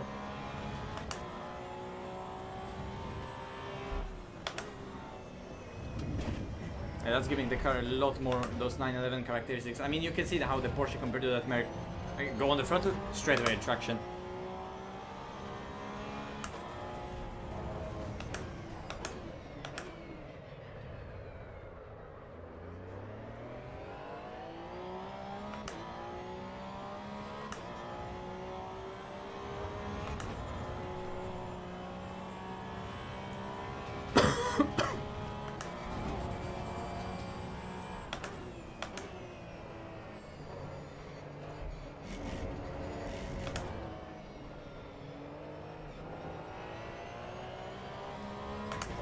You can see how much more traction this car has. It almost wants to plow the front always on the exits.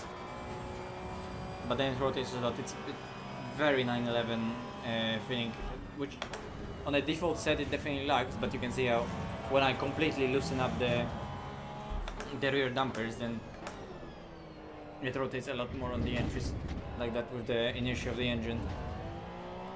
But then you go on the throttle, you saw second gear, just went full on the beans, and then just traction put down the power beautifully.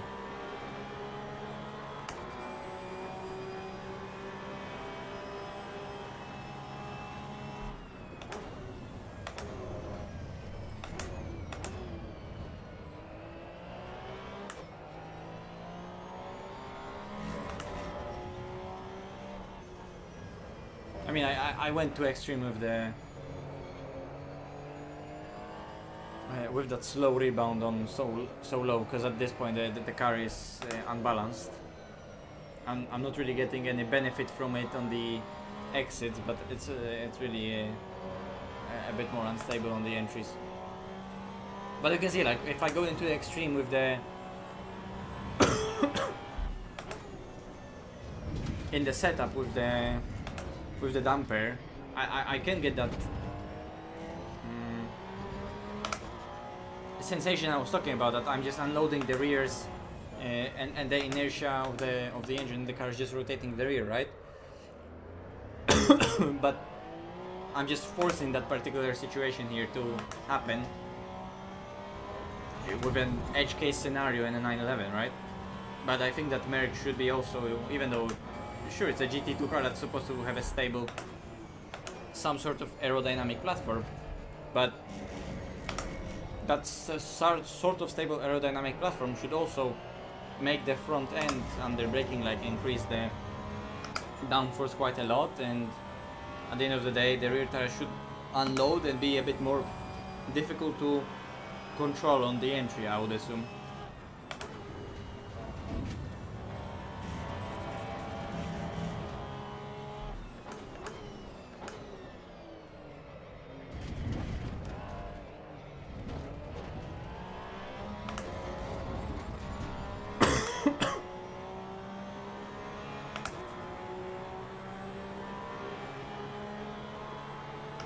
I just like Spa.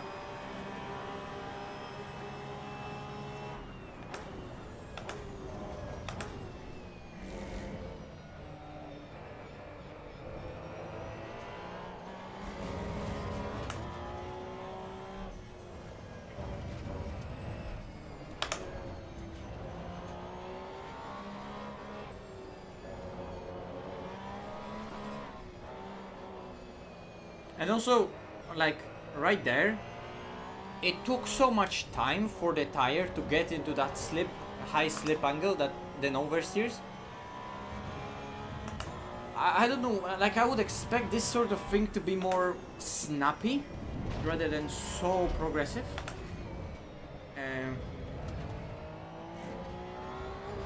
I don't know why it's happening like that. Can't put my finger on it and explain it properly, but that is what I'm feeling.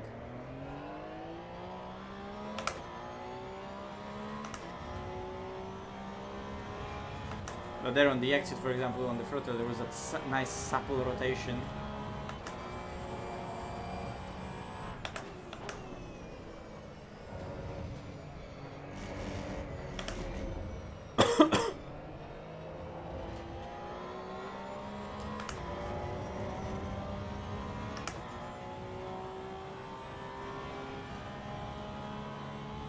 Yeah, the braking is definitely different.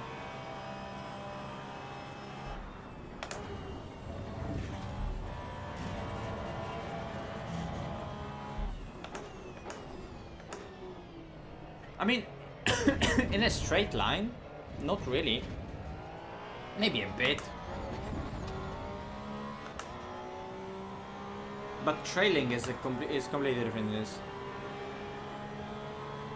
I'm expecting it to still change, but you know.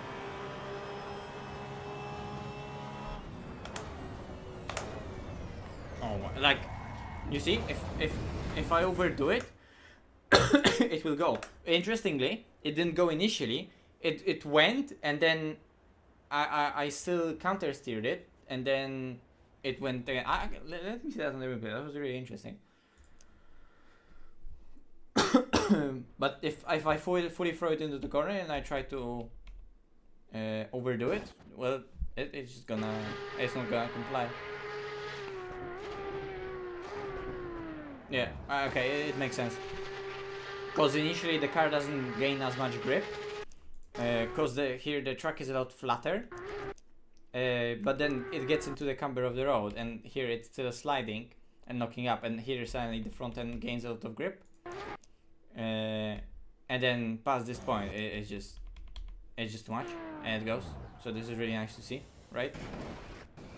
But again, I'm driving a car that I specifically made extremely oversteery on the entry setup wise, like to the point where it's like past whatever is usable as entry rotation, considering the balance of the car throughout the entire corner, how it's supposed to be.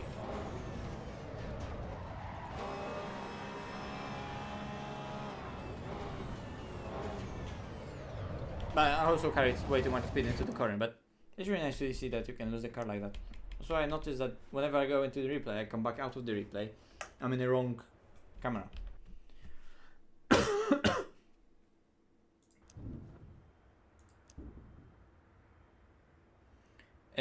I don't know who was the Tortellini in Dota 2, but I am not that guy.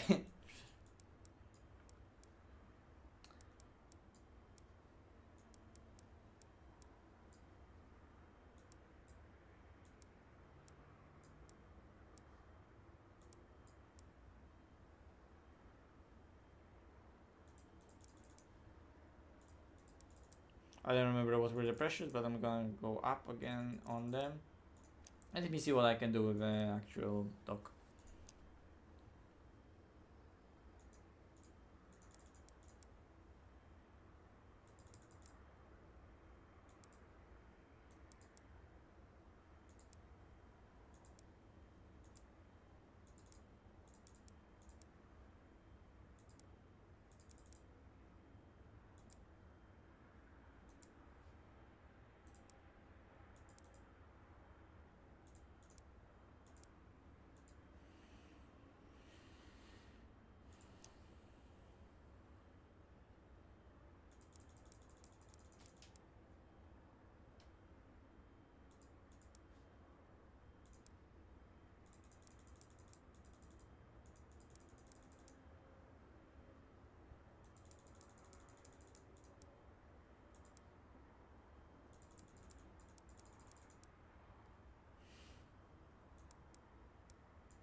I mean, that will barely probably have an effect on the car, but whatever. Also, currently the setup changes in car are so granular, that will probably change. I don't know why I went into this again. Let's see how this is gonna drive.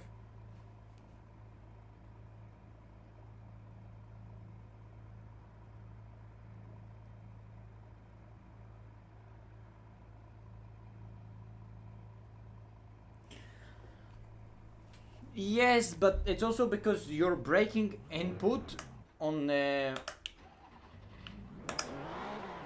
what is 100% isn't that much actually in ACC. Plus, I mean, I agree with what you're saying, but like the thing is that we're all getting too like obsessed over the fact that the braking in ACC is 100%, right? Because in iRacing you don't brake 100, but in iRacing you don't brake 100 because the peak pressure that you're applying into the braking system at whatever would be 100 in iRacing is a lot more. Like ACC has a lot lower braking pressure cap that 100% is actually not that much, to the point that you can easily go to 100% on a straight line and you don't have to threshold brake. It's a design choice to make it so people that don't really have an expensive gear can easily play the game and just go to 100% brake in a straight line and they'll be fine. Not everyone needs to threshold brake even in a straight line, not overpower ABS. Now the point is that if you do that, then to a certain degree, especially with an ABS car and a car with a really expensive racing ABS, you are able to have still some decent amount of steering angle on 100% brake, and the car still is not gonna lock up. But the point is, like, that's still not a way to drive. The moment you start turning, you have to release the brake, even at least 290 or 80, right? In iRacing, your overall peak pressure that you're applying is way higher. Then in a GT3 car, you don't go past that. you go actually lower than that because ABS in iRacing is so shit. And then the moment you start turning, you trail brake in the same way, really. It needs a bit more of that trail braking. And you're doing it in iRacing a lot more gentle way because tires are even more... Just locked up the fronts because I didn't change the brake bias. Like you can see, it's so easy to overpower the wheels in both directions. Need to lower that brake bias a lot. In iRacing, those tires are gonna be way more load sensitive, so even the lowest amount of brake while turning will give you a lot of front rotation, so you actually don't go with that much brakes into the corner, because then you would just spin.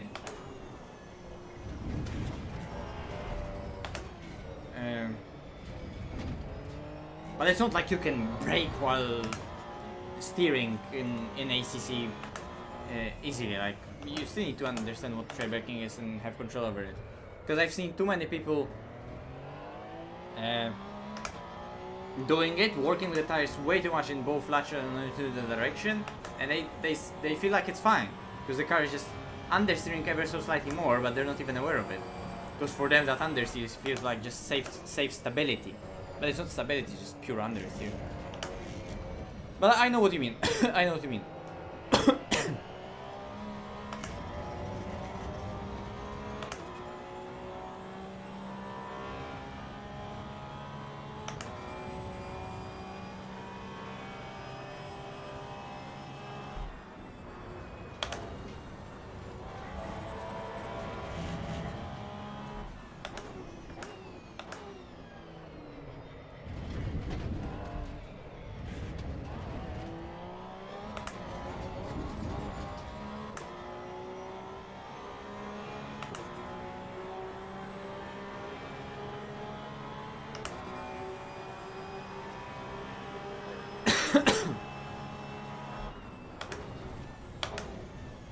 No, I'm trying to take way too much speed to what the cup car can carry through here.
Whoops.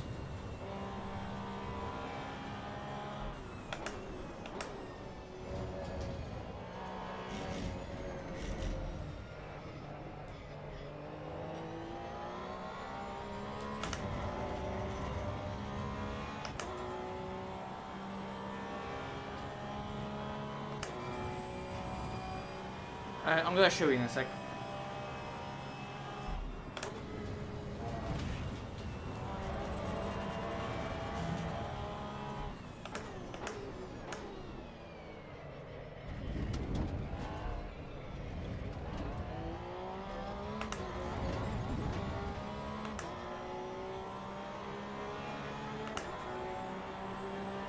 It's basically everything on 0, dynamic damping half, and gain on whatever you want the gain to be, and the wheel and the driver, everything off.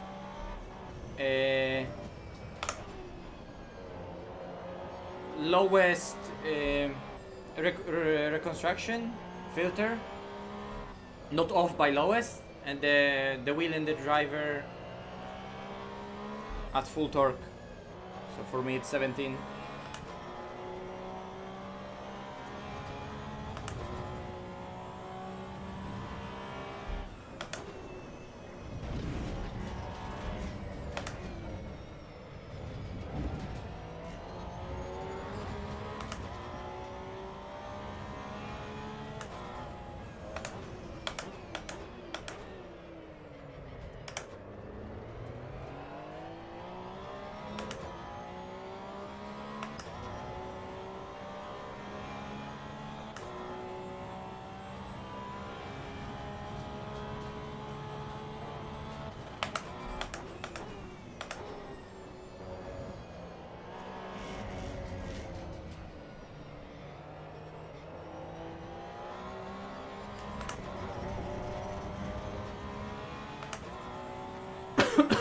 fucked up spoon.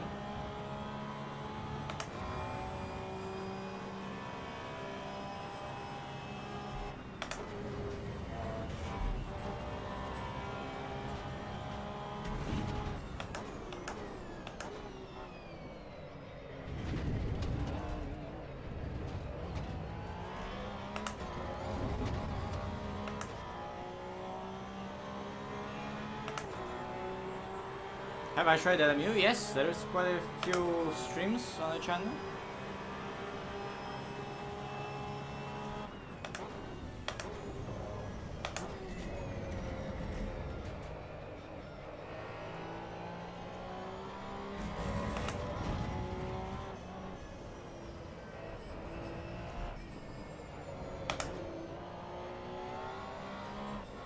We'll drive it some more in the future for sure.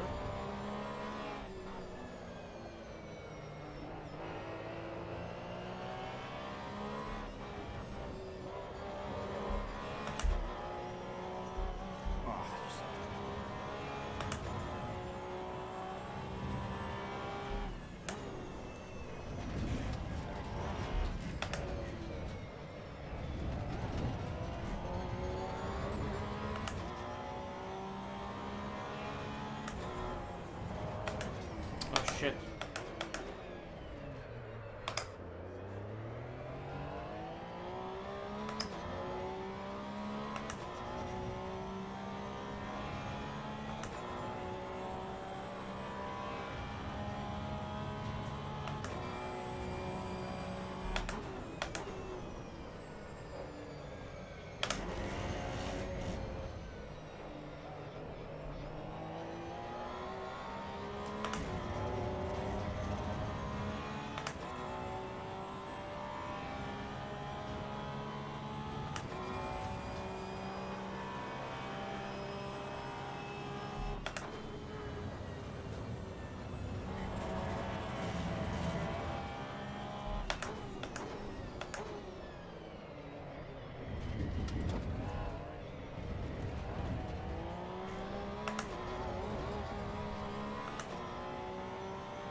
Oh my god, I'm just way over. Oh wait, what are the tire pressures? Okay, I need to drop the rear a bit.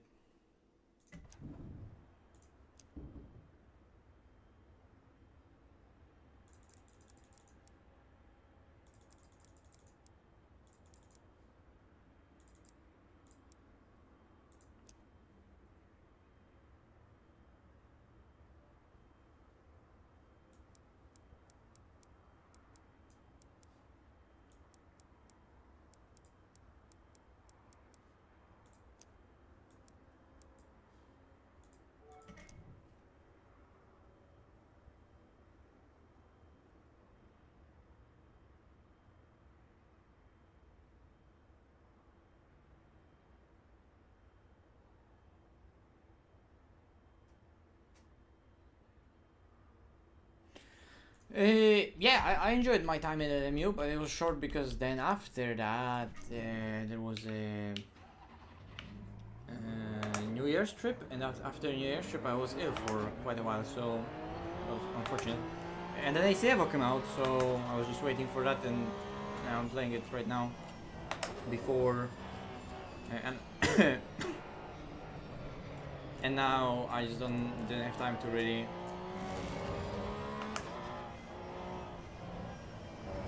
play with any LMU still, but for whatever I played of it, I really enjoyed it.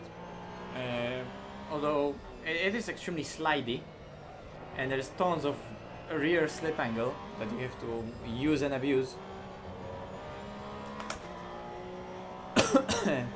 But it's a really cool game.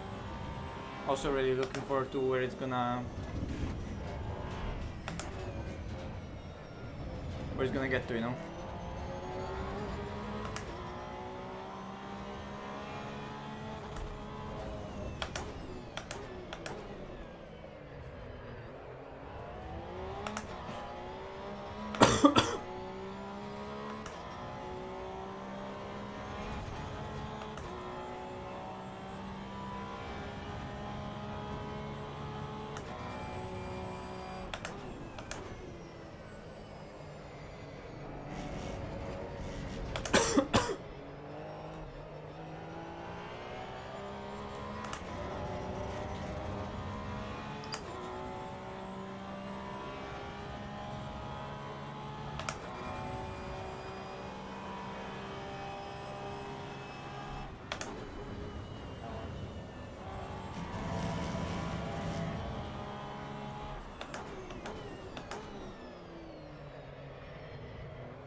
zoom it, really.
We're taking many liberties on the chicane there.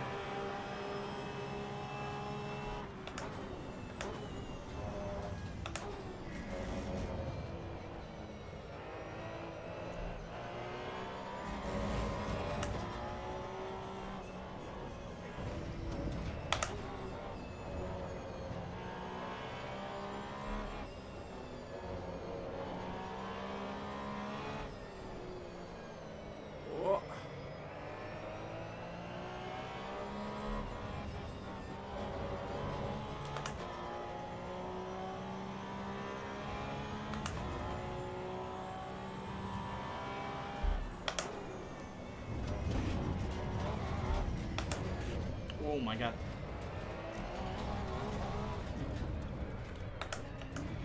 Yeah, I mean, I would like to get a 201 in this. But that just shows you how fucking fast this game is, because I did at 2026 right now. With dipping tires into the gravel, a completely dog shit chicane, and still really bad sector 1, so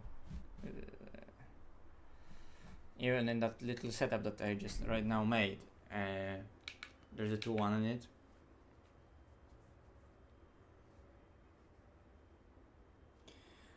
I mean, I just always liked the idea of the VR whenever I started driving, because it's not like I'm just driving ACC in VR, AC Evo in VR. I drive in VR always. I just like the idea of it, and whenever I tried it, I was like, I got hooked up. It wasn't like annoying for me to use it, because you know, like it is another sort of like a. It's not as easy plug and play as like just getting into your rig and driving with a monitor, right? You have to have this fucking thing on your head, and it is annoying for some people. Some people can't really use it for a long while. I didn't seem to have those problems. I never got any motion sickness out of it. On this headset at least, I never really got any big eye strain out of using it. So I just continued using it, and it just kind of happened that I also was good at driving and I got into esports, but nothing really stopped me from using VR in esports either, so I just kept on using it, and it's just kind of how it ended up.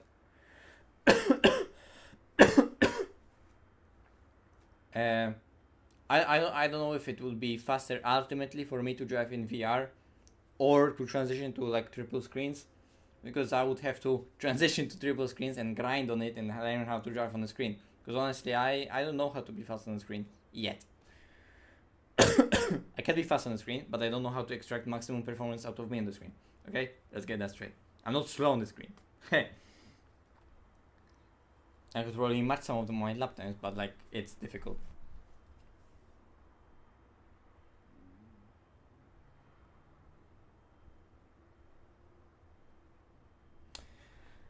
I drove some of the LAN events on the 49-inch, and I think that's that's way too little for me. I would need triples.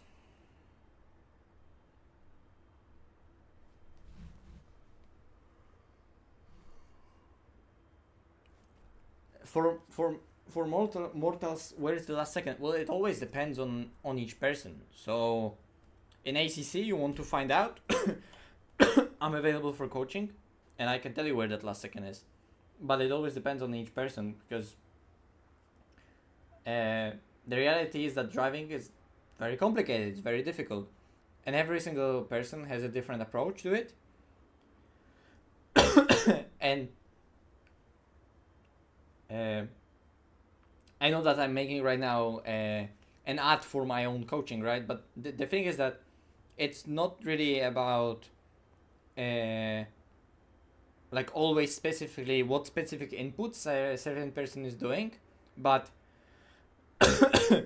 what makes a certain person have a certain thought process that makes them choose to do certain inputs, right? And for each person, that thought process and what's going through their mind is gonna be slightly different. And with coaching, the type of coaching I do, it's not only about comparing the inputs, which a lot of people often just focus on, and yes, I do that too, but it's important to understand where those inputs are coming from in one driver and another driver, and try to understand how they're thinking, what's their thought process. And throughout all the years now of coaching that I did, I learned in a really efficient and good way to understand what actually a person is thinking while driving, what is their thought process, what are the things they're focusing on, what are the things that they're not really focusing on enough, and what are the things they should be focusing on to gain some pace. What are the certain even mind tricks they could use to think a little bit different or change their perspective a little bit to unlock in themselves the pace that I know that they have, because they know certain techniques, they know what to do, but certain way of thinking, or sometimes whatever they're doing while driving, their thought process is kind of blocking them from unlocking their full potential and using the full potential of the car ultimately, right? It's a complex stuff, driving, so to find the last bit of performance, if you're feeling like you're hitting a wall, it's very difficult, and it always depends on each individually, because there's multiple things that are gonna be different. Sometimes it's gonna be a certain way how someone loads up the car on the entry and they feel like it's correct. Sometimes it's that they load up the car on that entry, but it's because then they oftentimes feel something in mid corner, so to prevent, and for example they're scared of it, so to prevent that's what they're scared of in mid corner, they're loading up in a certain way on the entry for that mid corner that they're scared of not to happen, right? And they're kind of doing it subconsciously, not really being aware of that, because they just kind of learned how to drive like that, and they're doing it out of habit, and they're not fully aware of additional performance that lies somewhere in, like, let's call them their blind spot, right? So some of it you could say it's talent, and it's just, let's maybe not call it talent, but natural ability to find that speed and pace. Some of it is gonna be, at the end of the day, not only your ability to find that pace and extract it out of the car, but just in pure physical sense, being able to feel it through your hands and have quick enough reactions for certain stuff. But I don't think it really is about that.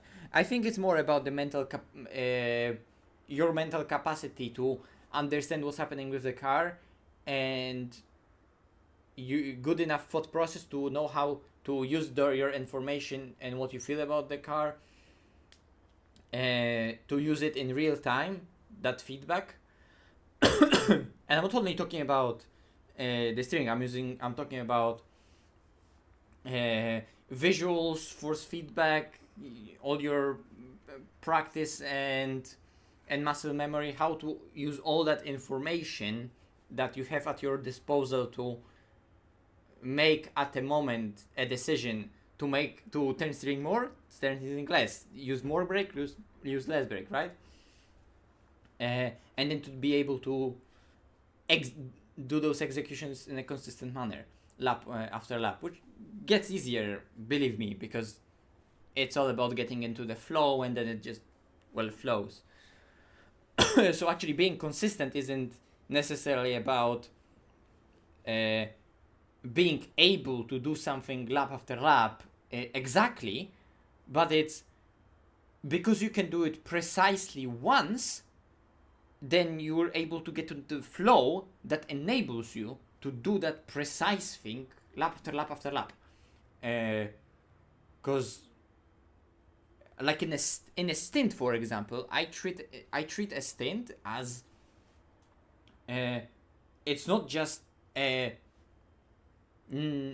let's say 30 different laps.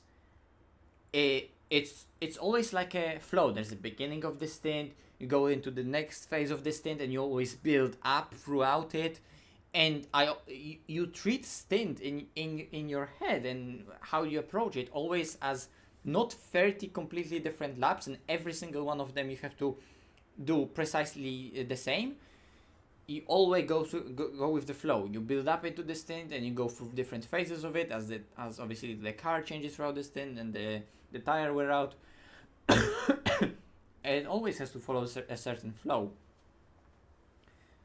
And you just build that flow and build into the stint together with the car. I'm just waffling at this point, but you know what I mean.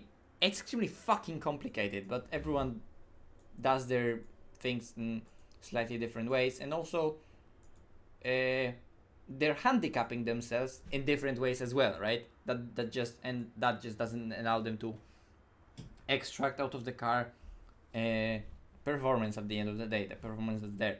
Like, I also do some stuff wrong, and I have certain habits that just don't allow me to find some performance in the car that I know is there, and some other top esport drivers can, and I can see how they're doing it. But like myself, I'm like, I mean, that's tough. Like, I can see that time in the car, I don't see that time in myself. But we're getting to the level where those differences are so little that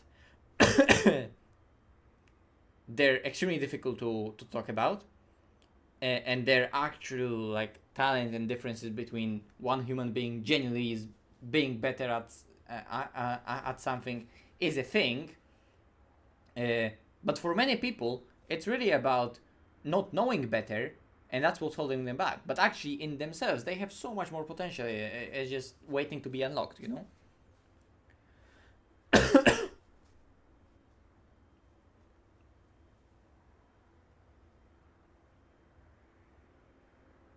It's always the same. The closer you get to the limit, the more difficult it is to find that, because, you know, you can find big seconds by adjusting all those things that I told you about, and unlocking certain things in your head that will enable yourself just access another bit of performance both in you and the car, and enable you to understand more where the performance is in that car. A lot of the times people don't realize that it's just about understanding where that true performance actually is, because they think that they know where it is, but they're just driving consistently in the same way, and they're often not aware of additional performance that lies somewhere. And it's not only the car, but themselves, right? Because their thought process is just always the same, and they think that using that thought process, they just need to execute it better, more precise. No. Oftentimes, it's actually that the thought process needs to be changed, and that different thought process is gonna enable them to understand the situation, understand the car underneath them on a way deeper level. I don't know. I don't know how to even use the different word. I think the word deeper is actually quite accurate here. You're just understanding the car underneath you on a deeper level. You're connecting with it so much more that you're suddenly seeing the performance in it that previously you haven't. because at the end of the day, not only the driving is complex, but whatever is happening with the car, it's hugely complex system. A car that's suspended on on four corners with suspension that moves the body and controls the body moving around, and then underneath the suspension you have a round fucking circle that's with rubber, and that rubber moves around and flexes around and slips around, and it's all different on four corners of the car, and the whole car slips through the corner and moves around on that tire and on suspension. Like, if you think how fucking complex as a system a car is, especially while it's driving at the limit, oh my god, like how do you maximize that? It's such a complex mathematical system if you think about it, and you need to maximize as a driver how all of it is working together, because at the end of the day, mathematically, the more efficient all of it is, whatever the car is capable of is executed in terms of just getting the most of the grip out of the tire, or transforming in most efficient way the grip that the car has into the performance that it can put out of the tire into the grip, and how to use that grip most efficiently throughout the lap for the lowest lap time. It's ridiculously complex system. So to, as a driver, understanding on the deep level to properly maximize the car is just it's just impressive that the human can do that on such a high level. But yeah, like I said, to properly really understand at the deep level, unless you want to spend a lot of hours of troubleshooting, or you feel like you're just stuck under the wall, some good coaching. I do stuff like that. So join the Discord if you're interested. I'm happy to help. There are links in the description. I'm talking not about the the HIMO Discord. I'm talking about my own personal Discord.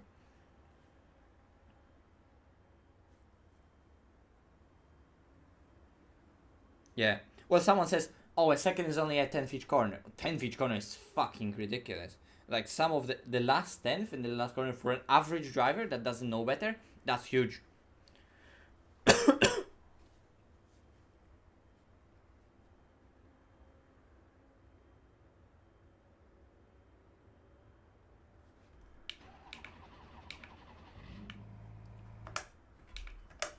Beautiful.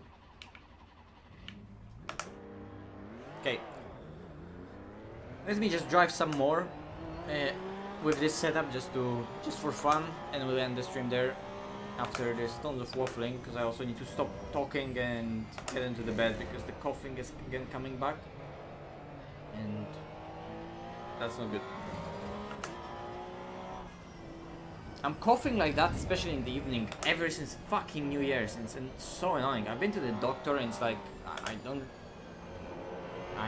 I'm not really sick, there's nothing wrong with me, but that coughing is weirdly, it's annoying.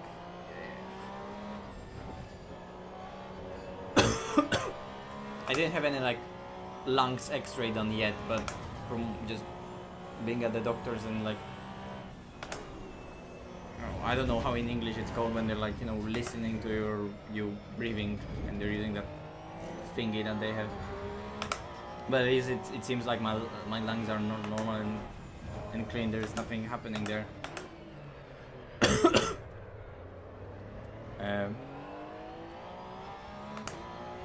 Like I was initially, I just had like a cold, or I was ill for like a few days after New Year's, right? But it was only a few days.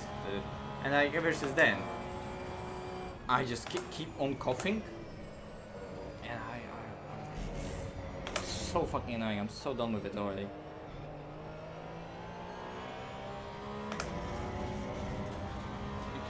It could be some weird thing with COVID, or like it could be like the effect of post-COVID, right? That but I just keep on coughing and I have no fucking idea. Like it's slowly getting better, but it's such a slow, not even a recovery, because like I'm fully fine, like it was just only for a few days after New Year's, but then ever since then, for the next 3 fucking weeks, I just keep on coughing.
I need to get a clean up in, this is already not clean, but just to get the delta, so the delta can help me understand where I'm losing time, because I'm not fully understanding it, this sim yet.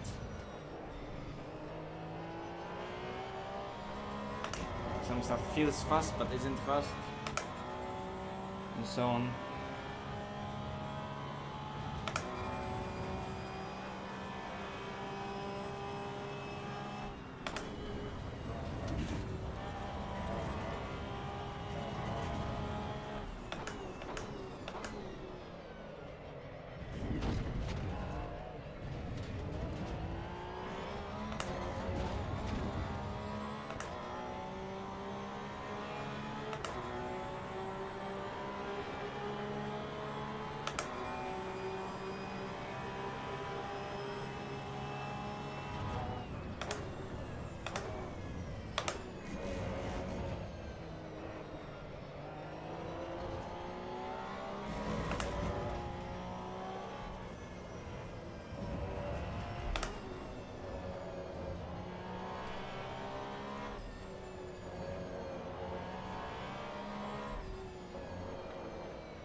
Oh fuck. No.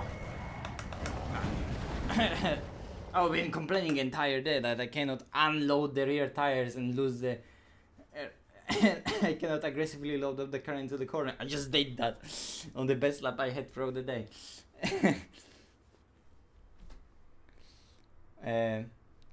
I think if you could spice up the tire model in AC Evo and just somehow make so the fronts can take ever so slightly higher slip angle, but at the same time they're a bit more load sensitive, both of them.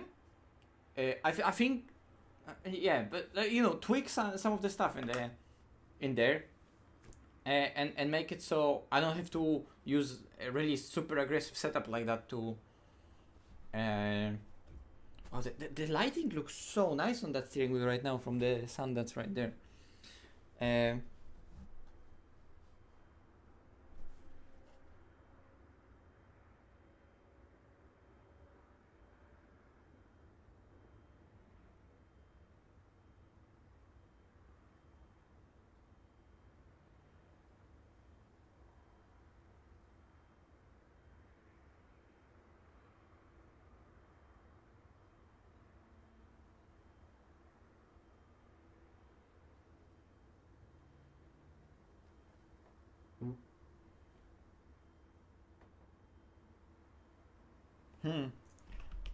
Well, let me look at the replay.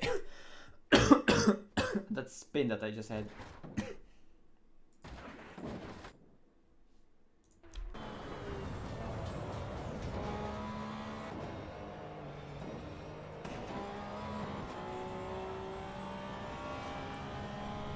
Because I just dubbed the brakes, I think too late, and it just loaded up the front too much, and it just completely overcooked it.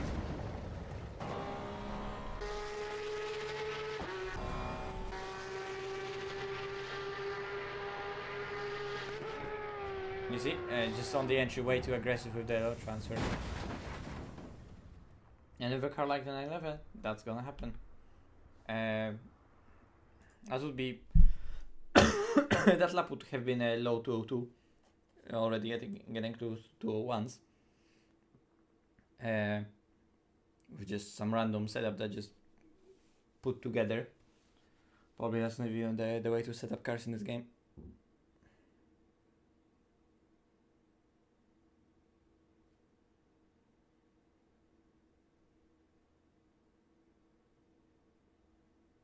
Oh, okay.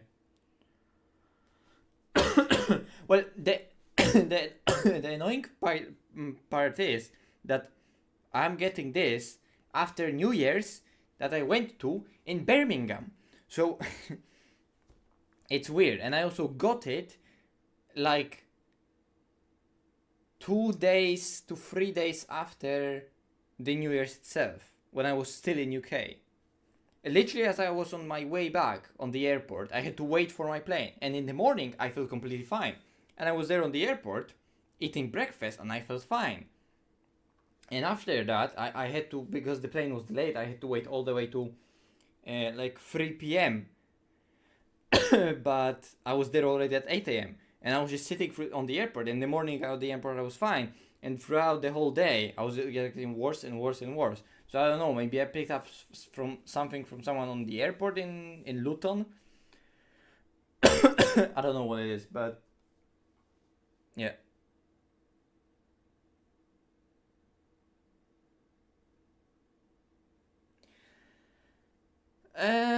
Well, yeah. Well, it depends, because just there is a certain setup that is aggressive enough to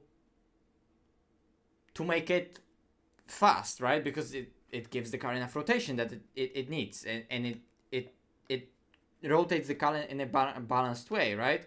Then if you make it more stable because someone sees that as as too unstable, then well, in this case, then yes, you need a safer setup, and that additional safety and stability will enable you to trust the car more and in result extract more performance out of it. but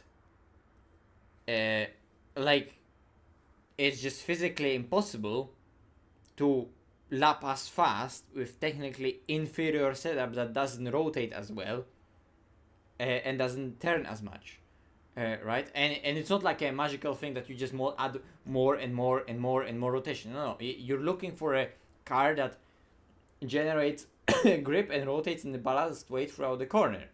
The thing is that a race car slips on a tire and slips inside the slip angle, and you need to be constantly at that slip angle. And unfortunately, setups like that are naturally just aggressive.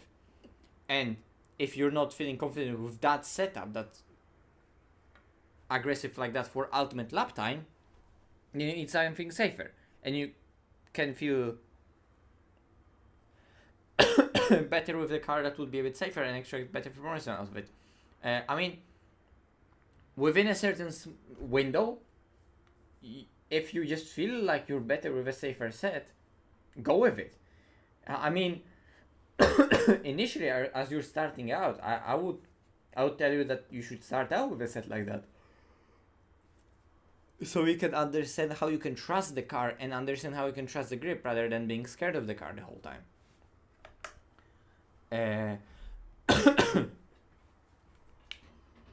Also, we've been standing here for a long time, and only right now the pressure started falling down. Up until now, the pressures were going up and down from the spin and from the temperature. But I think I have too much suspension damage now that I want to drive on those high pressures. And remember, there's no effect on the grip from the temperature, but there is gonna be effect on the grip from the pressures, and you can straight away feel that even there on the exit. And here the car rotates a lot more on the tire on the high pressure.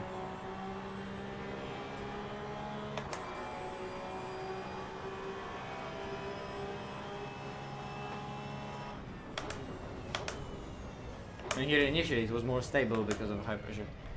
Let me go back into the pits.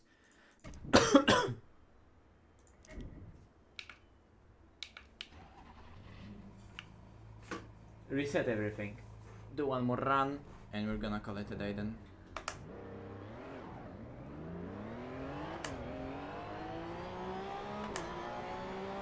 Yeah, the sound is on.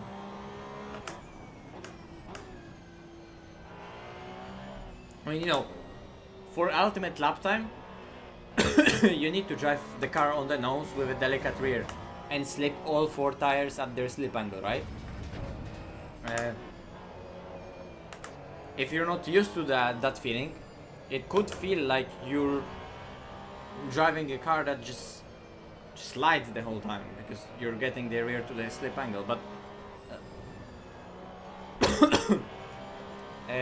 there's a difference between oversteer setup and truly balanced setup. And the thing is that a truly balanced setup, sometimes for an average driver, that kind of very balanced setup that actually slips on all 4 tires naturally, actually to an average driver oftentimes could feel intimidating, because they're not able to control it and tame it, so to say, enough to fully trust it. But then because of that, they're underdriving that kind of setup. So the setup being able to rotate more, it's a waste for them because they're not using the grip that that setup, not only the setup, but the car is able to give to the driver in the first place. So if they're not able to extract that grip, it's better for them to have a setup that's slightly easier, but then they can trust it, and then they can extract that grip out of the car, right? And in some few situations here and there, it's gonna be more understeery, or you're not gonna be able to get as much peak rotation, but you're gonna be on average able to extract more of it throughout the corner like that. And in turn, over a lap, you're gonna be able to just extract more grip out of the car and trust it more. And learn to trust it more. So you're gonna be faster with it.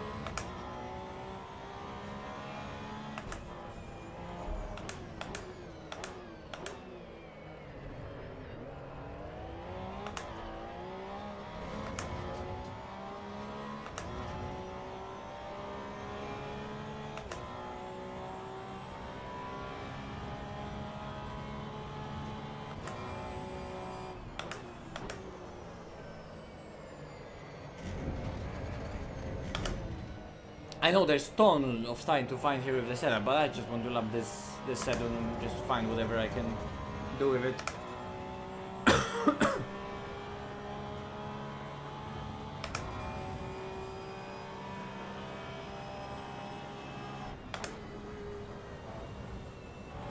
I think I need to use that curve, just touch it a bit more ever so slightly. Okay, that was a track cut.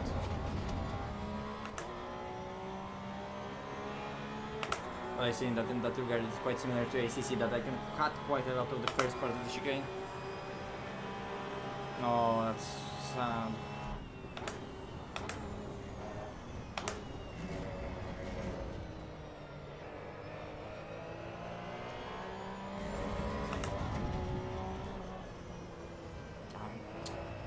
It's never I'm not aggressive enough with how I go into that turn 2.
Whoa.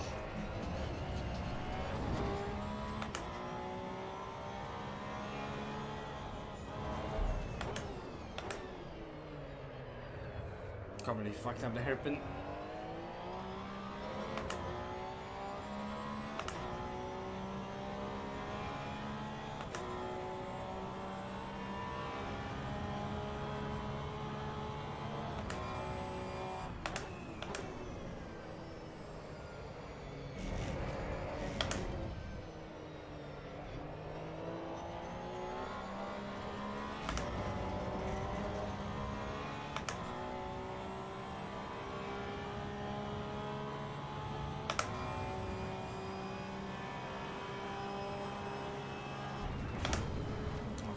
cameras.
No, how is that the track limit?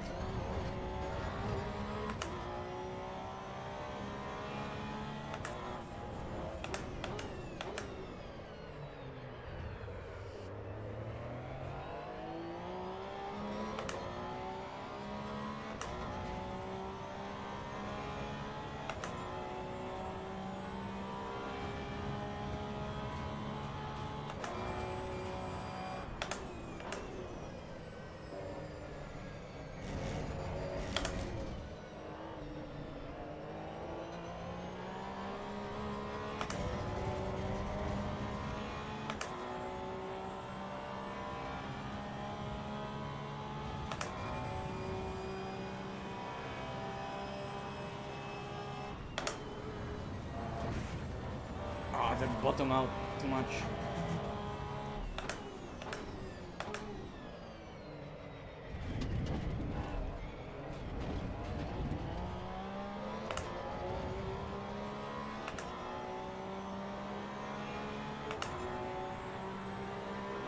The chicane in 130R were actually really bad.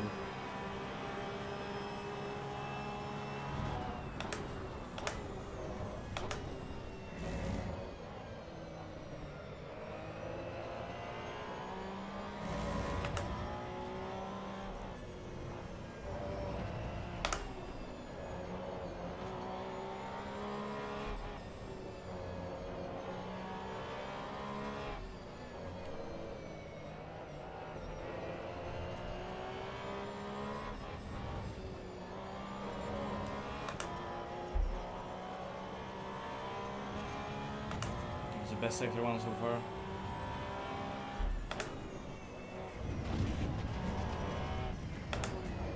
No, the lockup. Why did lock up the inside tire? Oh my god. Sector 1 was great.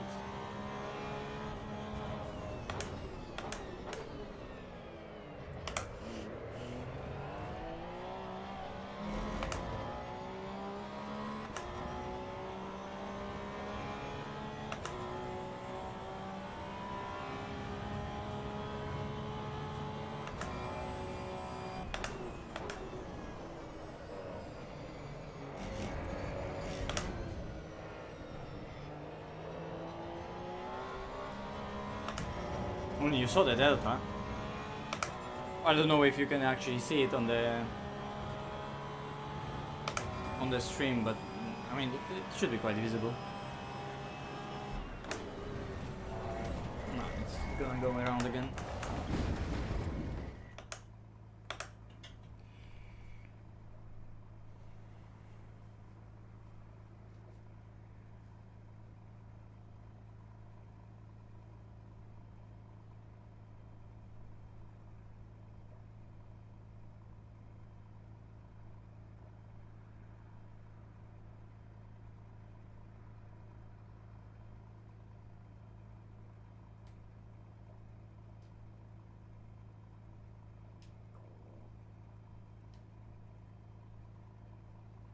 Yeah, I mean, like I said, with that consistency that you're struggling with a high rotation setup, like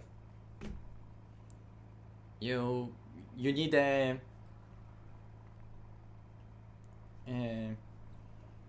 you need to make the car suit you so you can push it, right?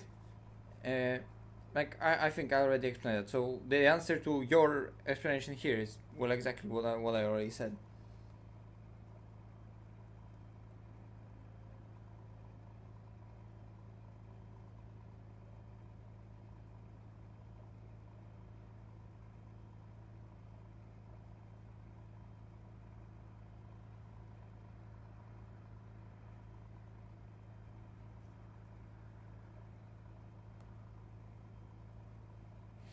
Yeah, yeah. It's always about the entries.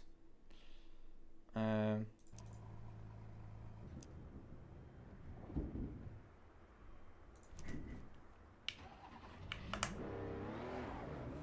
I want that 201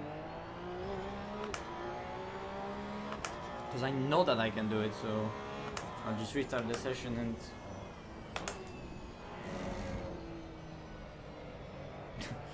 AC Evo is just so good to drive that you always say one more, and then you keep on driving.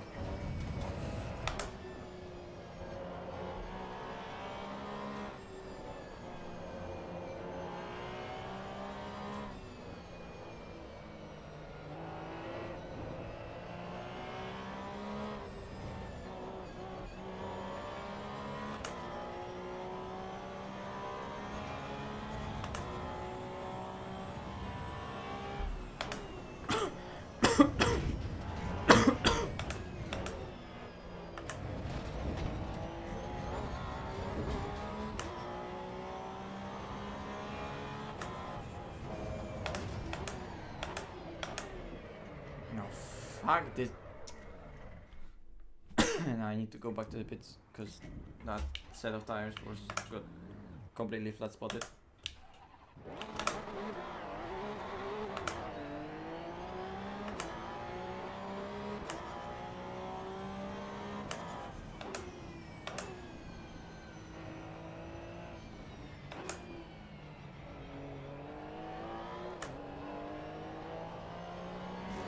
Yeah, I think I am a bit too afraid to go on the throttle early because I mean it is a cup car. If I go too early on the throttle,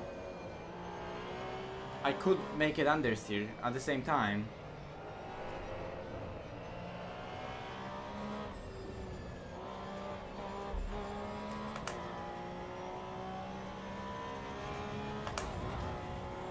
It helps it rotate in certain areas.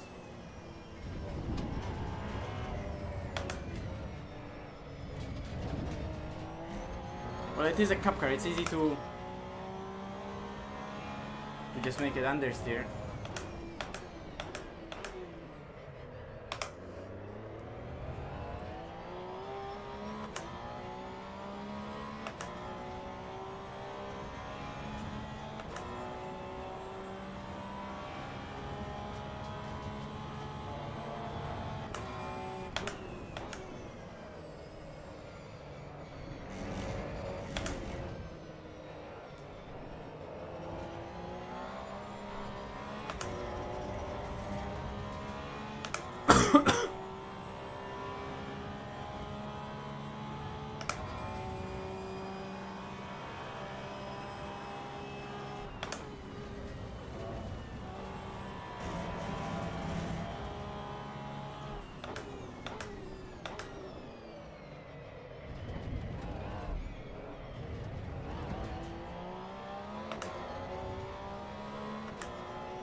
Could be a low 202 this one. Let's see if I can do 201. Yep.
Really bad. I was getting the spoon right actually before and now fucking it up.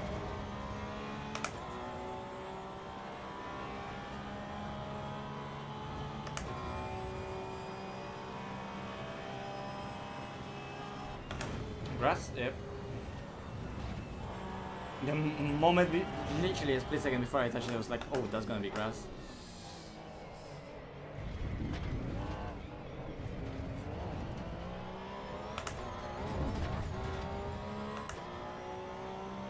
Yeah, I need to avoid that exit.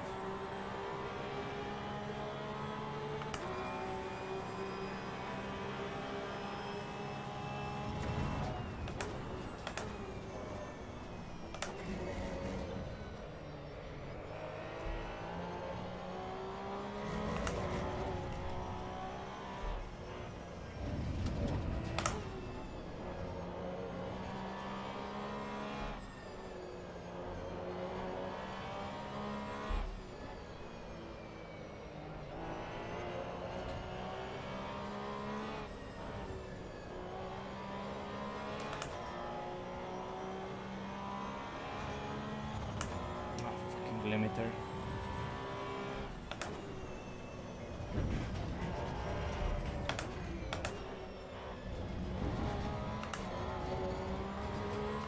No, third gear definitely there.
bottoming out is still like an ACC though.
What the fuck did I do?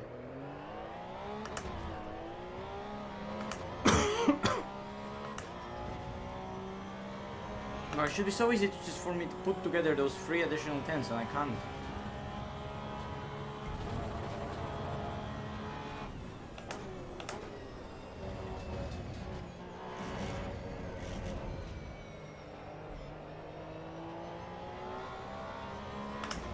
Should be able to do it mid 201 on this set.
Also, I don't know if those lower pressures could be actually better.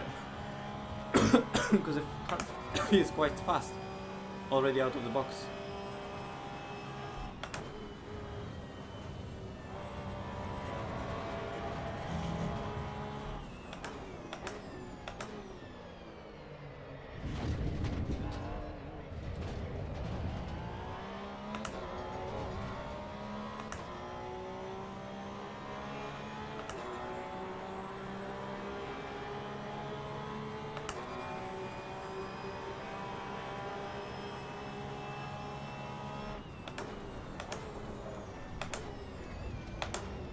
Okay, skill issue.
Fuck, did it lock up?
Come on.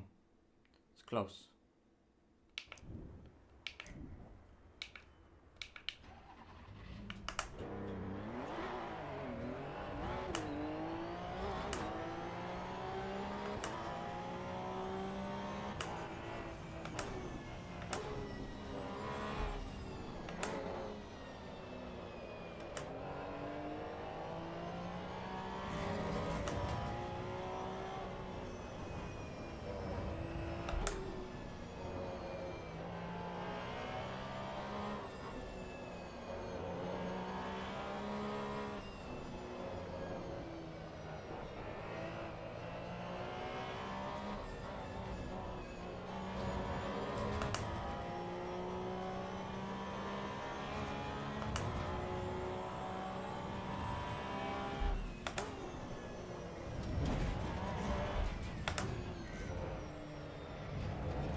Fuck's sake. Horrible spoon. Yeah, this is ABS.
No, wait, what? No, I missed that 201 by 13,000. Fuck off. No. That's enough. What time event is this? Oh my god, it's 2 a.m. For whatever reason, the game still doesn't want to be in a windowed or non-windowed mode, but it is what it is.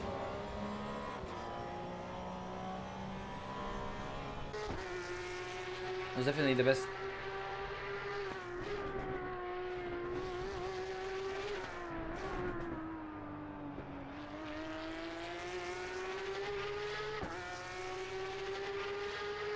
The best hairpin.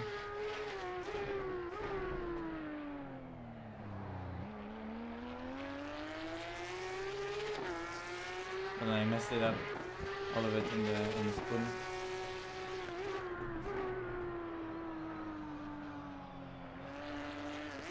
Oh my god, it's so bad.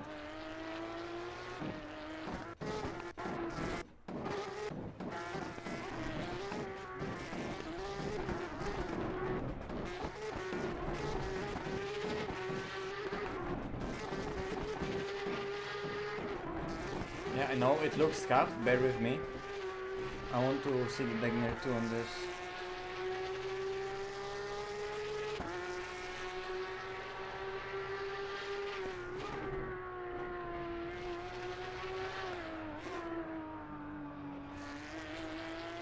Yeah, that was really nice how it hooked up here.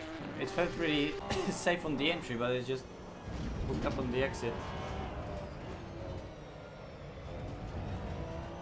And the car just settled down so much nice. And that chicane exit was also really good.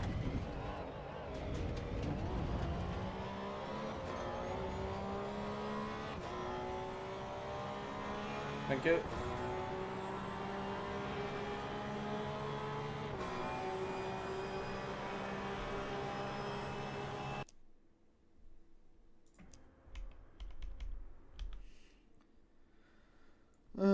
For the sake of research also, I want to see that spin, how it developed.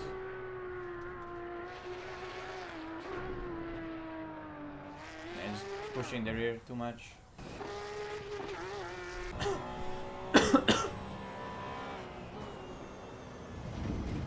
It seems like the car can take a lot, but then you push it like too much through the corner like that.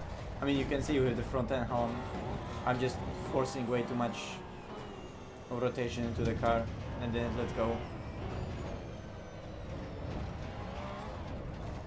But I was just too desperate to get the car into the apex, and then I just went into this.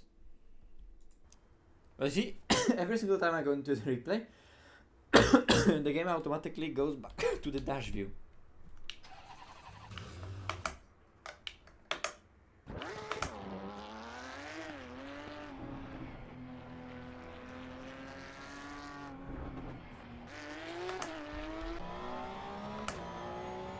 It's a really nice car to drive though.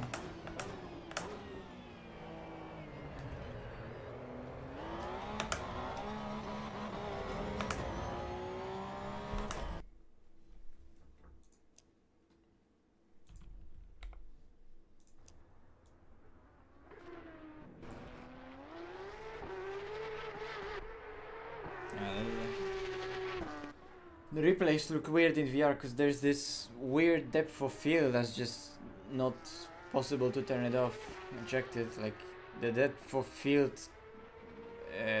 slider doesn't do anything. Those replays look really good on the screen. But obviously right here the camera position is wherever the camera would be positioned on for the screen, but obviously it's not properly zoomed in and the movement of it isn't as it should be relatively to the car, so it looks really weird in certain situations.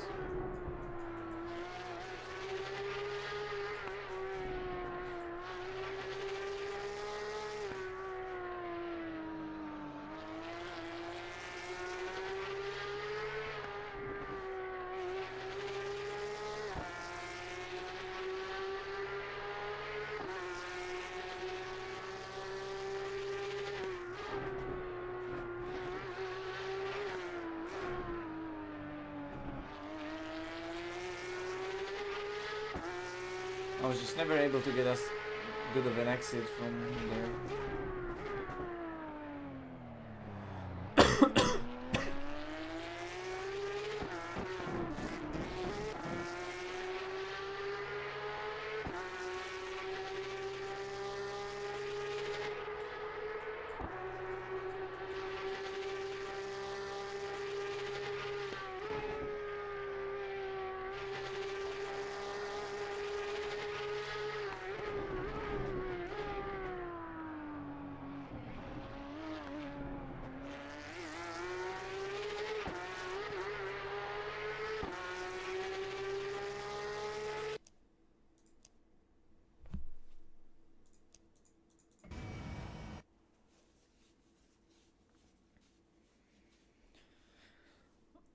Oh man, I could go on forever and ever talking about differences between the two, but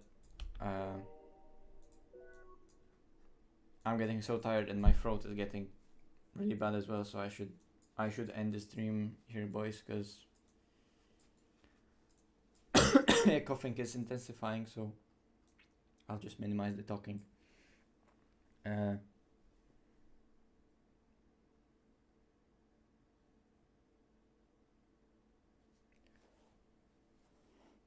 I'm sorry, if you want my thoughts on Evo versus ACC, there's a lot I was talking about earlier on the stream about it, especially initially when I started driving Evo. On the stream when I drove the Merc GT2.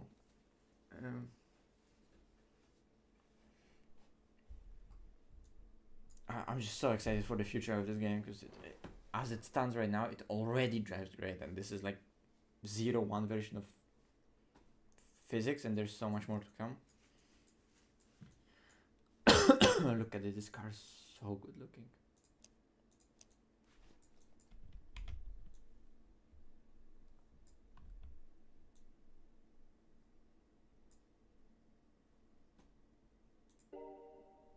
Yeah, thank you. I'll end the stream right here. I mean, it's fucking 2 a.m. Who is even watching still? So thank you very much for watching. 50 hours already on AC Evo.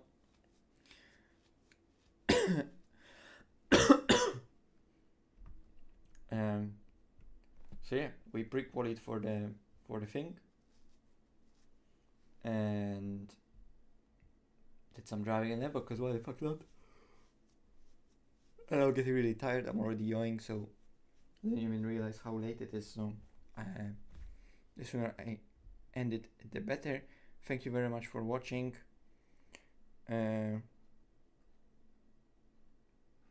Good chat, and I'll see you in the next one. Bye bye.